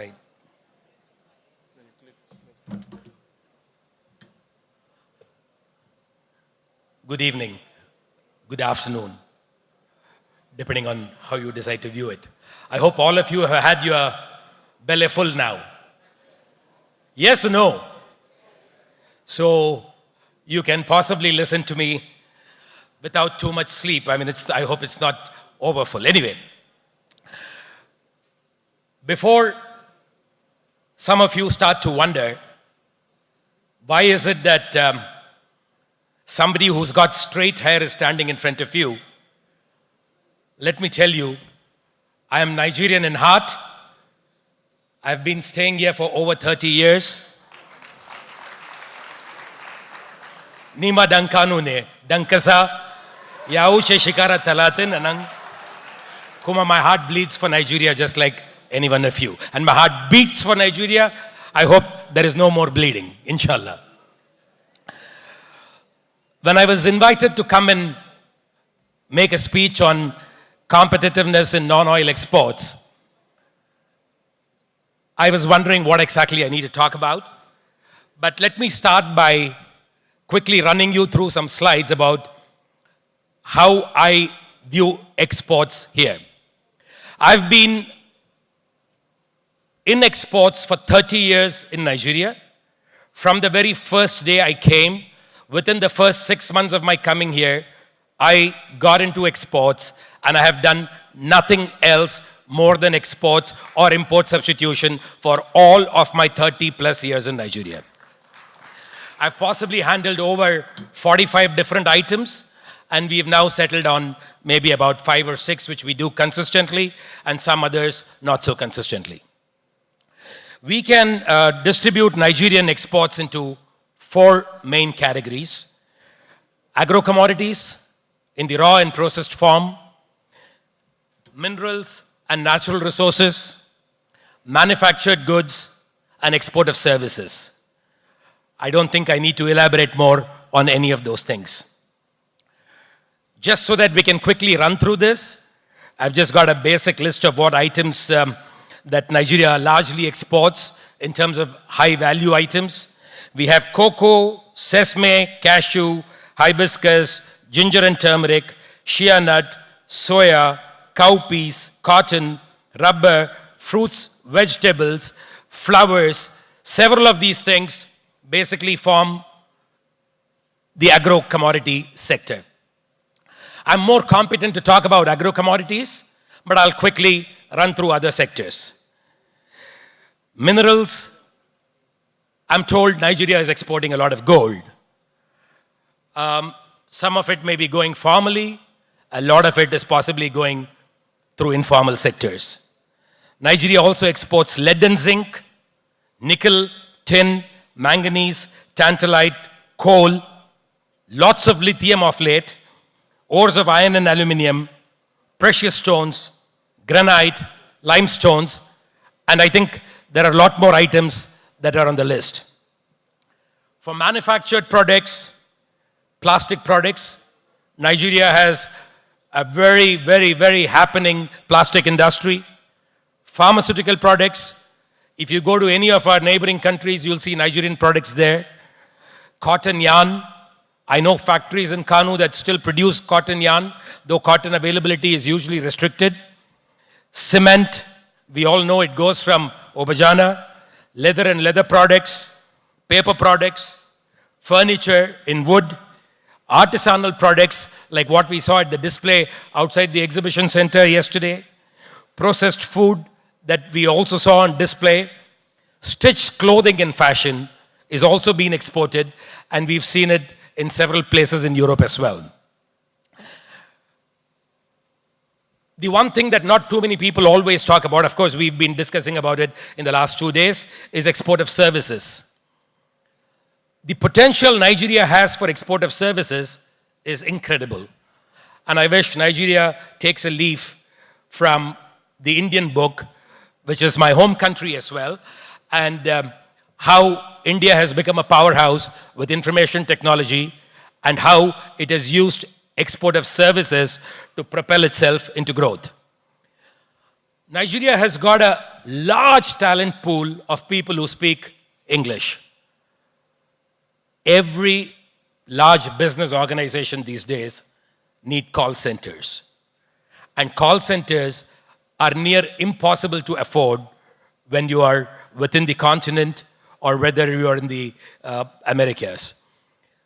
If Nigeria can put its teeming youth, university graduates, highly skilled and educated people who otherwise find it difficult to get jobs into call centers, the amount of money that it can raise for Nigeria is incredible.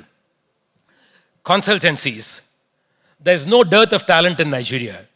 If you look at the National Health Services system in the UK, if you look at doctors and surgeons in the US, you will see a large number of Nigerians there. It obviously goes to show that Nigerians are very skilled at whatever they are doing. Even here, there are people with incredible amount of skill who just don't get that opportunity. Their theoretical knowledge can be used. So consultancies, whether it is in the field of architecture, whether it is the field of design, whether it could be any field where people don't have enough opportunities here, but where there is dearth of talent overseas, where these skills can be exported. The oil and gas industry in Nigeria is, of course, very, very big. So we have a lot of people who keep retiring from organizations like NNPC, who have had incredible amount of experience in the African environment and in the oil and gas sector. They can make great consultants for other African countries and even in the Middle East for people who are prospecting from under the ground. Teaching and knowledge sharing. Over the last 10 years, whenever I have sat down to recruit people, I have discovered that a vast majority of the graduates, when they find no other job, they go into teaching. I don't know how many of you here are aware that some of the biggest startups in India today are companies that specialize in putting educational material out there. So if the infotech can be combined with the teaching abilities of the Nigerian students, I think that could become a great potential as well. Back office and support systems, giving services in terms of accounting, giving services in terms of running travel agencies, great opportunity. If, like how our president has been trying when he went to Dubai, when he went to the US, he has been requesting Nigerians in the diaspora to come back. If we can get the diaspora to come back, if we can get these doctors to come back, we can set up medical tourism as a great thing here. All around Africa, people travel to India, people travel to Egypt, but if we can get 30% of our Nigerian doctors to come back from UK, if we can get 20% of our doctors to come back from US and give them the enabling environment, the amount of money that Nigeria will make is incredible.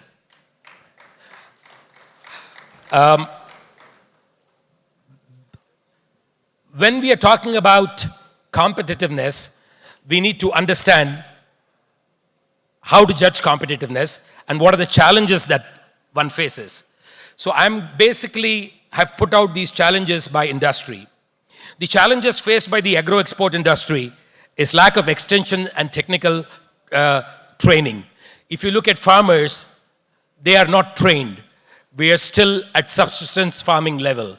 Small land holdings, small acreages, and associated problems.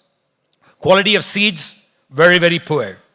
We all know that Nigeria has not built a new dam in over 35 to 40 years. So it's basically all agriculture is based on the will of the Almighty and the rainfall that we get.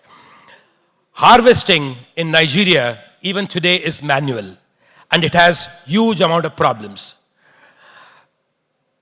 I feel a little sad to say this, but when you look at Nigerian agro-commodity exports, if you compare Nigerian products to the products from all our neighboring countries, Nigeria products sell at a discount as compared to the products of our neighboring countries.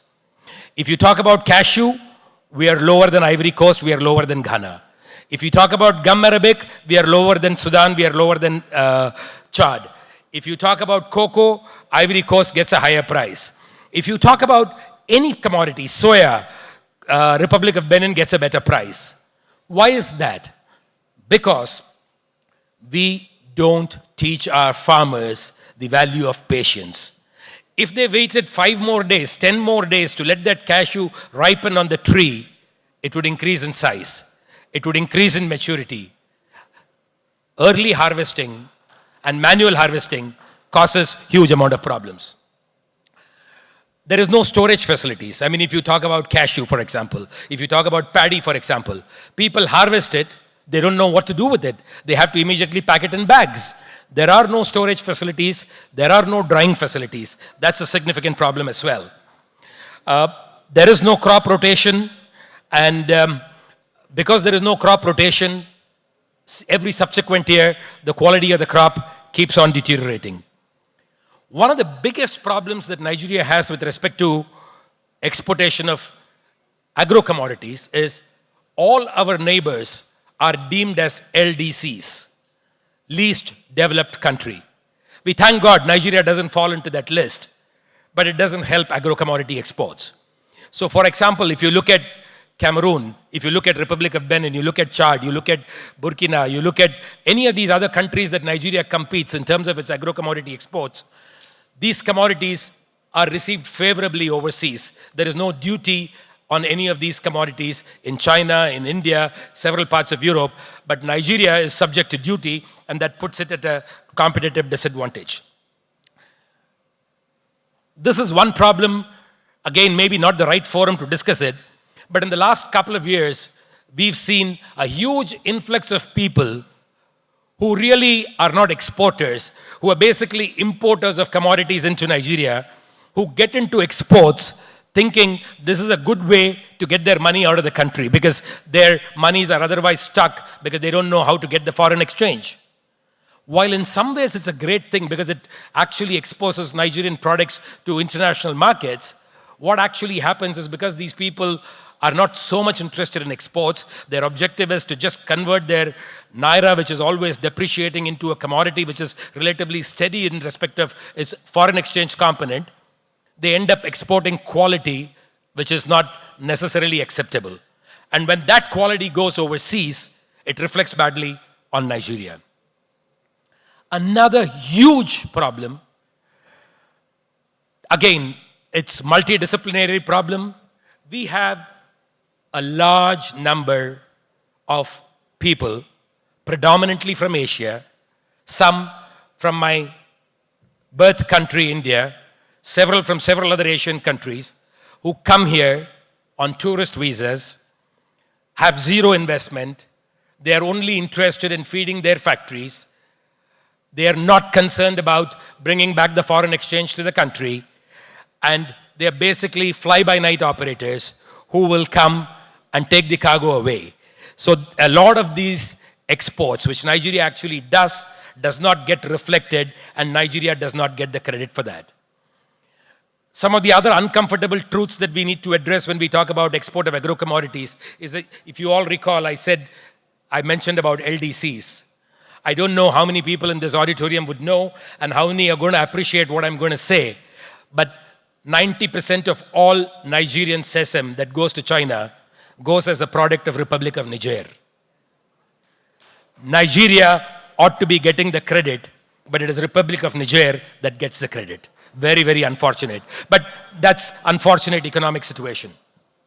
When we talk about challenges in the mining industry, it's a hugely capital-intensive industry. We don't have the technical expertise and technology. I mean, if you go to some of these places near Abakiliki, you still see people with a hoe trying to cut into the ground to get out ores of lead and other minerals. Some of these lands are so difficult to access that accessibility issues are there. The government obviously has constraints in terms of setting up roads to be able to access many of these places. So obviously, exports are going to suffer. Another big problem, whether you talk about mining, whether you talk about agriculture, is lack of resources, lack of equipment. The same thing affects manufacturing as well. 100% of all machinery, we are dependent on companies and factories outside of Nigeria. There hardly are 1 or 2 factories in Nigeria that can produce equipment for mining or for agriculture or for manufacturing anything. And in a situation where Forex is not available, it's impossible to keep these machines working on a consistent basis, which also affects quality. Another problem that faces mining is security challenge, environmental challenge. We are all aware of that. Manufacturing industry, lack of adequate power. I don't think I need to talk about that. Lack of trained manpower. People who have been sitting on the other side of the table trying to recruit people will understand that it's a kind of paradox. It's like being stranded on a boat in the middle of the sea. When you're thirsty, there's water all around you, but there's none that you can drink. It's exactly the same problem when you try to recruit people. You have incredible large number of talented young boys, but they don't want to work where manufacturing is. Every educated Nigerian boy or girl wants to be in the telecom, wants to be in banking, wants to be in glamorous industry where they'll wear a jacket. Nobody wants to work in manufacturing because manufacturing is getting your hands dirty, sleeping under a car, putting your hand into a machine. There is no glamour involved in it. You can't step out and take your girlfriend out for a cup of coffee or meet your boyfriend wearing a good dress when you're in manufacturing. And that's a huge mindset change that we'll need to bring about as far as the Nigerian youth is concerned. It's a fact of the matter. I've again said over-dependence on imported machinery, which continues to be a problem. Lack of foreign exchange, either for raw material or for repairs of machinery. Regulatory framework. My God, I can speak all through the day for regulatory framework, but I'll just say the Nigerian factor messes up manufacturing in more ways than one. We have to deal with the local government, the state government, the federal government, and several organizations you don't know where they are affiliated to. Multiplicity of taxes. I don't think I need to say much about it. Challenges in the service sector. A couple of days back, I met a young boy. I asked him, what is he studying? He said he's doing his BSc in library sciences. Perfect. 20 years back, you needed librarians, you needed library sciences. Today, all libraries are on your phone, are on the end of your fingers. You tap a key and that's your library. So what use is a library sciences course? I can't even seem to understand. People are still talking about courses which have zero potential for employment today. So I think we need to change our entire outlook and how we want to look at stuff. We have very outdated curriculum. All our teaching processes are dedicated to producing degrees rather than to producing people with that capability to do something. We have no exposure. We can't give our youth exposure to best practices. Obviously, we don't have the best equipment. I want to share an anecdote with you all. We have some Japanese machines. It would constantly not work well. We tried doing everything and we still couldn't get it to work well. Eventually, we flew in a technician from Japan. And he said, it is not working because the voltage is not correct. We all know we have voltage problems in Nigeria. But the Japanese are so advanced, they did not even know that the machine could be subject to a voltage problem. I mean, to them, constant voltage is something that they just take for granted. So the machineries are not built to be able to take these kind of voltage fluctuations. A country where a train is timed to the second obviously is so evolved that they don't understand that a machine which is meant to run at 415 volts will not work very well at 410 volts. And here we are looking at just electricity, irrespective of whether it is 330, 400, 410. If we get some light and a bulb can be lit, we are happy about it. That's a huge problem. Another big problem, the colloquial word I think is japa. Every boy and girl, as soon as he graduates, is looking, how can I migrate to Canada? How can I go to Germany? How can I go wherever I need to go? So how can the service sector or any other sector grow? We need to be able to retain our talent back home. These were industry-specific challenges. I am now going to again talk about challenges. Pardon me for talking about challenges, because if we don't know what we are faced with, we'll never find solutions. So I've also preferred some solutions, but first let's talk about the challenges. I've split it into 4 categories: the infrastructural challenges, regulatory challenges, funding challenges, and FX challenges. Infrastructural challenges, we've already covered it. Inadequate and erratic power, we all know what that means. Unreliable transportation. I was very happy when my friend here from NPA spoke about not talking about any more grammar and facing truth. Sir, you'll be surprised to know, a couple of containers that we loaded in 2019, which reached the port, have still not reached destination. And neither Maersk Line nor the port is able to find where those 2 containers went. We are in court because those 2 containers have not been found. Unfortunately, it comes and lands at your feet, but that's just the fact of the matter. When we talk about unreliable transportation, the regulatory framework is such today, if you open an NXP, for example, for 10 containers, 9 containers have reached the port. The 10th container has got stuck because the engine has got knocked and it takes 45 days to reach. The other 9 containers have to be kept in port till the 10th one reaches there. I mean, if you try to make an amendment or do anything, you will be running to CBN and every other organization for the rest of your next 5 or 6 months explaining why things didn't happen. So it's extremely painful. I hope Nigerian Export Promotion Council takes note of this, that you should give the exporter the flexibility of that documentation. If 10 containers are involved in one NXP, 9 have reached, we can't do anything but to wait for the 10th container to come. So for all of us who are exporters up country, I mean, it works very well for those who are in Lagos, Ibadan, or that environment. But for somebody like us who are in Kanu, people who are in Maiduguri, Sokoto, Birnin Kebi, other places, you load a truck, there is no guarantee when the truck is going to reach. I mean, it may reach typically 4 to 5 days. It can take 3 weeks. There are trucks which take 6 weeks. And there are those 2 containers which have gone into the port and I've still not found them since 2019 December. Besides the point. Cost of transportation. It is cheaper for me to move a container from Apapa to China than it is for me to move a container from the Maersk Line terminal in Kanu to my factory. It is more expensive to move a container from Kanu to Lagos than it is to move a container from Lagos all the way to China or all the way to India or to any other place for that matter. Today, you can load a 20-foot container to China for $400 and it costs over $1,500 to move that container from Kanu to Apapa. How do you justify that? Whether it's an import costs twice as much. It costs possibly $3,000 to move a container from Apapa to Kanu. So transportation cost is something that's going to mess you up. Port congestion.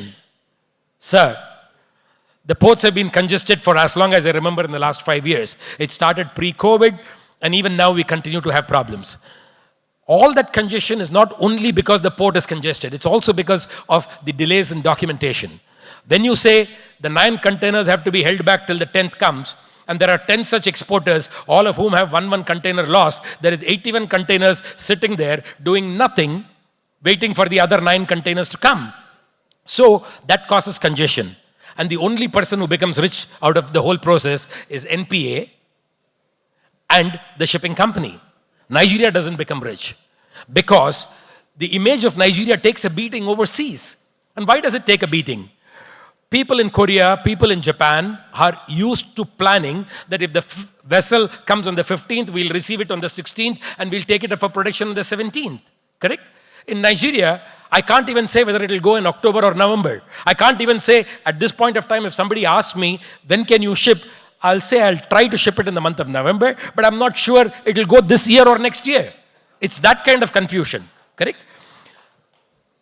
Another big area, which is the problem across the board for anything that you export out of Nigeria, is lack of an accredited testing laboratory.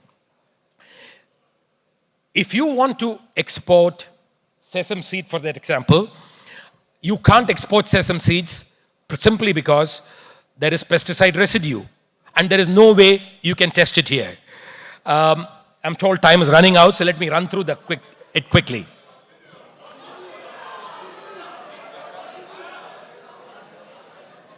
Do I have your permission, sir?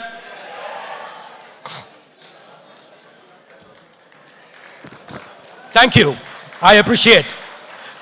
I take it as a vote of confidence that you all being able to identify with what I'm talking about.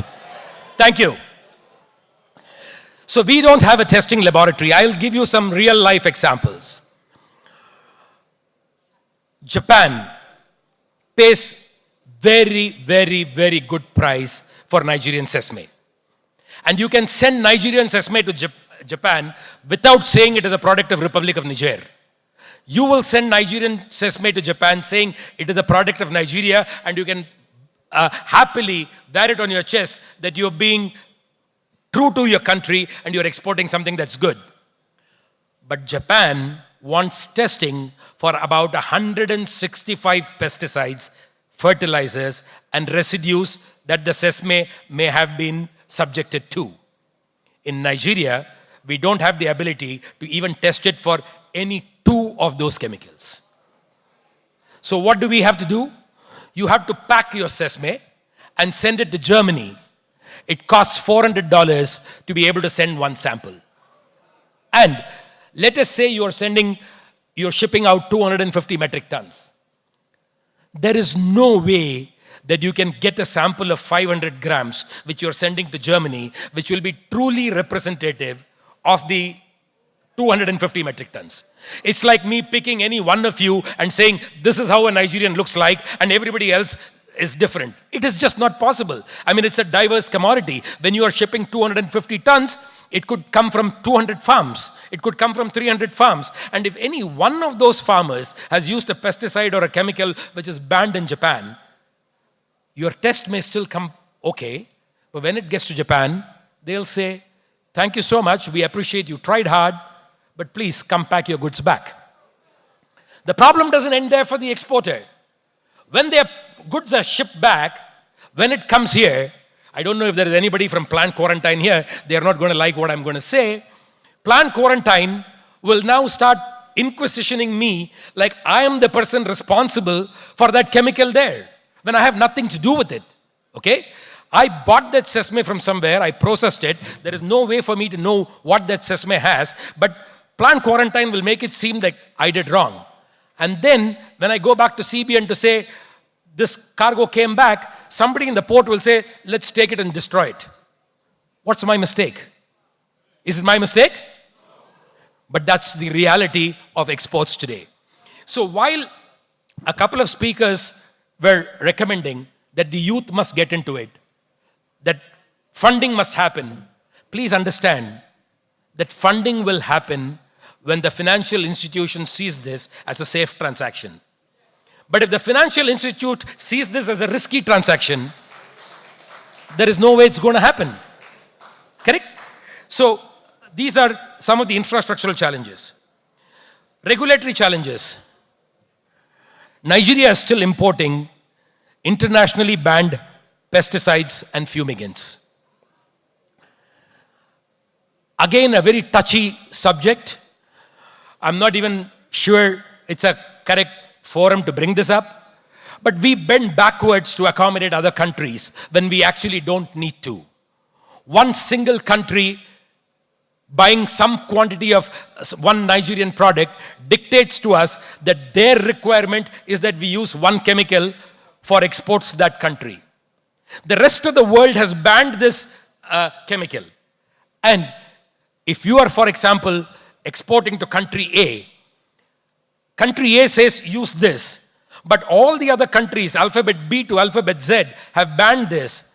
And if you want to sell to them, they will not even buy from you insofar as you are using this chemical which country A wants you to have. And we have those examples here in Nigeria. So, in some ways, Nigeria's sovereignty is being challenged by other countries. And because of our myopic views and not being able to understand it in the larger perspective, many a times we have had to compromise on what is good for Nigeria in the long run. In the short run, maybe there was a benefit, but in the long run, we have actually put ourselves at a disadvantage.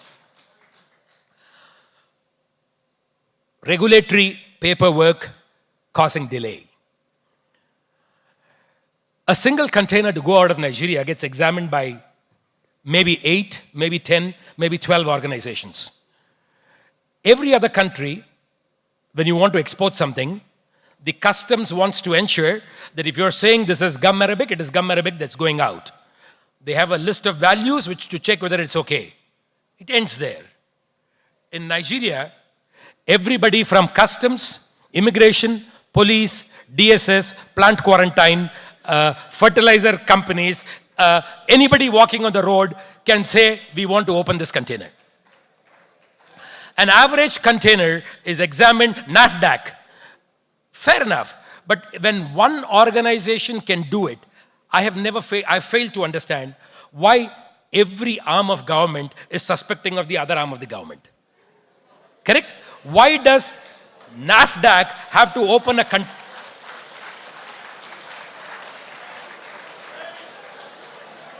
I fail to understand why NAFDAC has to open a container which has already been opened by customs. Why does immigration have anything to do in a port where goods come in and go out? What role does the police have in the port And what is it that they want to see in a bag of gum arabic? Correct? If gum arabic is a forest produce, federal produce will want to inspect it. They will want to stamp each bag. They will want to put their seal. While, pardon me if I've said anything wrong, the object is not to crucify somebody. The objective is to say, if we want to make ease of business, all these things should have one single window. Imagine if you wanted to go make yourself a shirt and the tailor said, okay, you go there to buy the cloth, then you come back to me, then you go there to cut it for you, then you come back to me, then you go get the button, then you come back to me, then we will stitch it, then you take it to the button guy to match it. That is exactly what happens in Nigeria. So an average exporter has an agent who is basically all of us exporters who are working up country are working at the edge of a barrel. Okay? So when somebody says there is money to be made in exports, there is money to be made if you have gone past that critical stage, you have gained that fat, and you have the ability to lose some fat to all those who are going to choke you on your sides to bleed you for what you are worth bleeding for. Please, I started my speech by saying, Nima Dankasane. Ko? Babu Bambanchi da Mutane Anandani. The reason I'm saying it is I don't want any one of you looking at it as a foreigner saying so, because I am as much Nigerian like any one of you. And I was telling our executive director earlier today that till such time as we are not willing to face the truth, when you go to a doctor, if you don't tell him, doctor says, Kana lafia, you say lafia lau, me faru, bab kome, what is he going to give you medication for? You need to go and tell him, Akoi chivo the kai, Akoi chivo the chiki, Akoi chivo the chiki is a baka maganing chiki ko. So if you go and say everything is okay, you're not going to get a medication. So when they brought me here, I was actually surprised to get this invitation because every other forum in the past, people have always disliked me because I say things the way I see it. I have been one of those people who was always against EEG. It's a great effort by the Nigerian Export Promotion Council, but I always felt that when there was no EEG, there were more genuine exports than when there was EEG. Anyway, that's besides the issue. Typically, a single container takes 2 weeks, bare minimum, after it reaches the port before it can go on a vessel. If a container goes in less than 2 weeks, Almighty up there has put his hand on your head and said, you're a blessed one. For an average person, it could take 3 weeks. And in this 3 weeks, you're enriching some warehouse person, you're enriching the shipping company, and you're impoverishing Nigeria because the Nigerian product is losing value, whether it is agriculture because quality issues, if it is anything else because Nigerian exporter is paying it in terms of interest to a bank. I've also said upcountry exporters are at the mercy of agents. Post-shipment documents are near impossible to collect. Different countries have different regulations with respect to post-shipment documentation. If you are exporting to Far East, they are willing to overlook a lot of documentation or view it very simply. If you are exporting to Eastern Europe, documentation is very critical. I mean, if you're exporting to Mexico, documentation is very different. So, for example, in Nigeria, we write the date, month, and the year. In some other case, they write the year, month, and the date. If we go and make a request, can you change this format? Somebody sitting there will say, no, you don't have a choice. You collect it thinking, how does the format matter? But when this document gets overseas, your LC will not get honored because there is a discrepancy in the document. Correct? So I have always felt that there must be a single window for all pre-shipment documentation and all post-shipment documentation. So if you have a room like this, thank you. If you have a room like this, where we can have customs, NDLEA, everybody, and the exporter walks in from one window and walks out from another window, that's the fastest anybody can do. Same way, he's collected his container, given it here, walks back like this, collects his certificate of origin, phytosanitary certificate, SGD certificate, all the other certificates, walks out from there, goes to the bank, gives it, collects his money. That should be the end of the thing. And I hope within the few years from now, I'm sure it's not possible overnight, but it is possible, and we should be able to do it. I would also request that all regulatory offices should be available everywhere. I'm talking about post-shipment document collection, okay? EEG and RT200. I think these are fantastic initiatives, but I have said they have been hijacked by the unscrupulous. We all fear for our lives, so do I. When I was asked to speak here, I said, is anybody going to hold an umbrella for me? Is anybody going to indemnify me from what I'm going to say? I was told I have only been invited because I'll say the truth. We have known, I'm going to talk in the third party, people have exported containers through Lagos, containers have gone to Cotonou, gone to Republic of Niger and come back via Maradi, and the circle has happened about 10 times. And people have gained EEG, and people have gained RT200. Goods have not gone out. It is the same goods that have been doing the cycle, and people have benefited. NEPC is not to blame. It is a well-meaning initiative, but unfortunately, the end result is it has enriched some unscrupulous people, and genuine exporters have not been able to compete. Now you'll ask me, why is the genuine exporter not able to compete? This water has gone out and come back 20 times, and each time it goes out, it's a 100 naira bottle of water, I collect 10 naira. I've done 12 rounds. So I've already collected my 120 naira. What is the value of this for me? 0.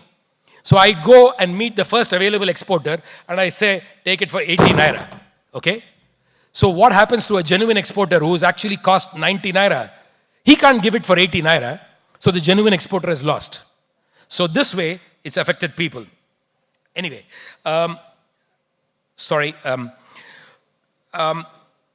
okay. This is something that really hurts me, and something a lot of people will not believe. Today, we are talking about non-availability of foreign exchange. You all agree there's no foreign exchange? Can I have a loud yes if I... So, in a place where there is no foreign exchange, it must be the easiest thing to sell foreign exchange. Am I right? Today, it's the most difficult thing to sell your export proceeds. Earlier, prior to 2015 October, the exporter got the funds into his non-oil export proceed account, and he could do with the fund as he deemed necessary or as he wished. Today, you have to give these funds to your banker who will sell it for you. A couple of weeks back, when the new government took office, they made it very simple, and they said the exporter will have unhindered access. Suddenly, someone realized that maybe that was not the best thing to do, and they said there will be no more matching of export proceeds against import documents, which primarily means if I'm working with Bank of A, for example, I have to sell it to another customer in Bank of A only. I cannot go to B bank. I cannot go to C bank. Now, if I give the document to my bank officer, if you're going to give this bottle of water in the middle of Sahara, there are 20 people who want this bottle of water. You are compelled to give it to one person. Who is that person going to give it to? Are you going to get your best price back? This bottle of water will go to that person's, it will go to the person who's dearest to the bank officer. And the exporter never gets value for what the exporter ought to receive. Sorry, I've got to make an announcement. There is a white Hilux vehicle that needs to be removed. The number is on the, okay. Somebody said there's a plate number there, 781FG, if you can kindly move that vehicle, please. So the FX is near impossible to sell. And sir, this is a genuine request not only from me, but from all the other exporters who knew I was coming here. They've all said, please, if it means prostrating in front of everybody in NEPC, in front of everybody in CBN, please, please, please ensure that the exporter can have unfettered access to the foreign exchange.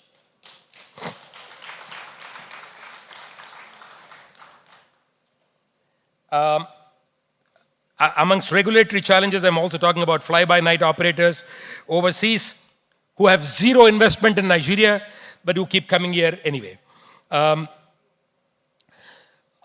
We talk about funding challenges, Nigeria and high rates of interest. I don't think I need to say anything. Everybody before me has spoken about how difficult it is to borrow. In Nigeria, all funding happens based on collaterals. It doesn't happen based on profitability. It doesn't happen based on the risk of the project. It happens purely on, okay, there's 100 naira water, I give you 60 naira. End of the story. So it can't work like that. No bank is willing to do discounting facility, which is another huge problem. Turnaround time is huge. The last point is something very, very important, which basically says currency depreciation causes erosion in collateral value, restricting borrowing ability. Somebody spoke about textile mills, and I want to talk about tanneries.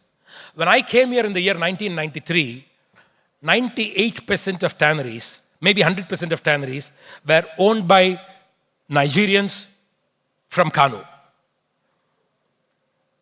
In 1993, when I came, the official rate of exchange was 22 naira to a dollar. Okay? For all the young guys here, might look from a different era, but that's a fact. So what happened is, let us say somebody had land and building worth 2.2 million, they could go and borrow from the bank 2 million naira.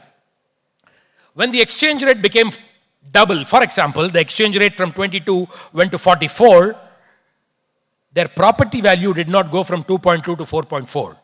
The property value maybe went from 2.2 to 2.5, so they could, instead of borrowing 2 million, they could borrow only 2.2 million. However, what happened with that is they could only buy half the cargo, which meant they could not use the factory to its full capability. So when there is a depreciating foreign exchange, your collateral value does not appreciate and your ability to borrow comes down, which primarily means that the volume that you bought the earlier year, you cannot buy. What does that mean? It means your per unit costs keep going up because your salaries are the same, your interest cost is the same, but you're buying half the unit. So it is apportioned over half the volume. So that's a big problem which most people don't possibly see. But I think I've spoken enough of the challenges. Let's talk about the solutions. I mean, all of us can keep cribbing and complaining all time long, saying this is a problem, this is a problem. So I think the value is for those who can give suggestions and see how to get things right. Like I said, the first thing is to unshackle exporters and permit them free use of foreign exchange. Can we have a big yay to everybody who agrees with this? Thank you. Create a one-stop shop for all pre-shipment and post-shipment documentation. I mentioned that earlier. Bring regulation to make export funding a priority sector and pre-shipment and post-shipment finance to be available at competitive rates. Several other countries have used this. If a bank has to get an operating license, it has to have 20% of its portfolio invested in export-related factories. 20% of its portfolio into something. Maybe 20, maybe 30. That I think the wise men can sit down and discuss. It doesn't need me to give them the suggestion. But that is an absolute must. Sir, a point which directly affects Nigerian Export Promotion Council. Right now, the EEG is based on a point system. Beautiful, and well done. However, it always leaves the exporter wondering, why is my dollar less valuable than your dollar? For example, there is a young entrepreneur who starts today and he exports 2 containers of hibiscus flower. And I am exporting 2 containers of hibiscus flower. I get 5%, he gets 2%. Why do I get 5%? Because I've made investment in warehouses, I've made investment in machinery, I have shown improvement over last year, whereas this poor boy is actually struggling a lot more than me. Because he has more difficulty in accessing finance, he has more difficulty in accessing storage, he has more difficulty in doing everything as compared to me, who's more established. But he gets 2% because he does not have investment, because he does not have warehouse, because he does not employ as many people, because I have larger volume, so I employ more. So my request is to make it a level playing field for every commodity. The rate of EEG must be defined by commodity rather than by the size of the exporter. It suits me fine to be determined by the size of the exporter because, alhamdulillah, God is kind, we are amongst the larger exporter. So what I'm saying is actually going to put me and several people who are large exporters at risk. But if we need to make exports accessible to the youth, to the women, and we need inclusiveness, then everybody must enjoy the same benefit that the bigger people enjoy. In the midst of this, if you want to pick a particular item for special mention, let us say you want to, that lady who was talking about export of garments. Garments is an incredibly big industry which is capable of taking care of a lot of people. So provide, let us say you decide it is a manufactured export, but that notwithstanding, you say every garment exporter, whether you have 1 machine, 100 machine, 200 machine, gets an additional 5%. Acceptable. But don't make a distinction between a small garment exporter and a big garment exporter because they have to go back to the same market and you put one at an advantage over the other. So when I get 5% and a young boy gets 2%, that young boy can never access the market I can because I can sell it cheaper than he can because I have a 3% advantage as compared to anybody else. Thank you. Another thing I said is the incentives must move from the book to the bank quickly. All the incentives are in the book, statute books, legislated. But how long does it take to get to the bank? It takes incredible amount of time to get to the bank. You finish your year of exports. While you're doing the exports, you've already given 4 copies of NXP, 1 to Nigerian Export Promotion Council, 1 to Customs, 1 to Port, 1 for yourself, 1 to the bank, and you've given it all. Then when you have to come back to the EEG, you now need to make 3 more sets. Upload 1, have 2 in the file, and bring it all back to Nigerian Export Promotion Council. Nothing wrong with that. But in today's age of electronics, all these can be avoided if all these systems are linked up. It makes it quicker in that case to be able to do all this if in the first instance the record keeping is kept correctly. A big thing for all exporters from the north, I'm saying north not because I speak Hausa, but I'm saying north because that is the region which is farthest away from the port. And that is the region which brings in the maximum amount of agricultural export, which is a perishable good. Please, if the government can put dry ports in at least 4 or 5 locations in the north, 1 in the northeast, 1 in the north central, 1 in the northwest, okay? 1 in Abuja, I think it will help a lot. And just not call it dry ports, it must also lock these containers there. Not that the containers are sealed there, then they go back to Lagos for NDLEA to open it again. Another suggestion is to stop the importation of banned pesticides and fumigants and encourage and provide incentives to local manufacturer of machines. In complete honesty, I wrote that last line for myself. We produce machines for processing agro-commodities, so ignore the last line. I was just writing that selfishly. Pardon me. Medium-term suggestions. The first ones that I read are all very easy to do. If there is a will, there is a way. All these low-hanging fruits we can possibly resolve within the next 15 days, if there is government will. The medium-term suggestions are going to take time, maybe a period of 3 to 5 years. Improve extension services and technical training. Encourage forming of cooperatives. I saw the lady who spoke before us at the first technical session. She said the women should get together as a group, which is nothing else but forming cooperatives. I think we must do that. Also have collective use of land. Instead of having small farm holdings of 1 hectare, 2 hectares, if everybody collects together and then makes a cooperative and says 200 hectares, 200 farmers, each 1 hectare come together, do 200 hectares of cooperative farming, cooperative mining works. Bring regulatory changes to promote ease of business across industries. Most important, eliminate banditry and bring security to improve outcomes in both agriculture and mining. Within the next 3 to 5 years should be very easily possible.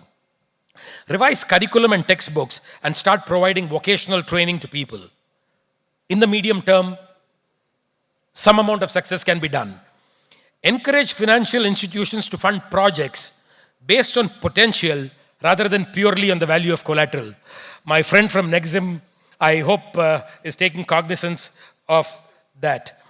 Set up goals and a time frame to ban export of natural products. Please listen to this last line once more. Set up goals and time frame to ban export of natural products and focus on value-added products. The cocoa that we export is 2,000 pounds. The chocolate that we import is 20,000 pounds per kilo. The same cocoa gets multiplied by a factor of 10 before we bring it back. The oil that we export gets multiplied by a factor of 2 before we bring it back as petrol or diesel. That's it. And I'm not going to take last page. Dismount the tiger. We are all riding a tiger and afraid to get down from the tiger, fearing the tiger is going to eat us. So I'm saying let's dismount, let's face the tiger, and let's resolve these problems. Let's improve power generation and distribution across Nigeria. Let's make pipe natural gas, which we are flaring, available all across Nigeria. It can help people generate power much cheaper. Improve the security situation across Nigeria. Improve infrastructure, road network, and also restart the train and the water transport services. Make capital markets more receptive. One of the ladies who spoke about garments spoke about how she got equity rather than borrowing. I think that's very important. Encourage entrepreneurship and fund risk takers and provide them an enabling environment, and enable a single window for all types of taxes, irrespective of whether it is local, state, or federal. These are long-term things. I know none of us can do it individually. The House will need the collective responsibility of all our lawmakers at the lower house and at the Senate before any of these things can be done. So all we can do is to request them that these are the changes that we would like to see, and hope that it will happen in the long run. I thank you all for listening to me patiently. I thank you all for giving me the additional time, and I'm sincerely grateful to all of you. Thank you. Long live Nigeria. Thank you.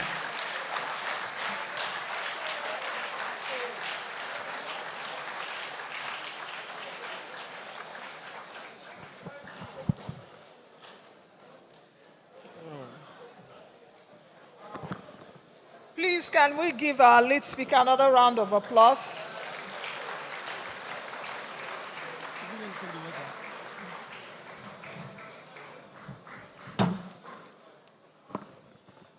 Our lead speaker captivated us there with a lot of insight. Okay.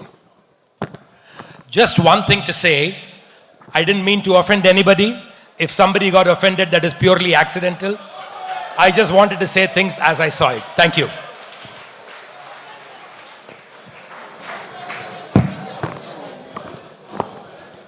He said it's probably accidental offense.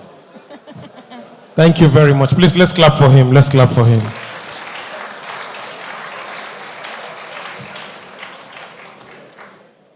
For those who are in export, you understand what he's talking about.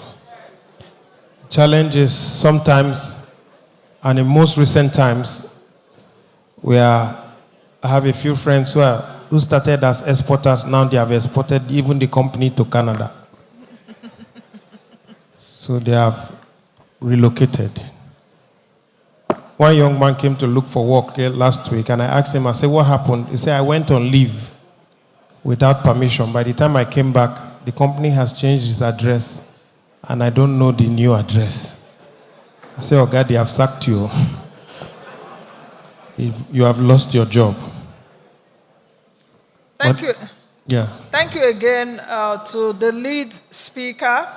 And please let's also take note that we will still be going into another panel session.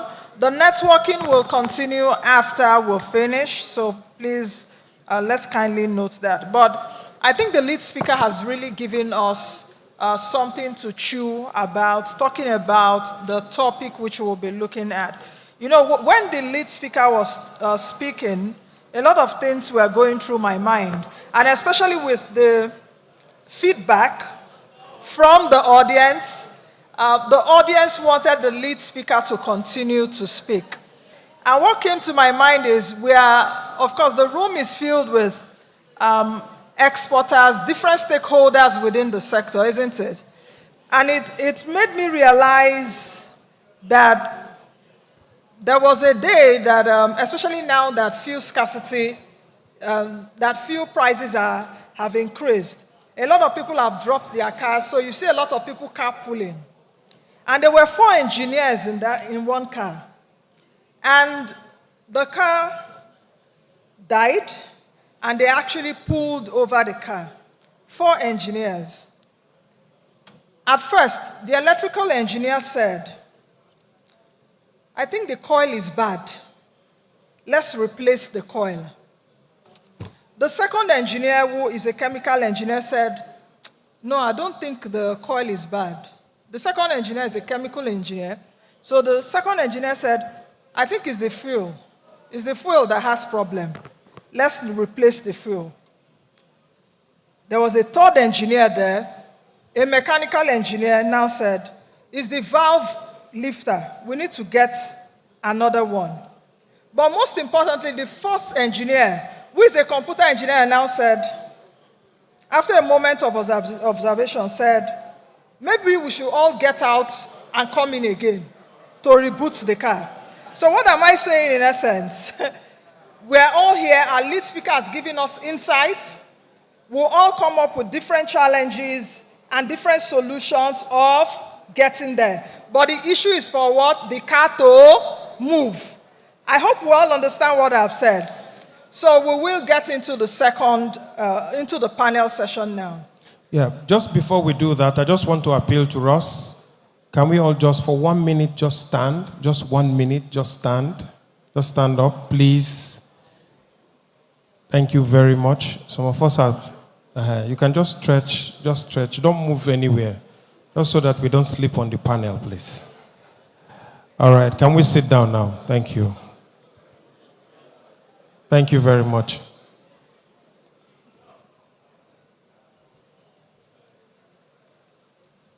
All right, as we get into the next panel, we will call our esteemed moderator to the stage. But before that, let's quickly do an introduction. Our moderator is a legal practitioner of repute who has over time diverged into other fields of endeavor. He's equipped with tremendous experience and expertise in export business and its value chain, especially even have interest in developmental economy, youth empowerment, and women inclusiveness. He's an exporter of over 20 years with export experience, cutting across agro and manufacturing sectors. He's also, in 2005, he produced and anchored the Export World, an export-oriented television program on NTA, Channel 10 for NEPC, and this he presented in 2007. He was also the publisher and editor of Export Watch magazine, which is currently undergoing rebranding for Export. Having great insight into the role of information technology in 2018, he developed an e-commerce platform, nigeriaexport.com, and the e-commerce platform is to enhance market access to exporters, and create an interactive medium for export information. He has handled freight forwarding and haulage, transactions in West and Central Africa for multinationals, government and quasi-government clients across Nigeria and the West African region. His company maintains offices in Ghana and Liberia to support his logistics and market penetration strategy. Our moderator is responsible for establishing markets in West Africa for companies like La Casera, May & Baker, Dangote Noodles, Nigeria Distilleries, Kimberly Clark, who are makers of Huggies diapers, Vitafoam PLC, among others. Our moderator's passion is to see genuine growth in the non-oil export sector, which led him to spearhead and consult in the Zero to Export program of the NEPC, which is an initiative that has so far trained more than 80 participants from the A to Z of exports across the country and has produced over 8 cooperatives and individuals that have cumulative exports of over $30 million between 2015 to 2019. He's currently the chairman of Nasima Export Group and a shareholder and director of the Nexport Trade House Limited, the first export trade house initiative under a PPP arrangement. Distinguished guests, ladies and gentlemen, let's welcome the Managing Director and Chief Executive Officer of XPT Logistics, Barrister Kola Awe.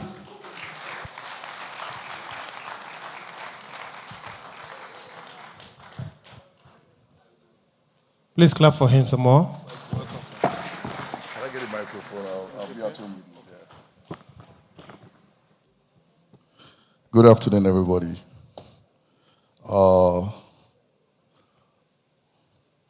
Maidi, good afternoon, sir. I'd like to say thank you, not for having me here, but for being who you are. You've done so much. I want to thank you for what you're doing for the industry and the legacy you're leaving for the industry. And I believe this legacy will precede you.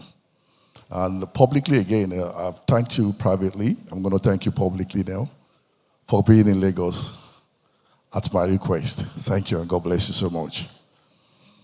All right, Mr. Cyril has done so much. He has done my job for me. The things I thought I was going to say, he has said them so much. The challenges that made Nigerian products not to be competitive in the global market, they are huge. If you want to put out a book, you write a whole lot of book. And that's the reason why, if you look at the Global Competitiveness Index, Nigeria is number 114, as of 2022. Out of 140 countries, we are 114. That simply means that we're not competing at all. And even in Africa, where we're the largest economy, we are number 14. Ghana is better than us in competitive products. Senegal is better than us in competitive. Kenya and some other countries, they're so far better than us in competitive product. So you find out that everything that he's saying is being reflected in that data. But before I go further, there's some things he said that I think that I need to say one or two things about, and which is very important, and also is going to help Mr. Cyril himself. He said something very critical about testing. It is true. We used to take our samples to SGS, and SGS we take it to South Africa, or they will take it to Germany, or you go to Bureau Veritas we take it outside the country, and SGS will charge you as much as the figure he said, $200, $300.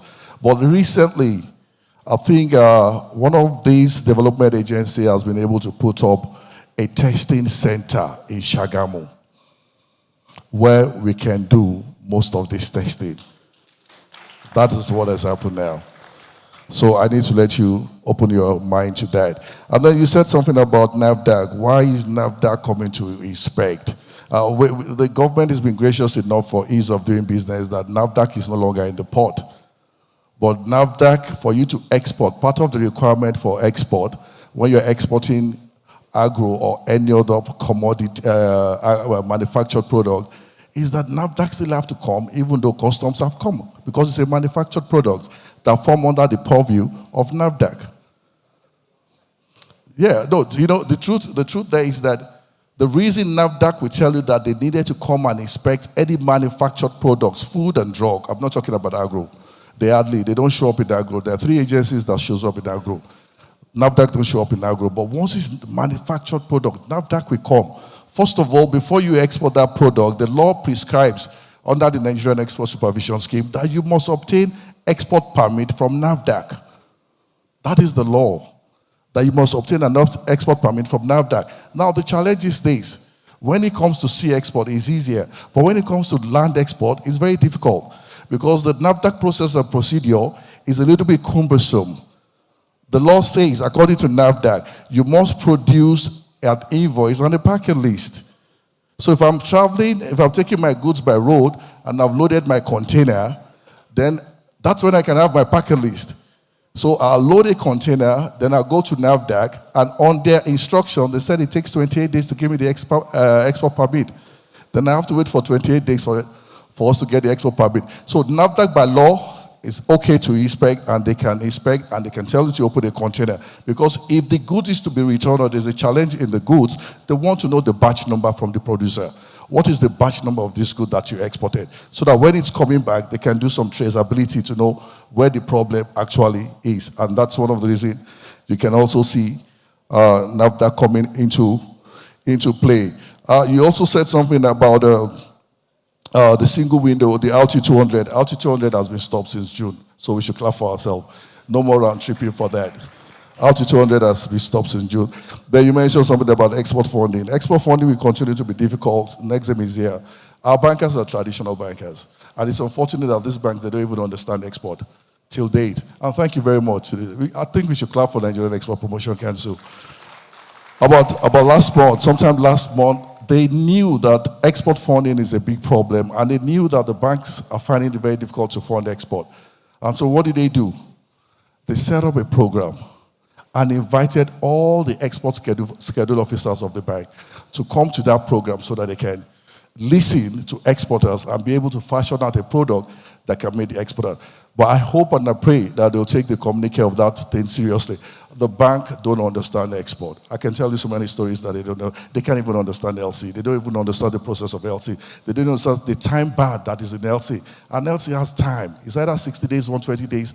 And if I don't do it within 120 days, I'm in trouble. So the banks we still have an issue. But we can always provide a solution to that particular one. Then lastly, you said something about incentives.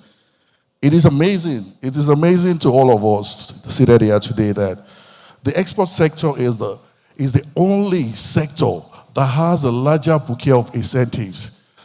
And shockingly, we are not exporting enough. The only sector that has a large bouquet of incentives. If you import, you pay VAT. If you export, you don't pay VAT. Before you export, you can get the EDF. After you export, you can get the EEG. That's its incentives. If you export within the West Africa sub-region and you have the ETLS, you export within the region duty-free. Compliance level is another different ballgame entirely. But you can export duty-free within the sub-region. That's an incentive that will make us to export. But still, we're not exporting. And the reason is not only because our product is not competitive, it's also because there's a disinterest in export by every one of us.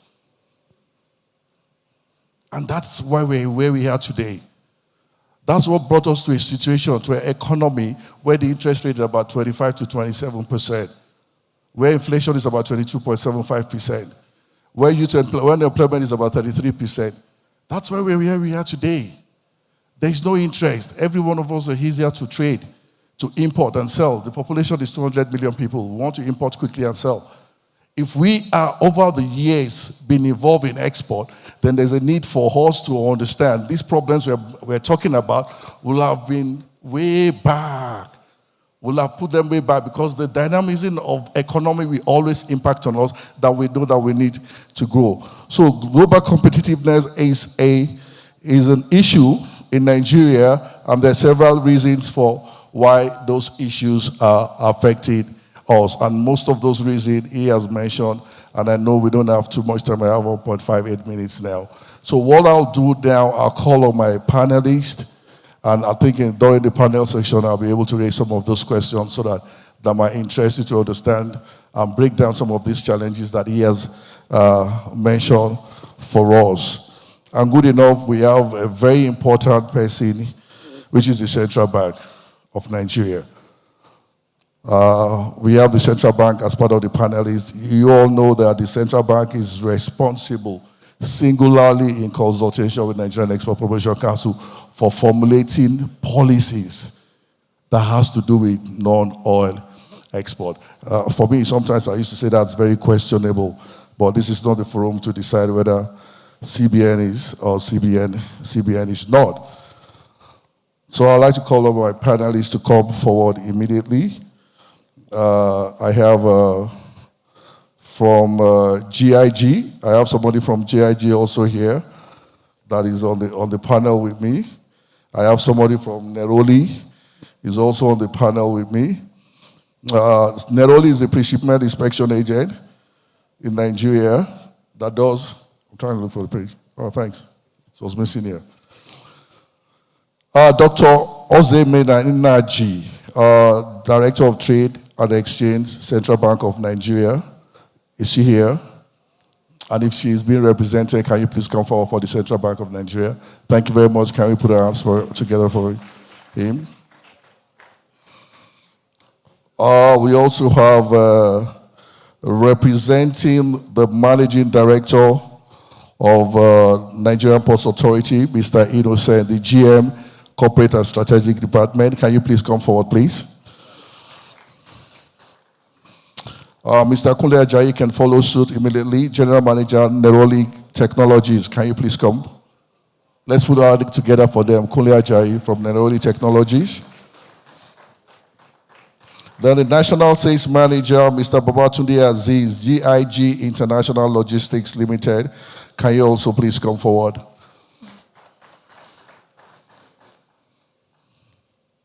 Then we have the Chief Technology Officer, Mr. Tosi Adeshikpe for Kobo 360. These are the last two people are logistics firms that deploy technology in order to provide solutions to some of the logistics challenges that we're having in Nigeria. Thank you very much. I'll take my own leave right now so that we can go up. Thank you.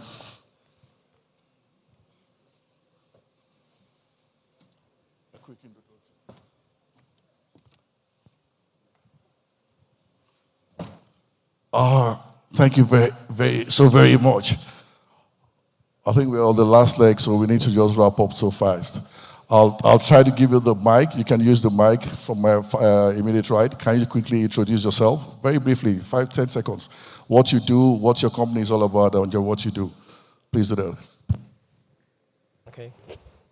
My name is Tosin Adeshikpe. I'm the Chief Technology Officer at Kobo 360. Kobo 360 is a technology logistics firm. We provide transportation services to cargo owners. We are a technology firm that aggregates transporters and make these transporters available to all our customers. Essentially, we are more like an aggregator. We don't own trucks, but we provide transportation services. We've been in the business for about 5 years, and we supported different customers across Nigeria. We are operating in several countries. We're currently in Ghana, Uganda, Kenya, Ivory Coast, Benin, and Nigeria is the headquarters, and we are doing business in this country.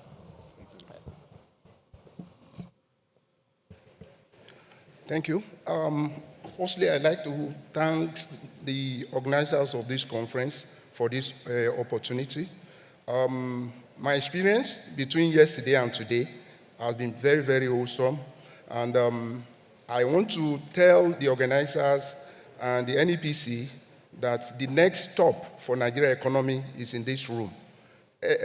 Oil is dwindling, and the next opportunity and the sector that will take Nigeria to the promised land is export commodities or non-oil export. So you better be prepared. Nigeria as a whole is looking towards you as the delivery agent to ensure that the economy is in good shape. So my name is Babatunde Aziz. I work as National Sales Executive for GIG Logistics. We are into business of bulk, haulage, international, e-commerce, and other vices logistics across the country. We operate with about 140 branches in Nigeria and about 10 fully owned countries across the world, which includes Ghana, some part of Europe, Canada, US, UK. Currently, we're working with facilities that are close to 400 in terms of asset for delivery, and we're a tech-driven company, and we believe that, just like it's been said at this forum, that the world of logistics is digital, and that's where we're going. Thank you very much. Good afternoon, all. And also, I want to especially thank the organizers, NEPC. My name is Dr. Carl Hodge. I'm a Deputy Director in the Trade and Exchange Department of the Central Bank of Nigeria. I am representing Dr. Ozemena Naji, our Director, who is unavoidably absent and away for another equally important assignment, so she sends her apologies. You know that Central Bank of Nigeria is the primary monetary institution in the country. Our aim is to stabilize the exchange rate, manage inflation, and other key macroeconomic prices so that economic agents can operate with confidence. And at the Trade and Exchange Department, part of our work is to provide that support for managing the exchange rate. Of course, we have several acts, legislations that support our work. The Foreign Exchange Miscellaneous Provisions Act, FEMPRA Act, and the Pre-Shipment Inspection Act. We also facilitate trade in collaboration with other stakeholders like NEPC, NAFDAC, and so on. So as the discussion continues, we'll provide other dimensions of our work. Thank you. Thank you. My name is Kunle Ajayi, representing Neroli Technologies Limited. We are into pre-shipment inspection, appointed by the federal government to cover South, South, and Southwest regions of Nigeria. Thank you. I'm representing my managing director, Mohammed Bello Koko, who called upon me yesterday to represent him here because of schedule of duties. I work with the Nigerian Ports Authority. My name is Innocent Gamboro Umar. I'm the General Manager, Corporate and Strategic Planning of NPA. And what does NPA do? We do not handle containers. We do not handle cargo. We do not handle containers. We do not handle cargo. What we do is that we take care of the business in the waters. We bring in your vessel, we clean the rivers, we remove the debris, and then we tie your vessel for you to do the operation. And we provide land for people to come and handle your cargo for you. I will explain further in the course of our discussions. Thank you. Thank you, Mr. Umar. I think I better start from you. Thank you very much. Mr. Umar, while the lead speaker was making his presentation, it said something about dry port, inland container dry port. There is a desire to have more inland container dry ports, particularly in the northern part of the country. I know that there's a dry port in Kano. I know there's another one in Kaduna. What is the role? Does MPA license or register this dry port from what you're saying? Now, thank you very much. When you see the government industry in a particular place and you see other government players, it is legislation that creates each of those agencies. There's no agency that is superior to the other when you come to the port environment.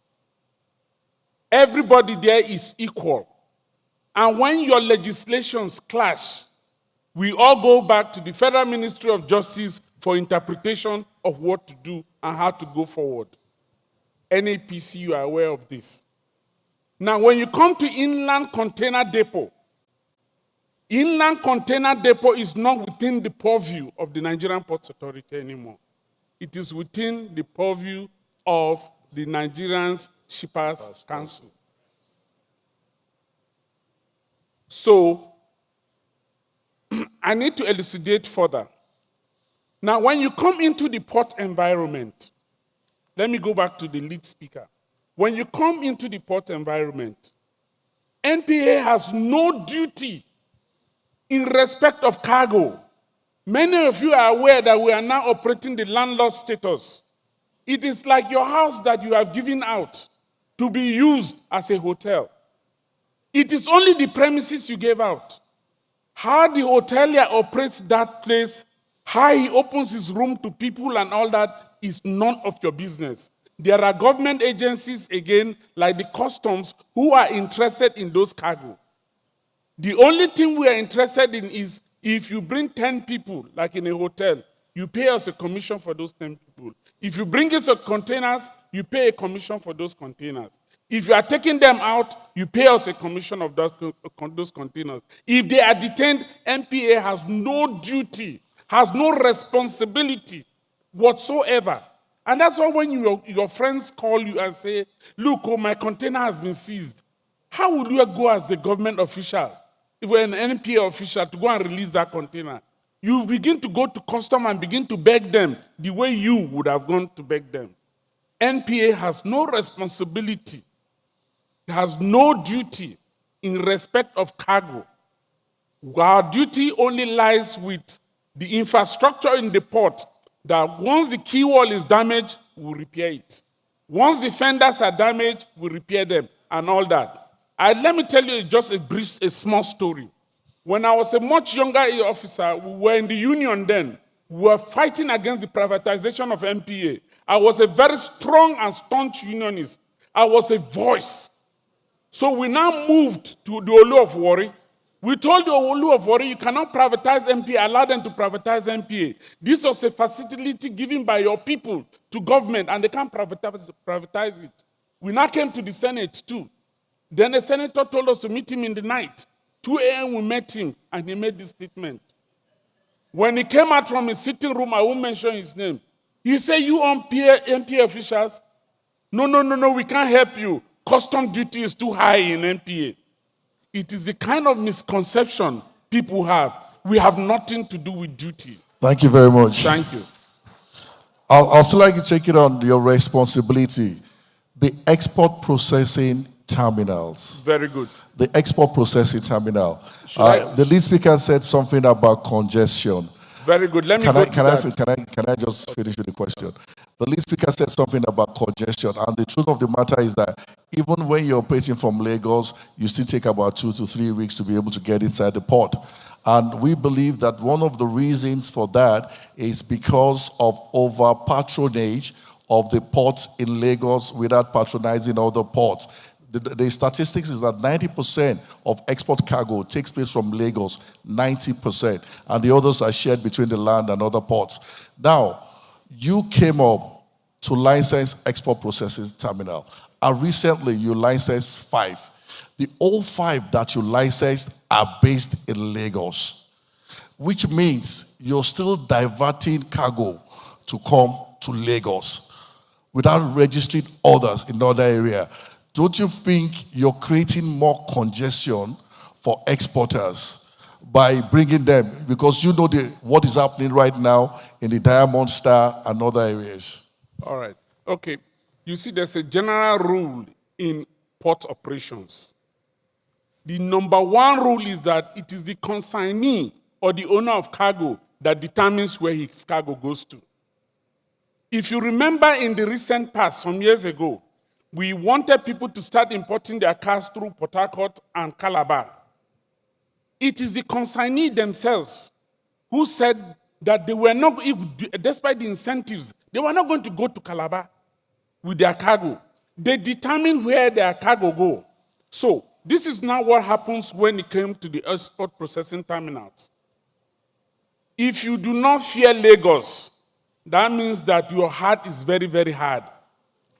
So what the importers do is this, is that when they come to Lagos, they are going to export. You come into Lagos, so many regulations, so many rules, so many policemen, so many touts. NPA now looked at it, that we need to provide a safe haven for people who are coming in with these containers. So we created the export terminals, so that when you bring in your container, you are not standing on the Lagos road. How many of you know LASMA? The fear of LASMA is the beginning of wisdom. So if you contravene the Lagos rules, my brother, you will know you will never do any export again. So we now provided these safe havens of export terminals for them to have a place where they can go and sort their cargo out, get it ready before you take it into the port and then and take it out. And that process is a process that is not dependent, again, upon what the NPA's input is in that regard. Thank you. But you license them and you license them in Lagos. And the export processing terminal is more than a garage park.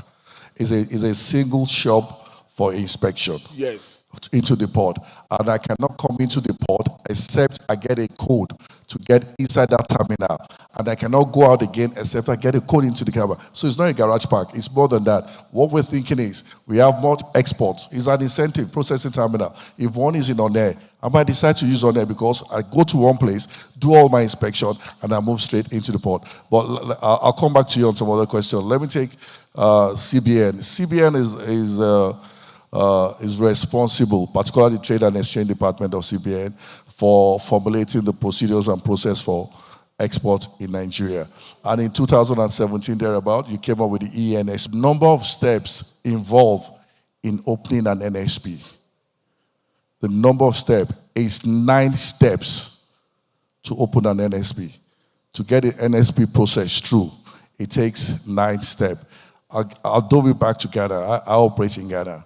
If you're doing an export transaction in Ghana, you go to the bank, online in the bank, you open a letter of confirmation that your proceed is going to come back.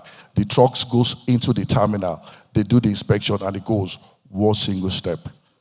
But here, to open an NSP in Nigeria, let's leave away the infrastructural deficiency, which is part of the reason why we're not competitive globally. To open is 8 to 9 steps. Don't you think that that process is enough to cause delay and make our product less competitive in the global market? Yeah, thank you for that question.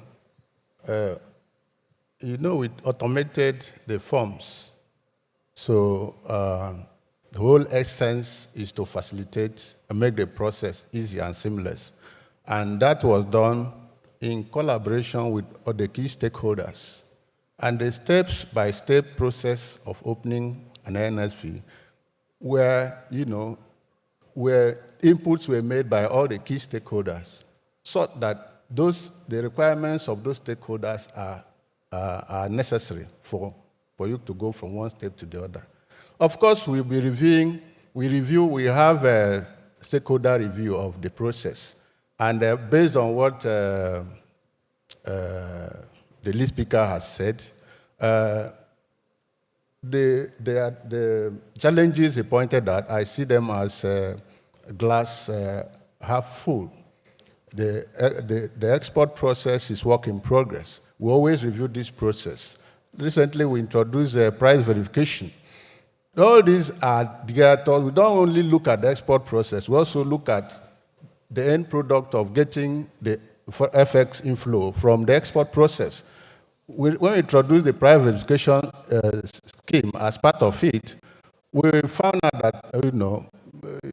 that the invoice, some exporters there's over invoicing,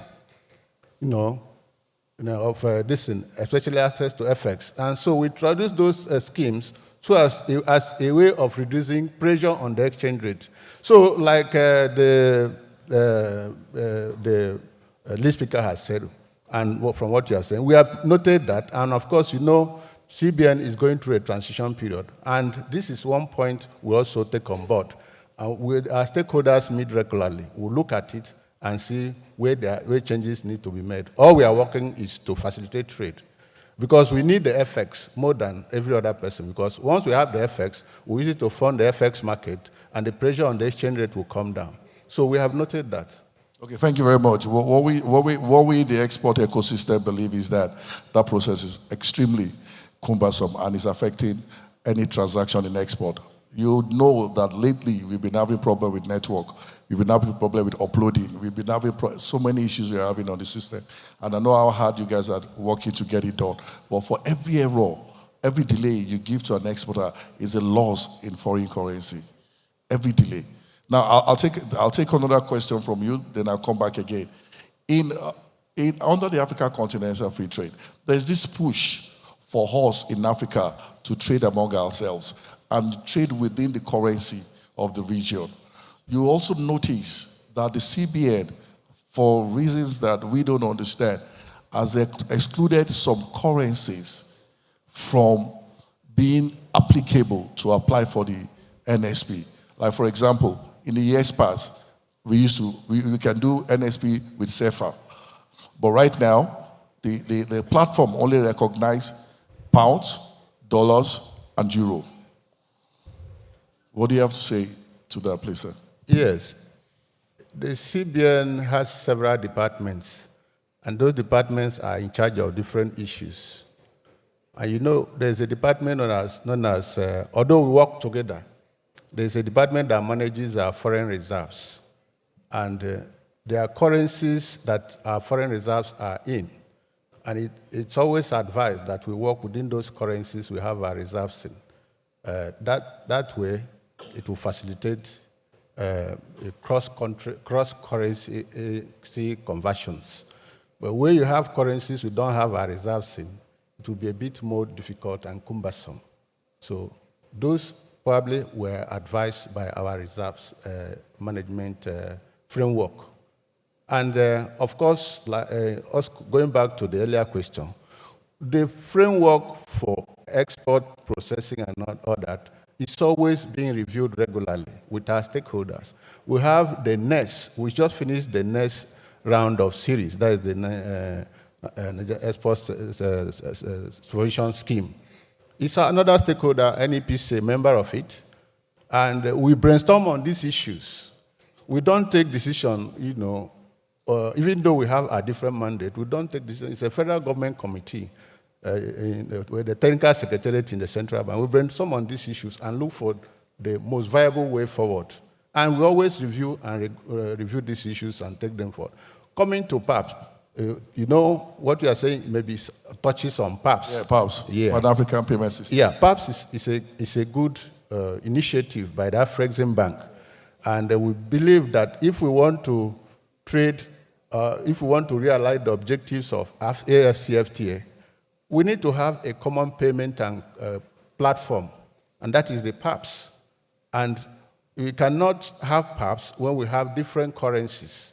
So PAPS helps us to, as a trade settlement system, and which the Central Bank of Nigeria has, cut into it, and we have developed an arrangement for payment for participating in PAPS.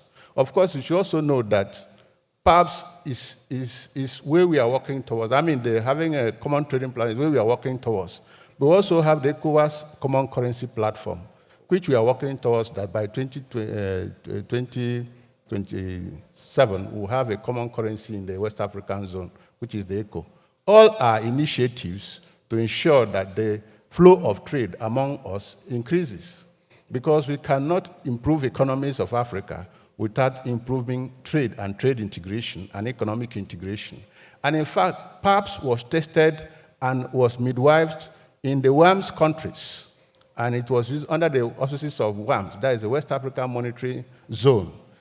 PAPS was tested and in the WAMS countries before it started being scaled up to Africa-wide. Without actually PAPS, it may be difficult to implement AFCFTA, because if you want to trade amongst yourselves, you need a common payment and settlement platform. So we made substantial contribution to that PAPS, because we are a key stakeholder in the West African Monetary Zone. And of course, like you know, Nigeria has over 75% of the GDP and reserves of ECOWAS. And we have the we have the hosting rights for the African Central Bank when it comes on stream. Thank you. Thank you very much. But what we're trying to say is this. There are provisions for SEFA in the past, but now this did not capture for SEFA. I've done transaction in SEFA with the way we're using the manual NXP, but the moment you transited to the electronic NXP, that was off. We're saying if there's a way we can look at it and think about it and try to see whether we can accommodate it. So I'll come back to you on the... To make a point. You see, I've been involved in the common currency process in the West African zone, and I know that the SEFA has its own issues. It has its issues because actually the BCAO, they don't have a common monetary policy. Their monetary policy is made by France. So technically the BCAO is not a central bank. So if you have a currency, you need to have reserves to back it. We central banks look at each other. What reserves is backing that currency? So when we are making those selections, we are looking at the result that will help to settle the currency. It is, of course, you know the issue that the BCL and France are having, and you know the coups that is arising as of. So the instabilities. Yeah. Those people want to have their economies and have their central banks. I'm not in any way denigrating the SEFA, but it's not properly linked to a proper reserves framework. Thank you very much. Let me come to you, Tosi. Tosi, one of the reasons your company came into existence is to solve one of the basic issues, transportation. And you introduced technology in order to provide a solution to some of our transportation problems. Now, can you tell me, since inception of your company, can you conveniently say that you've been able to use technology to solve some of the basic challenges in procurement of trucks? And do you still have any non-tariff barriers that is disturbing you from achieving your goal? All right, thank you very much for that question. Just like you rightly said, Cobalt 360 is a technology company. That's the heart of our business. And I think that we're 5 years in the market, and one of the reasons we're here is because we have good technology that backs up our operation. So to your question, yes. I'll quickly tell you how we work, right? We are an aggregator. We provide technology to big cargo owners. Let's say you want to move flour, you want to move any goods like sugar from one point to another. We connect you to fleet owners, SMEs, and we provide technology that allows those two people to do business together. And we've done it excellently well. So we can say that today we have about over 1,000 customers on our platform. We roughly have close to about 4,000 to 5,000 transporters, active, inactive, that run our platform. And with our technology, we can actually access goods. So Cobalt essentially provides a solution that helps cargo owners do business with transporters.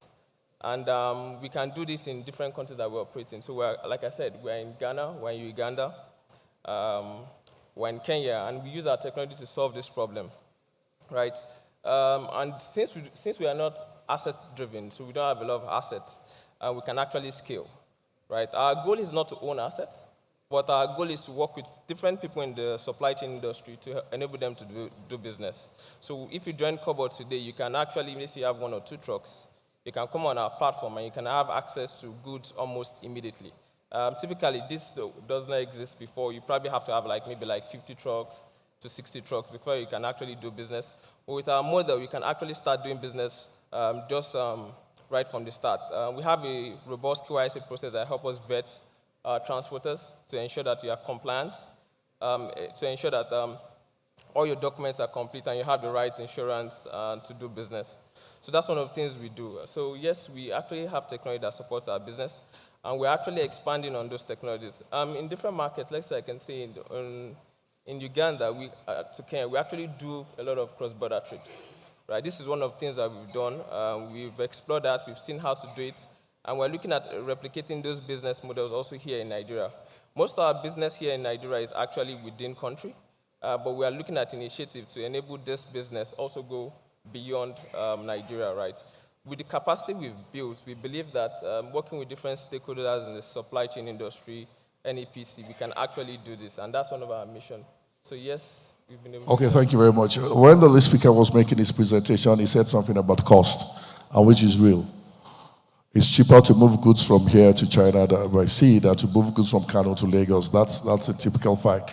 Has your technology been able to bring about cost reduction that will make me to say, I want to use Kobo Logistics apart from the independent transporter? Has it been able to bring down cost that will make our products competitive in the global market? Okay, that's a good question. So we all understand the reality of the market, right? With the way we use our technology today, essentially, we cannot exclude market realities. So yes, one of our goals is to reduce costs. And how do you plan to reduce cost? Today, typically, I would say customer, if you want to take a good from maybe from Kano to Lagos, you probably pay a round trip. It means that you have to pay for the truck to go and come back so that you can get document. But in Kobo, one of the ways we are looking at reducing costs is actually to do a one-way trip. This allows us to actually get access to truck at a reduced price. So we've been able to replicate this and see that, okay, fine, if we could plug in reverse logistics to our business, right, you could take your cargo down, just pay for one trip, and we could also connect that cargo back to the destination. So that's one of the ways we've looked at reducing costs. Yes, there might be other factors, right, but from our point of view, we see that logistics involves movement, I lost my time. But calm down. All right, you're losing your thought line. But right now, it's not been yet able to bring down cost. You're looking forward to do triangulation so that it will be able to bring down cost. Yeah. That's what you're looking forward to. Yeah. So what they say to Mr. Ram is that when they start their triangulation, reverse logistics, then it's easier for you to use them so that you can get a truck that is only charging you one way rather than a truck that wants to charge you for two-way. GIG. Basically, GIG operates in Ghana. You move goods from Nigeria to Ghana, and I want to believe those goods are still being moved in a formal manner, or they are still informal. You don't process NXP, they are still informal because they're like group H. That's what. That's what. Then secondly, the continent of Nigeria, of Africa, right now has 16 landlocked states. That's a huge number of landlocked countries for road transportation. What is your plan? Your plan for vision for moving goods within landlocked state under the African Continental Free Trade? We say there's a huge benefit for Nigeria, but if you lose out on movement of goods, which is highly very expensive, you lose out on it, then we'll lose out on the market. So what is GIG doing in order to penetrate more countries other than Ghana and to carry out their export in a more formal manner? All right, thank you very much. When I say we are in Ghana, we are not actually, our operation is not actually limited to Ghana. We actually cover the entire West Coast for now through interland transportation, that's road haulage transportation. So it's not just Ghana. And we do this in different tonnages of volume. So we could actually do between 500 kg, even less than 500 kg. We have possibly creative part of this export covered art and creative manufacturers, 500 kg, and we could do up to 15 tons, which is about 15,000 kg across the West Coast. How do we do this? We do this formally. All documentations must be in place, but what we do is that we have a very friendly gateway operation between Nigerian gateway and other border lines into Ghana and other West Coast. We have a team of staff who engage with the custom and some other principal officers or security agencies along the route to ensure that goods entrusted in our hands are properly managed. Where duties are applicable, we communicate to the clients. What we do for our clients is to get their buy-in. If the client can give us a go-ahead to do the processing and pass the cost to them, we relieve our customers with this. We make this an added value in terms of transportation across the West Coast. So then technology is one thing that we equally rely on a lot. If you come to us for service, the first thing we do is to share our technology with you. You can see us live as we move across the West Coast. We have a platform which we call Agility. We could share a dashboard with you. Immediately you entrust your goods to us and we have the SLA signed, you can see the way we move from point of pickup to delivery. And this puts the exporters in a very comfortable zone, peace of mind, between the point of pickup and delivery. And if there are issues, all those issues are uploaded on the platform from time to time, so that even if there are going to be delay, like the lead speakers said, we carry the customers along from time to time. We call it track and trace. This we do very well. And our operation within the West Coast has been very successful, even though it's a game of number. We still, with this forum, and with what we've said today, we believe that exporters will take advantage and talk to us. The more exporters we have on board, the more we can invest in that direction too. And that takes me to what we are thinking about or we are doing about the rest of Africa. GIG Logistics has a very big heart. Part of our plan is to own our own cargo aircraft. It's in the plan, and very soon this will come up. Can we put our hands together if that's your output? So the chairman is very committed to this, and we've dotted all the I, we've crossed all the T. So just like everybody have said, when you are going to a big project like this, finance become an issue. But I can assure you, we have that project covered, and very soon we'll come up with that. So the whole idea is to ensure that we create a transportation ecosystem within the African continent where we could not cover by land, we can equally use the air as an alternative. And in terms of cost, we are cost is relative.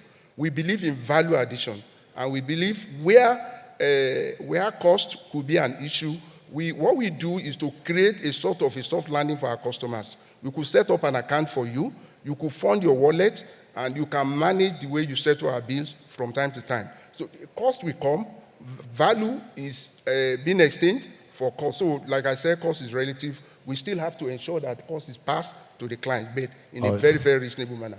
Okay, thanks very much. We look forward to seeing your cargo airline, and I hope you domesticate your charges in Naira and not in dollars.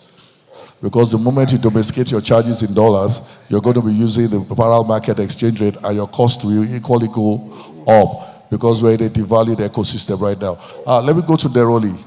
Neroli, I'm going to try to play a devil's advocate here, and I just need a sense of justification of your operations. Some exporters believe that there is no need for the pre-shipment inspection. They believe that a cargo is first of all inspected by custom, secondly by DSS, thirdly by NTLEA. Then if there is if it's an agro product, the plant quarantine people will come, federal produce people will come. If it's a manufactured product, the NAFDAC people will come. Why do we need the inspection from the pre-shipment inspection agency? That the process, in order to reduce the process, we could look at that particular element and see whether we can shorten the export process from that. That's the justification. Then I'll take the second question immediately afterwards. Okay, thank you. Well, I think our functions are different. What we do is not limited to just fiscal inspection. We also do price verification and testing. For example, at the Lily Pond now, we are there with customs. We do our own bit, they do our own bit. So we can't say that, just like we say that issue spaces in the economy where you find that there looks like overlapping functions. But if you really look at it in depth, what all of us are doing at the end is not the same thing. And there was a reason why, because why this thing was taken out of where it was before. Because it is not only just for income generation. We advise exporters. We hold meetings with them because we see a lot of things that we feel you can do this in a better way. For example, those who are into agricultural commodities, we hold seminars where I say, look, you can take this thing to a different level. Cashew, for instance, you take it in the raw form and you export it at a mega $1,000, $1,500. If you can do some value addition, you can take that same thing to about $7,000 in the market. Aside that, the husk, the shell, that there's no waste. All this thing goes into money. So it's not just inspection. It's a lot of things. And of course, we also manage the TMS system for CBN. The process now is 100% on us, not on anybody else. Okay. We hear you clearly.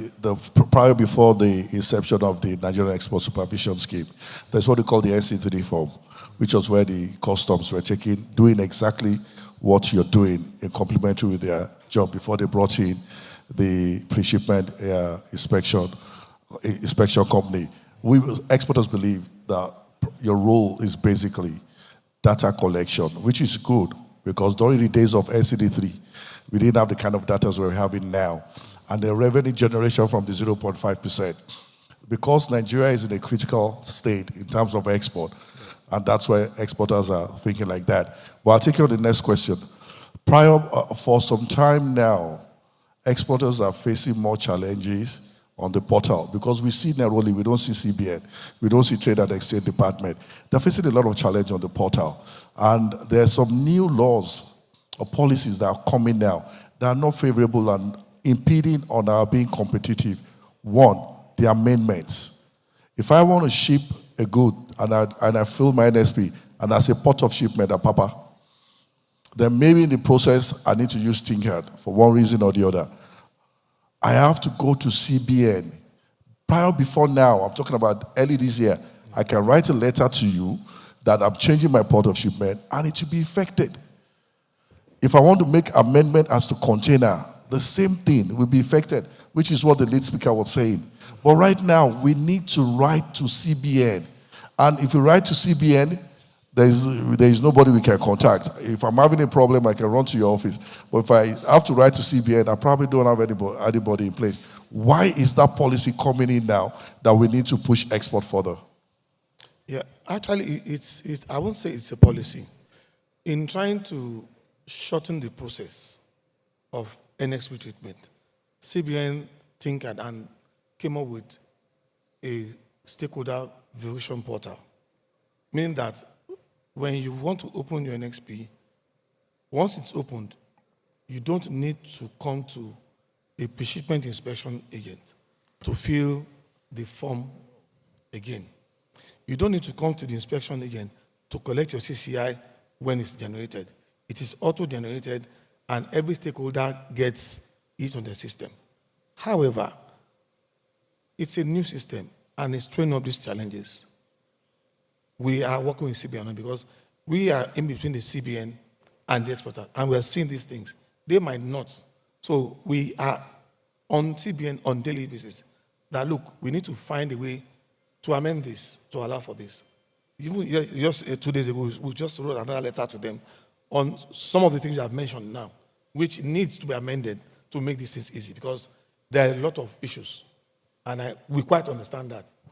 But we have to work with CBN. It's not what we can do alone.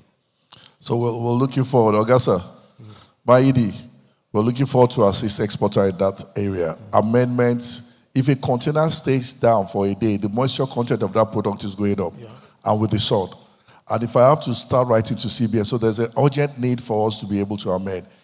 Exporters should be able to amend, and exporters should be able to change containers. They should be able to change port as at when they want to change it by the formal process that we're deploying before. So I'll take one question because my time is up. I'll take you on the export processing terminal and the domestic export warehouse of the Nigerian Export Promotion Council. For clarification, I load a container from Dew, right? The Dew is also a one-stop shop and it's sealed. Now, I'm going to Lagos. I have to go into where? The export processing terminal, where they have the laws to say that every container must be inspected, and the seal that they put is what is recognized at the gate. So what does it mean? Will I go through a double inspection after leaving the due? Because at the formulation of the due, the law says that you can move straight to what? To the port. Now, you have licensed export processing terminal. We are now to go into that terminal. What is the procedure if I find myself in such situation? Do I have to do another re-examination in that process? Or I can still drive straight as due and go inside the port? Thanks.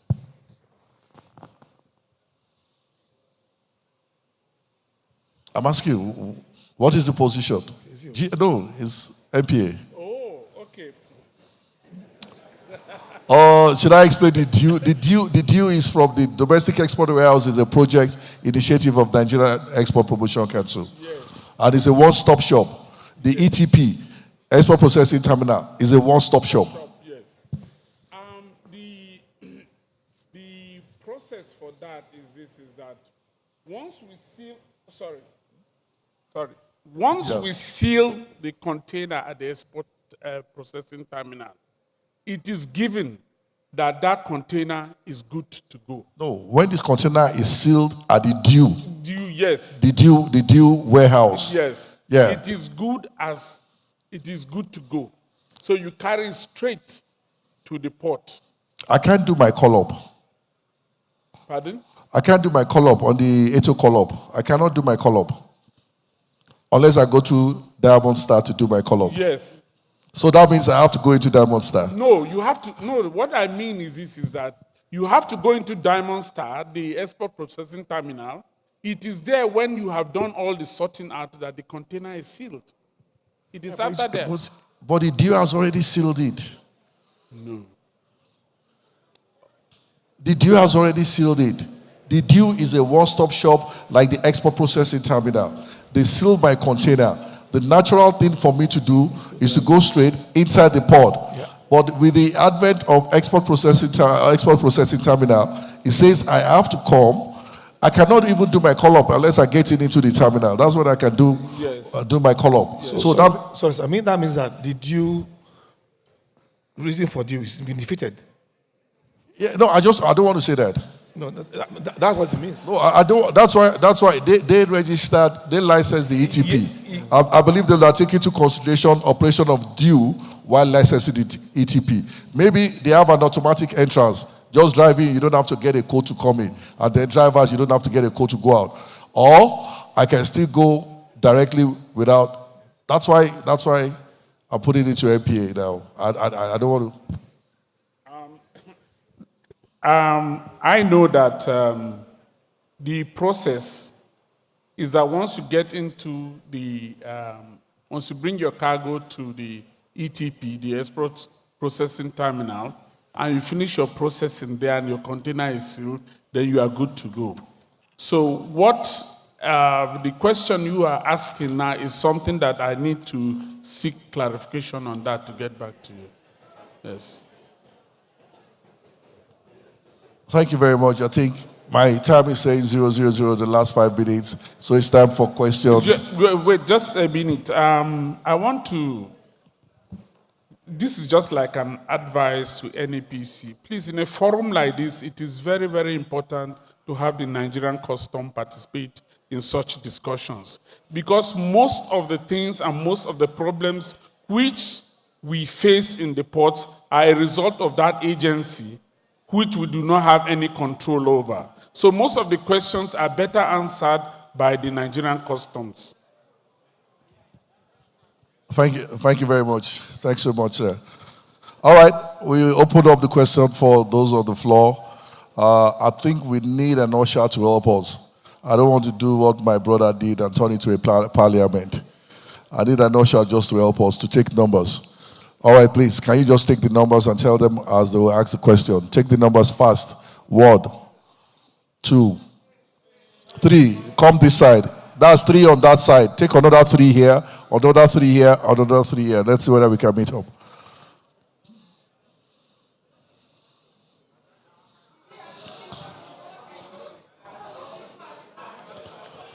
You see, that's why I don't want to get myself involved.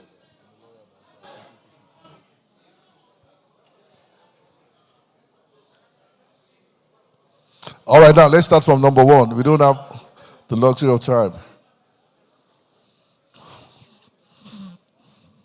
Okay. Thank you very much, Mr. Moderator.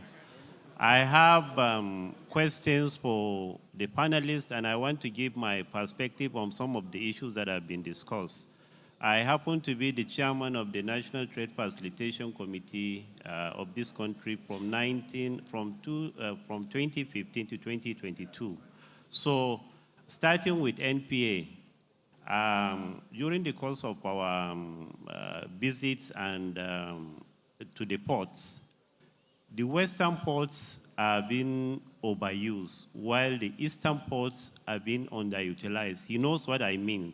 And one of the issues we have is that Lagos is over-congested. But all the ports in the east, they are underutilized. So, and we made recommendation to NPA and to governments, maybe to put in place some incentives so that the eastern ports can be utilized and Lagos will be decongested. So I want to know whether something has been done, or maybe we can do some advocacy to ensure that that is done. Yes, they did that. They gave 10% discount on shipping company charges and terminal charges. Okay. They gave it a 10% discount, which is marginal. Shipping company charges is about 72,000 naira. 10% is 32. It's not enough to drive me there. Okay. The export processing terminal will have been a stronger incentives for one to drive his process there. That is encouraging. Central Bank, we know they are the apex organization or agency when it comes to monetary policy. The policies that have been churned out or that have been put in place by CBN, if you ask the stakeholders here, apparently they are not business friendly. So what we want from now on is to ensure that there is consultation and that the outcome of any policy, monetary policy, I'm talking of monetary policy, I'm not talking of fiscal policy, but there has to be a handshake between monetary and fiscal policy for the environment to be conducive for trade.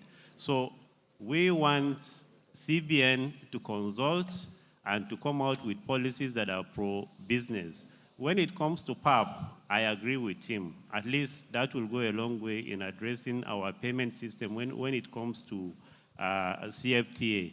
But I don't know. We have been working with them and other stakeholders in the financial sector to ensure that PAPS is implemented for us to participate in the CFTA. African Continental Free Trade. Yes, I have a suggestion for NEPC. Please, in the third edition of this conference, invite the National Action Committee to come and explain some of the measures that have been taken at the level of the CFTA and also nationally, so that at least stakeholders here will be informed. When it comes to the issue of logistics and technology, it's a big issue. If you look at our ranking when it comes to logistics performance index, it's very, very low. We're 2.7. Yes, so please, I don't know, the role of technology in enhancing logistics. I think that is something which so that Nigeria, at least things will be, logistically, at least things will be better for us. Thank you very much for us. The law establishing the Nigerian Export Supervision Scheme made provision for inspection by all the agencies at the same time and at one spot.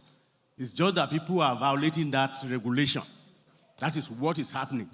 Because there is no synergy between all the agencies. They are supposed to carry out the inspection at the same time to save the exporter some cost. But you call NDLA, you call this one, you call NAFDA, you call it, then at the end of the day, it's still the custom that will do the final thing. The law says, go and read it. All of them should do the inspection simultaneously. That's what it says. So it's an infringement on the law, the way they are implementing it. Then number two, the CBN. I want the CBN to please, like somebody said, when they want to make policies, they should consult. The act establishing incentives, that is the export incentives and miscellaneous provisions. that contains about 18 incentives for exporters. There's one of the law that gives unfettered access to the foreign exchange in your domiciliary account as an exporter. It calls it 100% retention of foreign exchange. That act has not been repealed.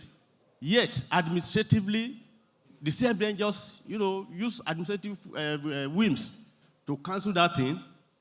And that is the bane of why some exporters will not want to bring back their foreign exchange.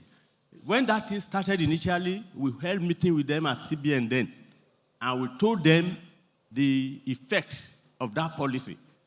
But unfortunately, they didn't change it. That is why a lot of exporters, when they get their foreign exchange here, instead of bringing it, because they know, how do I bring it here when it's not going to be profitable? That law has not been repealed. Go and check. Thank you very much, sir. So it's important. That law came in during Obasanjo's regime. That law came in during Obasanjo's regime. Free or unfettered access to our foreign exchange. Yes, it is here in yes, the law. Sir. Can we take the next person quickly, please? Thank you very much, sir. Thank you, sir. From this side, sir. Yeah, I'm representing Olatunde International Limited, a cocoa exporting company, sir. I want to ask the Nerolil MD. Up till now, like my company now, we've loaded on badge for the past 2 weeks. We keep on complaining about this app, and nothing are yet to be done about it. And other agencies that are connected with this thing, I don't think they were informed that we are facing this problem. Some of them are even calling me now on the issue of demurrage. How do you manage this thing on time? Because it's taking much out of our business. That is number one. Then number two, to the MD, sir. You said when next they are going to organize the meeting like this, they should let custom be around. I want to also advise, sir, that anytime you are taking any law in your office, if it is thing that has to do with joint agency, you invite them simultaneously and solve the problem at the same time. So that the question will not be, we should call this one and call this one. Thank you very much. That's all. Thank you so very much. Next person, please. Good day, everybody. My name is Iweze Rose. I'm environmental management consultant. My concern and my question is about the African Continental Trade Free Trade Association, FCTA. You have 30 minutes more. Yes, please. How come, Nigerians are losing out in the international community about accreditation of goods and services? For example, the lead speaker said something about the sesame seed being accredited to Niger Republic, and then Nigeria, while the main source is from Nigeria.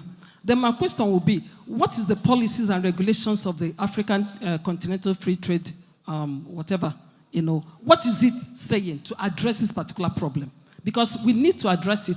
And then I think, as the big brother, we're supposed to have a higher hand in that. And then Nigeria will not take. And then as if the board members or the people in the African Continental Trade Agreement are all sleeping. Are they not awake to know that we are losing out? And then Niger Republic is taking the credit. So I'm really, really concerned about this. And I believe NEPC, should be able to also take on this. Thank you very much. I'll quickly help you on that. That is a bilateral relationship. Niger is a low developing country, so they have an incentive from China to export their sesame seed to China at zero duty, when Nigeria is about 12 to 30%. The one coming from Nigeria is about 12. It's a relationship, it's a personal. It's not an African continental free trade. It's a personal relationship. And mind you, it's not a legitimate business, because you'll be forced to get a certificate of origin from Niger, which actually is not coming from Niger. So it's not best practice. But when systems and processes are not straight, people always find a shortcut to it. It's not best practice at all. Your certificate of origin is false, because it's going to read DJ certificate of origin. And then your phytosanitary too, that you obtained in Lagos, there's a question mark in front of it. Next person. Okay. Sorry. Protocols duly observed. I'm trying to compare oil export and non-oil export. In oil export, prices are kind of uniform throughout globally. You can know the price of crude oil across various countries that are exporting. How are all these other exports, non-oil exports, how do we regulate the prices such that the exporters are not cheated? I give an example. You mentioned sesame seeds.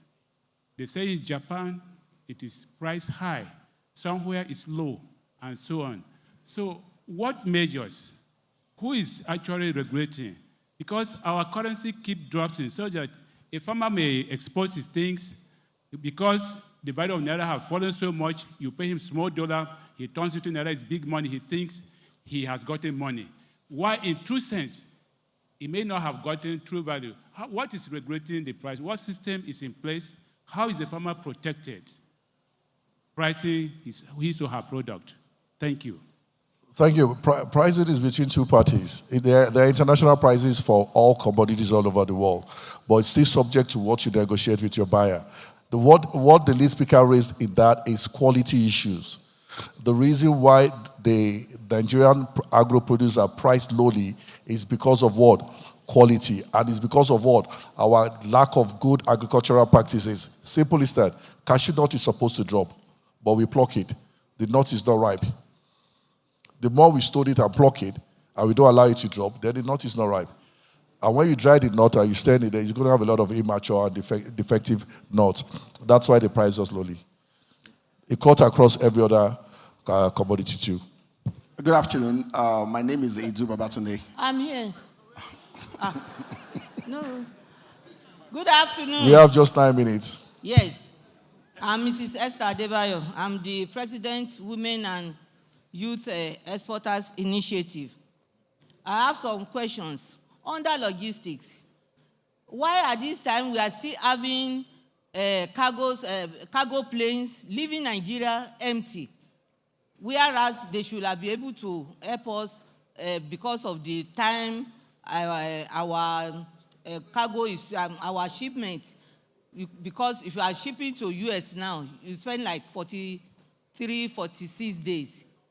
Whereas there are some things these cargo planes can help us to take as exporters, but they are leaving empty. And when I asked, they said there have been problems between NCAA, Ministry of Aviation, and Port Authority concerning the charges they are giving them. So they prefer taking their plane empty. Then number two, last year we came here, we complained about double taxes and ports, our ports not e-compliant, not internet compliant.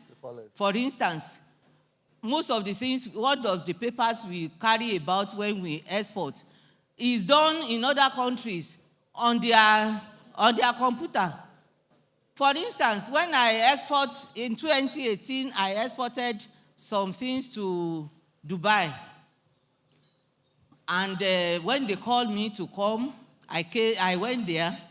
What I spent 300,000 to pay this, pay that, to export from here. It costed me only 45 dirham. So, and after the whole thing, they discovered that all my documents are not in the internet. We have to phone Abuja before they send it. Why is our port, why is our the custom, why are they not working 24/7? That is what is being done in other civilized ports. 24/7. Because they called me around 12. And I told them, sorry, I will Thank you, but MPA. they said I can come. Thank you very much. Throughout the night. Thank you very much. Hello, my name is Edu Babatunde. My question will go to the logistic complaint because I represent a lot of chunk of exporters based on the sector, our platforms. We have an issue with logistics. So I want to ask Kobo 360, your services, is it only to some personality in the country? Because I've been dealing with your complaint when I was meant to export and there was the difficulties in we operating. And right now, we have a lot of issues when it comes to logistics because it's not all of us that can own a truck. So how are you going to extend your services to common man, not some personality? I mean, quote unquote, you know what I'm saying? There's some particular country, there's some particular companies in the countries that I think some logistic companies, extend their services to. So we wanted to look into Okay, that. thanks. We understand. He's thank going to let us do 5 minutes more, and I just pray for like another 1 minute each to respond to some of these things. 1 minute each, so we have to consolidate. Next person, please. Yes, I'm the next person. My name is Noah Oladoja, popularly identified as Dr. Fish. I am just a doctor by enterprise, the MD of Dr. Fish Nigeria Limited. I just make an observation, even from the morning program to this end, and I discovered that different agencies are having mandates, even if they be overlapping mandates. But then they are having issues with the application of their mandate. To me, most of the mandates are somehow archaic, which may need overhauling. And in the course of overhauling this mandate, I think the critical stakeholders in the export or the processing chain need to be involved. Stakeholders such as the youth and women and others. Well noted. Thank you. Well noted. Next person, please. Is he Oliver? Okay, my name is Taiwa Yuade from Plantation Industry, Akure. My first question to the CBN. In June 2023, CBN announced the stoppage of RT200 FS rebate, but at the same time, promised to pay up to 28th June, which is the second quarter of the year. Up till now, what is due for second quarter is not paid. Please, can you tell us where this is going to pay? We believe CBN will not be in default. Number two, on Niroli, 0.5 FOB value as next. Please let us listen together and let us ask the question, how fair it is for somebody performing a service and saying it's taking 0.5% of your goods. The service is service. When I'm selling cocoa $3,000, Niroli is taking 0.5%. Now I'm selling cocoa $4,000. Niroli service is now moving up. I think we should look at that. There should be a flat charges, not 0.5. Secondly, we are encouraging non-oil. Why should we be paying this 0.5 if 0.1 is being charged on oil and federal government is paying on behalf of those people? So we should not pay for it. I'm not saying Niroli should go, but I'm saying that federal government should be paying on our behalf as they are doing for oil. And why are we paying export levy? If you want to encourage export, why must you levy export? We are still paying $5 as an export levy. Please let us remove this too. Thank you. Thank you. I think, sorry, please. I think the Secretariat should take note of what he has just said, particularly the export levy, the $5 per ton for cocoa, ginger, natural rubber, and then $3 for every other commodity. There are 5 commodities for $5, then $3 for every other commodity. I think we should take note of that. If we are promoting and trying to make our products globally competitive, then those $3 and $5 should just naturally go. Next person, please. I am Dr. Aminu Usman Jibril by name, Chairman, Juniors General Contractors. I have just 2 minutes. My question goes to, or is an observation from MPA. It was observed that custom need to be in maybe conference 3, but shipping companies are the key because we are importers, we are exporters. From one of our companies, we have 100 million demurrage in one company. We just use Nigerian wisdom to move from one shipping company to another. So I'm thank you very much. More advising that shipping companies like Maxline, PIL need to be on board so that it can be noted. Thank you. Unfortunately, sorry, Mohammed, unfortunately we don't have Shippers Council here. Shippers Council is the economic operators for the port, so and they're not currently here.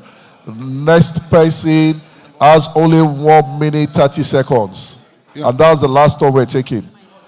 Hello, my name is Rotimi Raimi, the port manager, Kaduna Inland Dry Port. First and foremost, I want to correct the notion of the last speaker when we are having the first session. I'm talking of the MD of FOMAC, that dry port should be established in Nigeria. Already, That one has been done. Yeah. At least I can boldly say here that Kaduna Inland Dry Port happened to be the first dry port, and it was established January 2018. And in addition to the issue of export terminal in Lagos, I think NPA is just trying to do a road that does not belong to them, because already we have Nigerian Export Promotion Council, who has already given license to some operators, which we have happened to be the number one. Already we have been operating the due domestic export warehouse in Kaduna, and we're having a very good. Already we had a problem initially when we started, due to the multiplication of examination of exports by the agencies. But the Nigerian Export Promotion came in, had called the NPA, we had a discussion in Lagos, and that issue was sorted out. But the only problem I believe we have is the issue of rail, because already we are using truck, and we are giving incentive because we bought some trucks to move export from Kaduna to Lagos. But the mode of transportation for any dry port is rail first before road, because it will compress the transport costs. And those who are in the north, we are in the north, the shipper in the north, we're able to leverage the price, because we are facing problem of cost. So I've been able to talk to Nigerian Railway Corporation, the MD. We had a discussion last week, and he has promised me that by December, they will commence rail haulage. And I believe this one will ease export moving from the north, because we have large export from the north to the south. And the problem most of the shippers are facing, the exporters are saying, is that coming to a dry port is like a double handling. But I can assure them today, by December, that will not happen anymore. So they can able to get their export by rail, examine, like the stakeholders you are talking about. In every examination, they're supposed to be together and do examination at once. So in our port, all the stakeholders, they must be there, giving the examination form, sign, and see. Thank you very much. Hold on. It has to do with our infrastructural deficiency, which is why we're not globally competitive. Hold on, please. I want to give kudos to Nigerian Export Promotion for taking that initiative to establish due, because exporters are facing problems. They are losing money. Can we put us together for NEPC for that too? Yes. Sorry, Nigeria has a lot of infrastructural deficiency. We have 3,000 kilometers of rail with 206 million people. South Africa has 33,000 kilometers of rail with less than 206 million people. That's the problem. In the road, we have 200,000 kilometers of road. 40% is tarred. The rest is not tarred. So that's a major problem, infrastructural deficiency. Yeah, the last person, because I'm seeing 000 now. My name is Kolawole Yomoyele Sunday. I'm representing Dangote Fertilizer. I think we'd rather take the last person here, sir. I'll take the man on white and leave the giant of Africa. Good evening, everyone. My name is Yahya Jubril Harbou. My question goes directly to the trade services, and it relates to the issue on bilateral trades between Nigeria and Niger. There are a lot of exporters who have done export and have registered NXPs, and a lot of money have been trapped in Niger, and the repatriations are very difficult now. I don't know if there are any other modalities where the trade services can look at what are other ways that can be done to assist these exporters, because they have been strangled financially. Their money have been trapped, and there's nothing they can do. So if there is any other chances that can be created in between the exporters and the trade services. Why is the money trapped? For some of them that have done most of the exports, the issue of the new junta in now, meaning the changes in the government. Okay. And some of them are finding it very difficult to get money from the Central Bank of Niger. So. Okay, thank you very much. I think we won't take anyone after now. I'll just give my panelists just 1 minute, 5 seconds to answer some of these questions. 1 minute, Please, 5 will you seconds. permit, please, sir? Just Let's start with Just FTA, 1 please. second, sir. To the gentleman who says that MPA does not call what the law says that all of you should come together and do operations and all this, MPA does not have the power to call other agencies for any inspection. MPA doesn't even partake in any inspection of goods. Then the issue of the congestions in the port, there are many other reasons for congestions in the port. For instance, the issue of economy of scale. Vessel owner prefer to go to where their large vessels can go into, where they can carry more containers and goods to. The ports in the west are deeper than the ports in the east, apart from Onne. But if you look at Onne now, too, Onne is beginning to have a lot number of containers going there. But places like Calabar, even when you carry the vessels there, they have to carry what you call ship-to-ship transfers to deload the vessel to bring to the port. Now, even when you come there, where's the road in Calabar to carry the goods to Onitsha and all those things? So all these things determine why the West is still preferred. Then, I don't know what has happened to us again. Now, all the new deep sea ports are all coming up in the West again. Vessel owners will still prefer to use deeper ships. Then I want to also commend NEPC that we've noticed a 3.45% annual growth in non-oil exports in the port. And this is the statistics which we keep, and it's based on the effort that you have been putting over the years. And the issue of 24 hours operation, it is true, madam, that we do not do 24 hours operation. MPA is ready for 24-hour operations, but it is not MPA that determines the activity alone in the port. Other agencies are definitely not ready. The banks are not doing it. The other agencies are also not doing it. But for us, you can pay your money for our money that's due us. You can pay it at any time of the day, as long as you can have banking transactions. Thank you, sir. Thank you. Naroli, next. Let me speak first on the SVP portal. I sympathize with exporters, but like I told you, it's a new software and it's throwing us some issues. I'm happy CBN is here. I'm going to take my guy up after this meeting with the issues which we have on the portal. Now, on the issue of rate of NES, we didn't do that. It's a policy by government. So if there's a recommendation to government. Now, on the issue of joint inspection, yes, that is the position of the law, but how feasible is it? We as a company, we can go into any bush to go and do inspection. How are you going to get a plane from custom, from NAFDAC, from NDLA to be in all those locations? I don't see the workability of that law, except you are saying that people should bring their items to, let's say, a lily pond where they will meet us, but that will be double cost for them. So for me, that law, I don't see how practicable it is. Thank you. All right, next person, please. 1 minute, please. Thank you for the questions. That shows the interest you have in our discussion. There are basically two issues addressed to the central bank that we should consult more while making our policies. And of course, we have been consulting. Every policy we make is a product of consultation and research, or both. So, of course, no policy is made without management approval. So we'll consult more, like you have said. The other issue is about, you said, I think the gentleman said RT 200 was stopped in June. It was not stopped. What was stopped was the rebate scheme. RT 200 is made up of 5 pillars. The rebate scheme is just one of the pillars.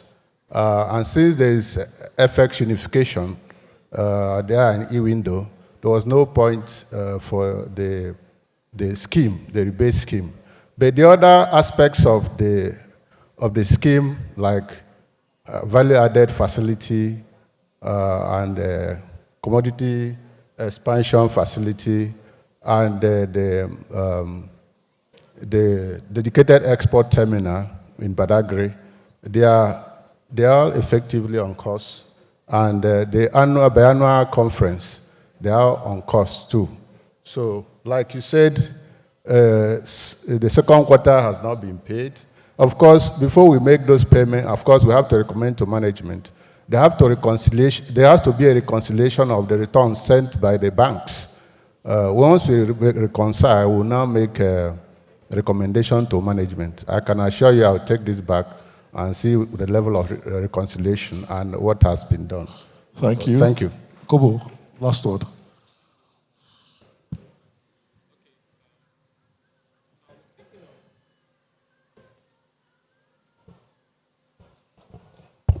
Okay, so I'll be speaking on the gentleman that asked about the role of technology in logistics.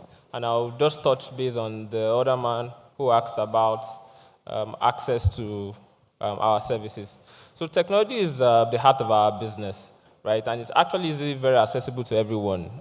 Today, you can go to our platform and sign up as a shipper if you want to actually move your goods from point A to point B. It's very, very seamless.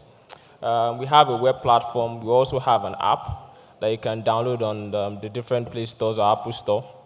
Once you download the app or sign up, you can actually register as a shipper and tell us the goods you want to move, when you want to move it, what type of goods, what kind of trucks you're looking out for, and what routes you want to plow. And automatically we profile you, and within less than 24 hours, you'll be reached out to confirm your details, your KYC, and ensure that everything is accurate. Once you sign up on our platform, we actually give you a lot of visibility. So let's say you have a truck that's currently moving. You can actually see where your truck is at any point in time. We have trackers installed in our trucks, and it gives visibility to you as the shipper. And for transporters as well, who actually want to do business with us, it's very easy as well to join our platform. You can also download our app. We have an app that supports truck owners on Apple Store and also on Play Store. All right, thanks. Thank you very much. Can you just quickly, sir, the president of Manufacturers Association of Nigeria, just 1 minute, sir. Ed, to the mic. Yeah, first and foremost, I'd like to thank NEPC for organizing this conference and putting the president of NESIMA as a moderator, because he will escalate it to the OPS, and therefore it's an important and key appointment that you have got there on our behalf. Thank NEPC. Please, my concern is about the laboratories. The farmer harvests only once in a year, and it's painful for him to lose all his products because of laboratory issues. Like the beans, the cassava, and all that, before they reach destination, that is already rotten, or that there are weevils in our beans. It's so unfortunate. It's criminal to allow the farmer to export his products and then it's returned. And there's nothing done to him. What is wrong in us having that laboratory, a whole Nigeria? What is wrong that we cannot have a laboratory of international standard that will check all these things? We don't have cool room in Nigeria. Cool room is necessary for perishable goods, so that the farmer doesn't lose perishable goods. Even transporting from Kano to Lagos, he will lose his tomatoes due to checkpoints and what have you, or detained by police or whoever, and he doesn't get to reach his destination. By the time he gets there, it's rotten. We should look into the issue of cool room. India has that. You go to India, you can take off-season fruits anytime because they have cool room. Why can't we, as Nigeria, have this?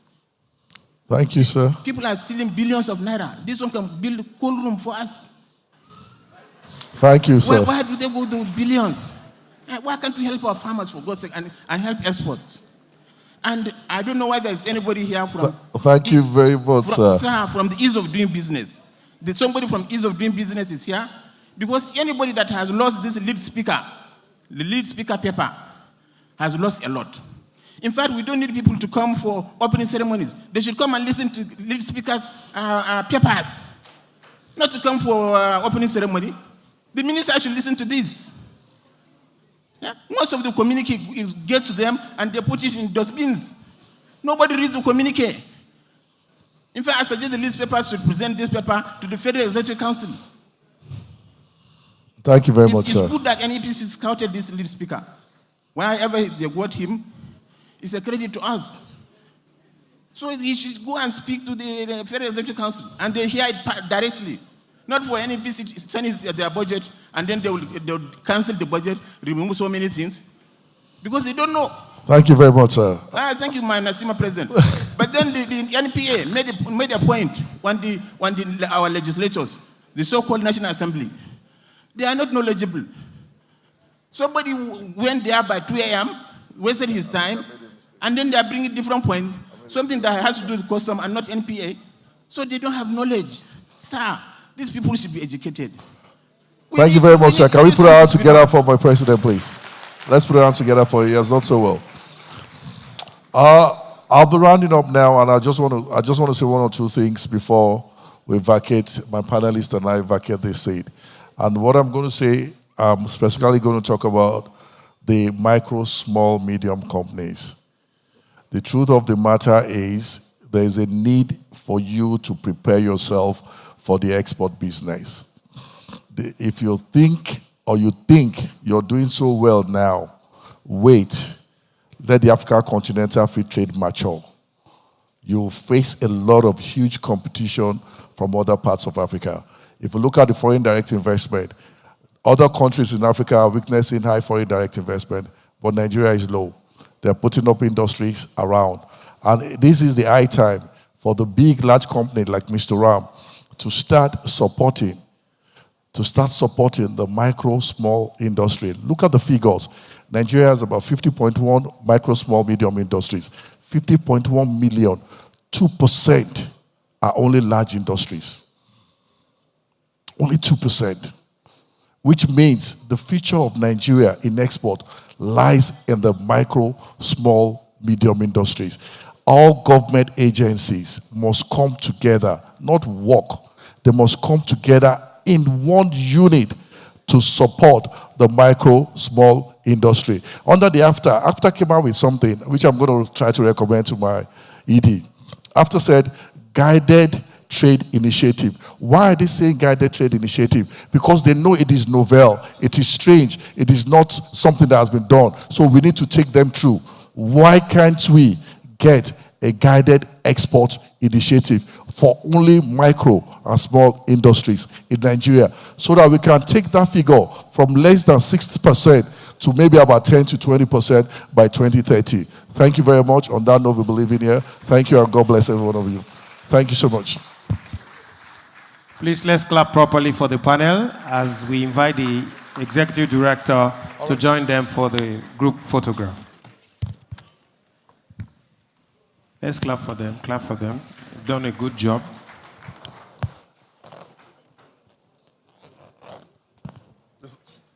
Should I go with you?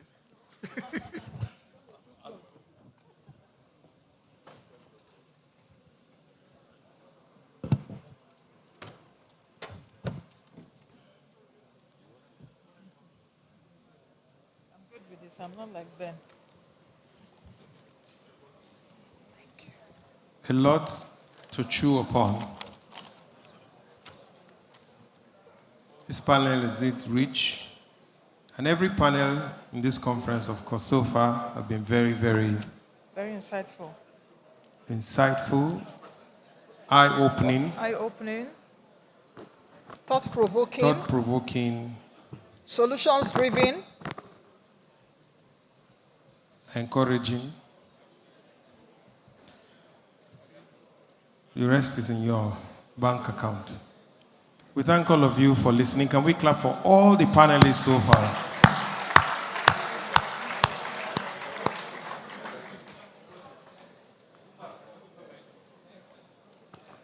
Thank you very much. Let's quickly also acknowledge the presence of Dr. Kamal A.R., the Executive Director, National Center for Agricultural Mechanization. He's here in our midst. Please, a round of applause for the Executive Director of National Center for Agricultural Mechanization.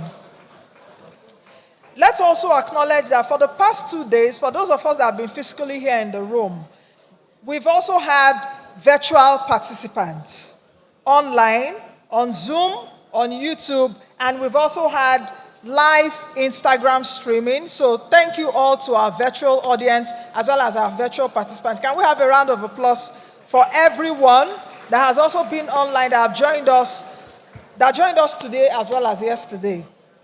Yes, we also have an audience in Twitter, the very wonderful Twitter family. Is it Twitter now? It's X. X. X. Yeah. Okay, Twitter X. If you exit, it's become... It's still X. It's still X. Former Twitter. Okay, X. X. All right. We also want to say, well, happy World Teachers' Day to all teachers. Exactly. I thought we would hear a round of applause. Happy World Teachers' Day, even though we are talking exports. We export teachers too now. Yes, we are. We are exporting teachers, truly. It's services now. Yes. Somebody say you should call your ex and wish her happy Teachers' Day. She taught you some lessons in life. I didn't know you were going to bring this up. While we were seated there, we were talking about today is Teachers' Day. You should also call your ex because your ex taught you a lesson. Taught you some lessons Taught you as a teacher.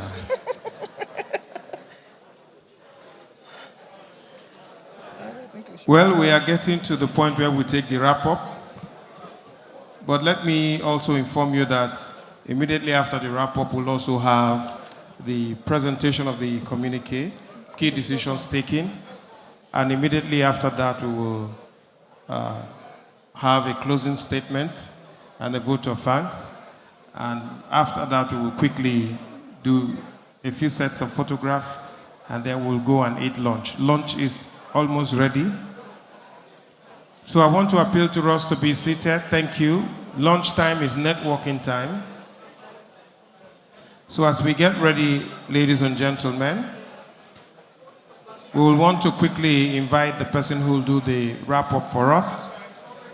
He's an accomplished professional with extensive experience in various sectors, including agriculture, water treatment, mining, and marble and granite industries. He's currently serving as the president of the Federation of Agricultural Commodity Association of Nigeria and is a council member of the Nigerian American Chamber of Commerce and previously serving as his deputy national president. Let us invite Mr. Sharif Balogun as he comes over to do the wrap-up for us. Please put your hands together for him. Can we clap for him, please?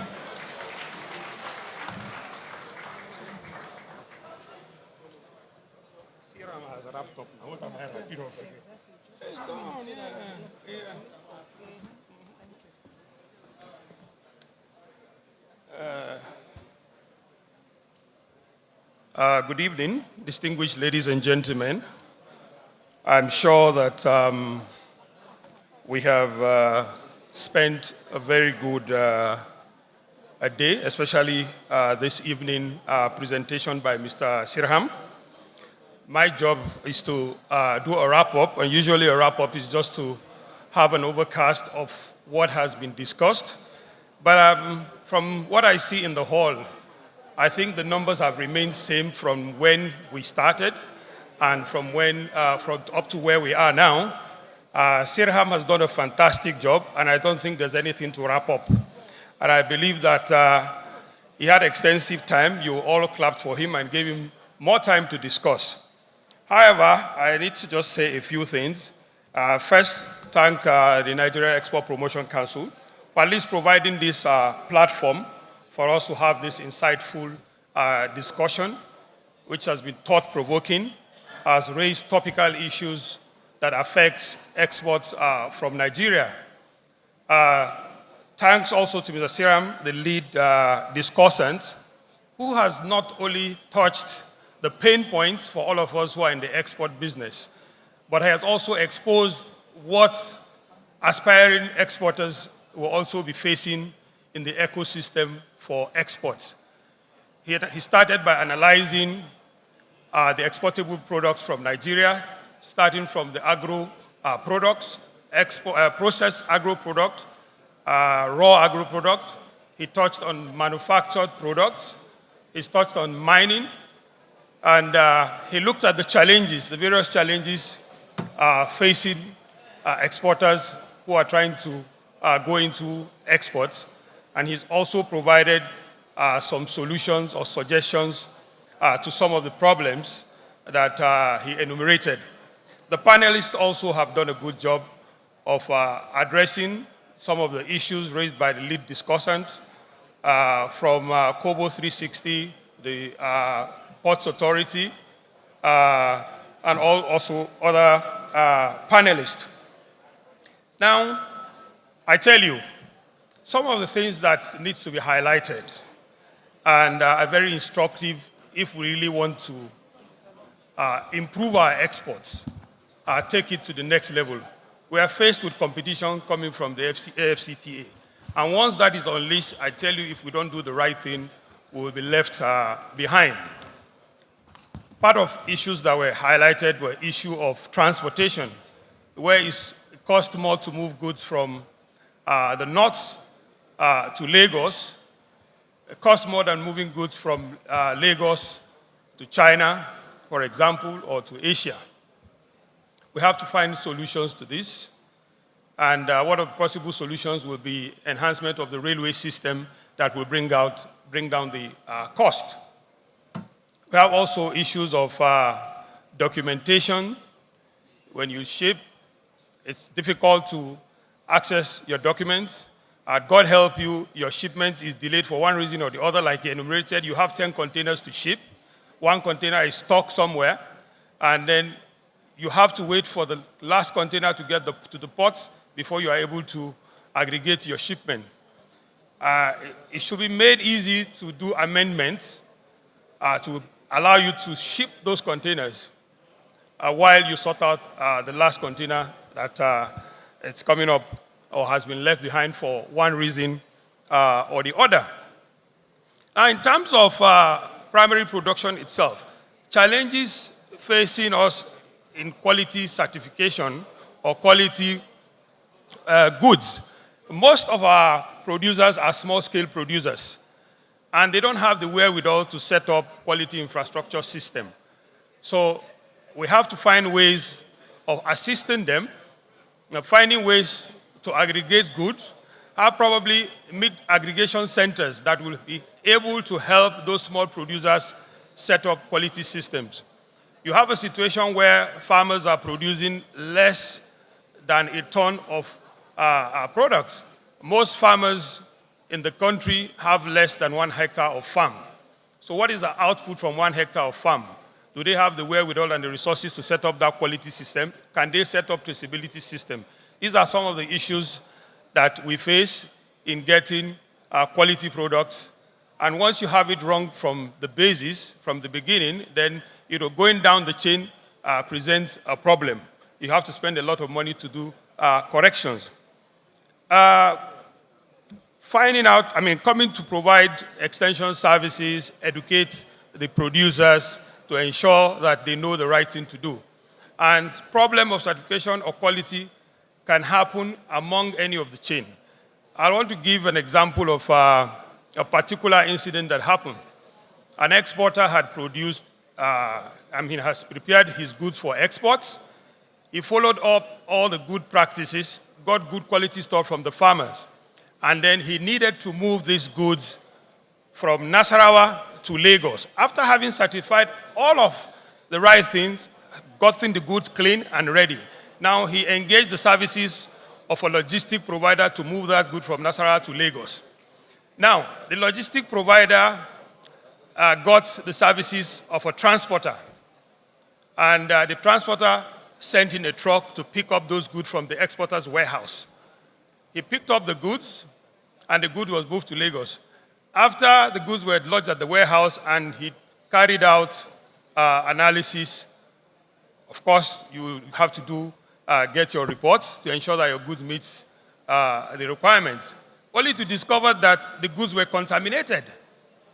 So he set up a system, he set up an audit trail to find out where the problem happened. So you see, he's trained his staff well, he's used new bags, he checked everything, and everything was fine. So where was the problem?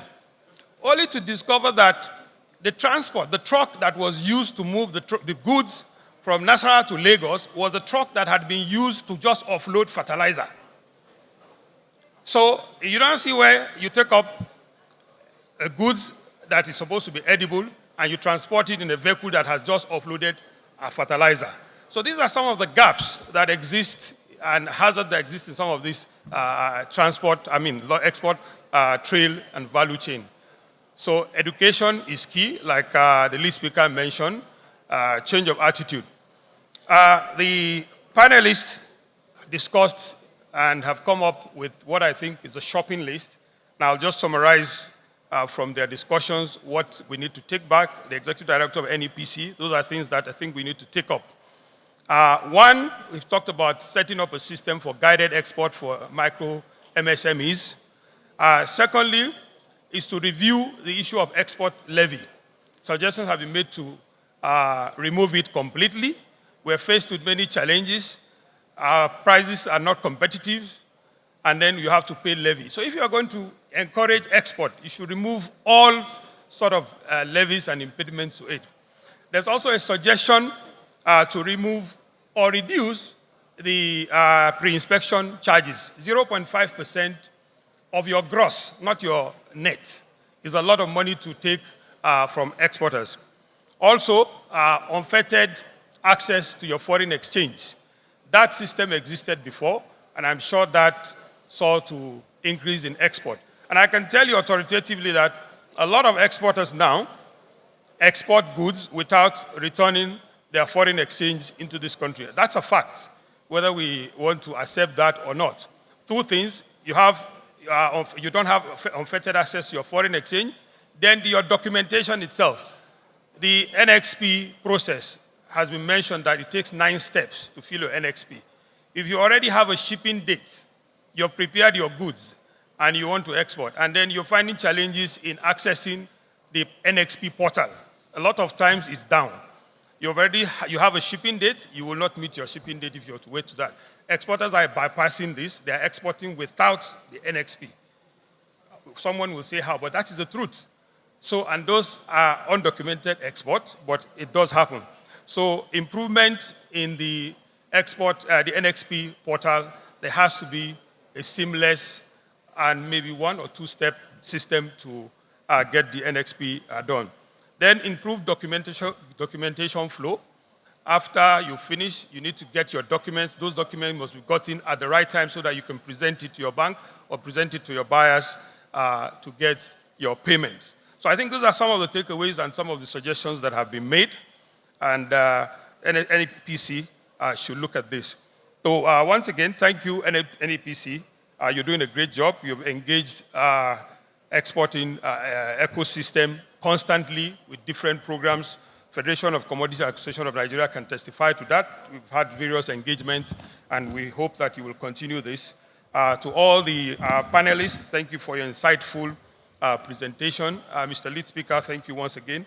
God bless us, and God bless the Federal Republic of Nigeria. Thank you, and have a good evening. Thank you very much.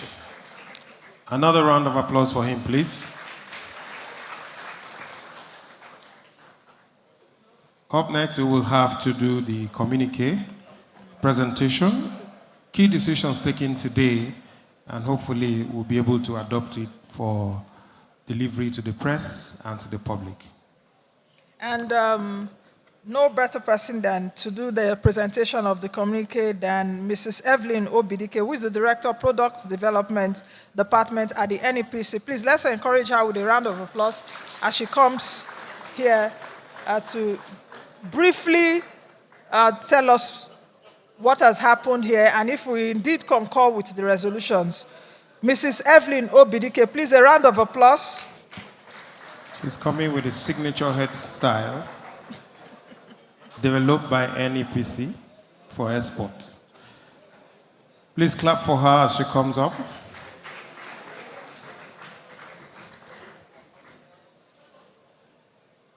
Immediately after this, we'll be taking the vote of thanks, but we're hoping that the key decisions, we're just adding 1 or 2 points to what already has been put together. We hope that we can get all of that in a bit.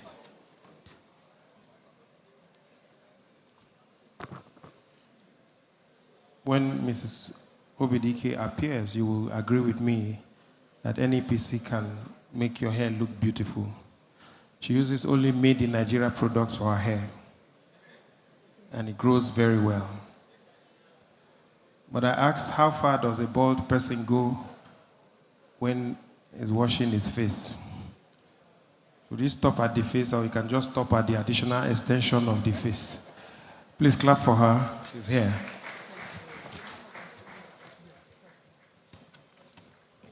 Thank you very much.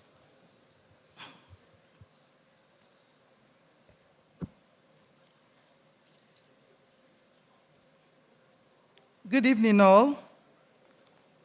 I wish to stand on already established protocol to read the communique issued at the end of the second National Conference on Non-Oil Exports, organized by the Nigerian Export Promotion Council from the 4th to the 5th October 2023 at the Transcorp Hilton Hotel, Abuja.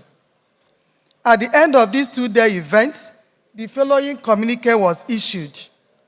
1, that the organization of the National Conference on Non-Oil Exports was commendable and timely and should continue, considering the need to further sustain efforts in accelerating the development of the national economy. Agree? 2, that more export trade houses should be established and funded as an effective strategy for enhancing market access and visibility of made in Nigeria products and services. 3, that the federal government should employ economic diplomacy to secure favorable bilateral trade agreements with trading partners to enhance competitiveness of non-oil exports and reduce smuggling of Nigeria products through the neighboring countries. 4, that there is need to deliberately scale up production of Nigerian non-oil exportable products to meet growing global demand, enhance market access, market share, and reduce trade deficits. That Nigeria should prioritize establishment of product-specific export production villages in Nigeria to address issues of export rejects, non-adherence to best practices, traceability, quality, standards, technical barriers to trade, packaging, labeling, storage, and enhance compliance to global market requirements. 6,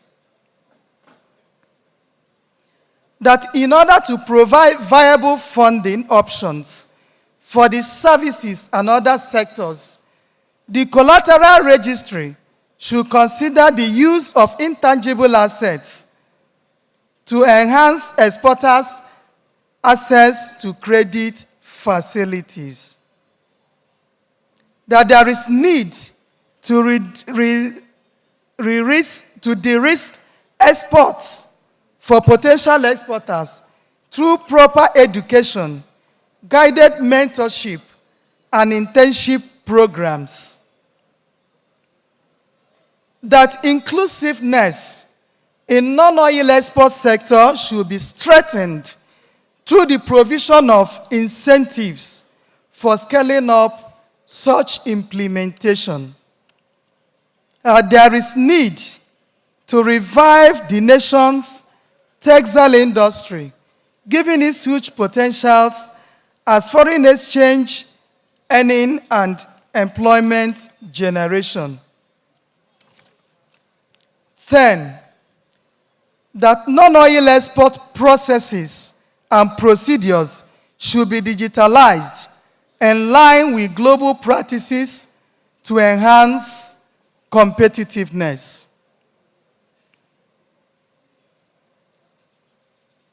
The non-oil export procedure should be streamlined through the immediate implementation of the single window concept. That there should be continuous engagement with critical stakeholders in the export value chain to ensure that the policies which adversely affect exporters are continuously addressed. So this is the communique that is the draft communique.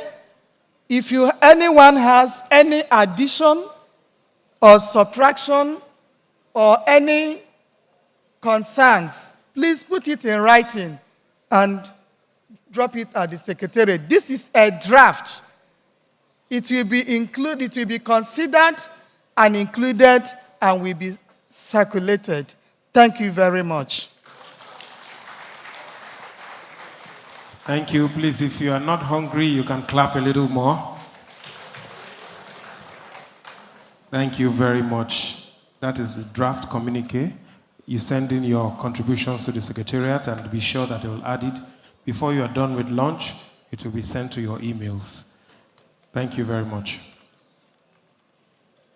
Okay, as we are moving to almost the end of this event, have we had a very fantastic event, at least in the last 2 days? Do we all agree?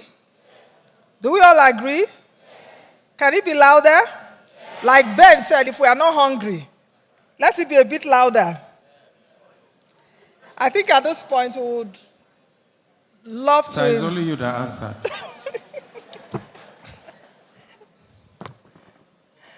At this point, we would like to invite our chief host, the organizer of these 2-day events from the Nigerian Export Promotion Council, the second national conference on non-oil exports. Of course, our theme, building a sustainable economy through non-oil exports. The New York Times described him as a silent achiever. He's a man who does not make noise about the things he does, but he does them anyway and he achieves results. Please, let's welcome Dr. Ezra Yakusak, the CEO and ED of NEPC. ED can't wait for us to just leave. ED, sir. He wants to thank all of us. Please clap for him. Okay, I'm actually conscious of the time because there's lunch and people have not eaten, so I have to be fair to people that have been waiting all this while. On this note, I just came to do a vote of thanks, but before the vote of thanks, I want to raise just 1 or 2 issues, i.e., every agency in the export value chain was invited. Every agency. When I mean agency, every agency. NAFDA, Custom, every agency was invited. So let's just put that straight into perspective. Secondly, I need to say that we as an organization, we put out ourselves for any kind of fair criticism. When Mr. Siram was talking, he came to me. Now, by the way, we know who he is. We know he's a fearless gentleman. We also know that once he comes, he speaks with this fire and with this passion, and you can't just stop him. In all fairness to him, when he came up, he asked me, come, do I lower what I want to say, or I should just open up? He is here. I told him, fire on. No, he's here. That's what I told him. Before he came out, I said, fire on. Why do I say that? We need to tell ourselves the truth and make things right. I hope you understand. We need to tell ourselves the truth and make things right. And the man really fired. At the point I was saying, when I asked to fire on, was that the right thing I said? Thank you very much, Mr. Siram. Thank you very much. Having said that, Mr. Ken Okoha, you raised a pertinent issue. I think we had a problem with the secretariat and my staff. We actually prepared a status report of what we did of the communique last year. It's here. We actually, of course, we couldn't have prepared this at the conference. See, I just sent it through my WhatsApp, and my officers printed it out. So we actually prepared a status report because we feel we can't come here wasting your time. Every conference we have to come here, we should be accountable to you. We have to come here and tell you, this is what happened and this is what we are doing. So on this note, I truly want to thank the Vice President who was presented here by Dr. Jumoke. I also thank our minister. She was just too much. Dr. Doris Anite. I also thank the Minister of Transportation, all of them have gone, and the SGF, of course, the Governor of Benue State, represented by my brother, the Commissioner, Mr. Manasseh. I also want to thank all the speakers, all the panelists who did a wonderful job to this program. I also want to thank, there's a particular group of people that once you are thanking them, you forget. Chance that you forgot them completely. They cannot be forgotten. The MC, they did a wonderful job, both the two MCs. And there's an MC we're bringing up in-house in Nigerian Export Promotion Council. I'm aware of you. Please help me clap for her. She's doing very well. Okay, I also want to thank the IAM staff, the IAM team that put this all together. Though it's not free, we paid them. We paid them, but we're still going to thank them. I want to thank the Transcorp Hilton, but most importantly, I want to thank you. You've been a wonderful audience, wonderful participant. Turn around and see. Please just turn around. You hardly see a 2-day conference, 5 o'clock, after 5, people are seated like this. I mean, it hardly happened. So, what that tells me is that you have some measure of confidence in us. What that tells me is that the issues are so burning that you can't leave your seat. Am I right? So, honestly, at Nigeria Export Promotion Council, we'll do everything not to fail you. We'll do everything not to fail you. We see it as a call of duty. We see it as a call of duty. We are looking at export as a patriotic call, a patriotic duty to do what we need to do to save our country, to save our naira. And by God's grace, we are not going to fail you. Before I step down, I can't thank my staff enough, the staff of Nigerian Export Promotion Council. They did a wonderful job putting this all together. Now, some of you may you come here, you sit down, you say, why is this person not doing this? Why this? If you see the time, the resources, and the energy put into this, you will thank them. Please, can you help me clap for staff of the NEPC? The registration team, the secretariat, the ushers, the directors, all of them, security men, DSS, they did a very wonderful job. And I honestly want to thank all of you. On this note, distinguished ladies and gentlemen, we made a promise last year that this is going to be an annual event. It's not an easy one, I must confess. It's never an easy one. But we're going to live with our promise. In NEPC, if we said it, we're going to fulfill it. So I hope to see you next year for this 3rd National Conference on Non-Oil Export. And please, let's make this country better. Let's export. Thank you very much. God bless you. Let me breach protocol. Let me breach protocol and thank the retired staff. They are the people that put up the foundation upon which NEPC is standing. If they are here, please, can they stand up? Our retired staff, can they stand up? Mr. M.O. Ibrahim, yeah, okay, all of them, where are they? Memudoga, you know the retired staff. Please stand up. Mr. Sidi Aliu, why is that all woman, Mr. Toko? Thank you very much. Thank you very much. Please give them a round of applause. Thank you very much, guys. See you next year. God bless you all. Please, another round of applause for the EDC of NEPC. We are not done yet. CEO, please, we would like your attention here on the stage to take photographs. Yes, to take photographs with your management staff as well as the dignitaries. Please, just for a few seconds, please, management staff of the NEPC, please can you join the ED up here? As well as the dignitaries, the panelists, the speakers, please can you join them on stage? NEPC first, please. Management staff of NEPC first.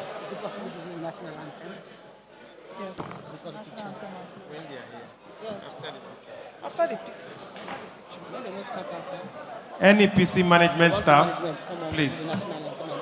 Can we have you in front? I know they are busy trying to organize, but please, let's have you.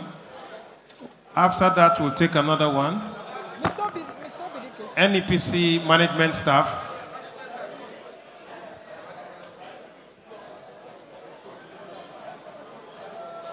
Is it by representation? Are they coming from the office? Management staff, NEPC. Please, let's have you. Management staff. Management. Please, can we have you quickly? Quickly, the ED is waiting.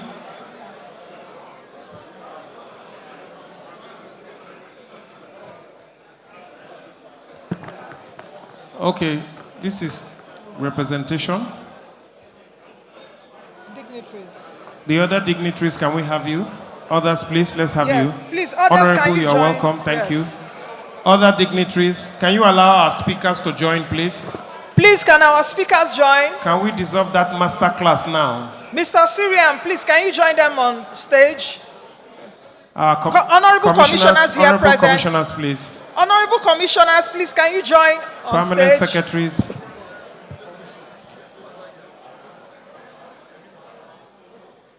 Yes, sir. Please, sir. Join them. Join. Okay, let's take this picture first. Sorry, sir.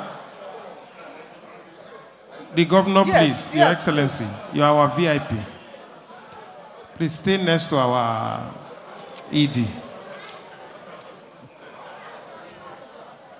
Honorable commissioners, permanent secretaries, distinguished speakers, particularly our lead speakers, panelists, you can join. The VIPs, please come up.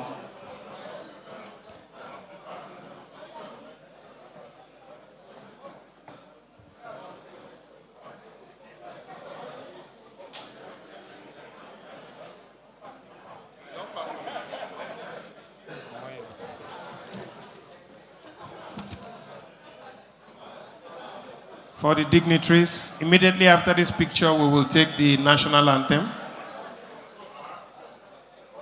Immediately after this picture, while the dignitaries are still up there, our sound people will take the national anthem. Sound, are we set? Technical people, let's take the national anthem to formally close, please.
Thank you very much.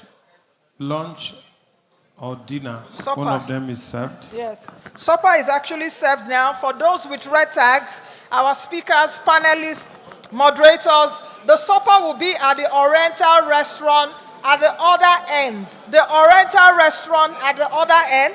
And other participants, please, our supper served upstairs.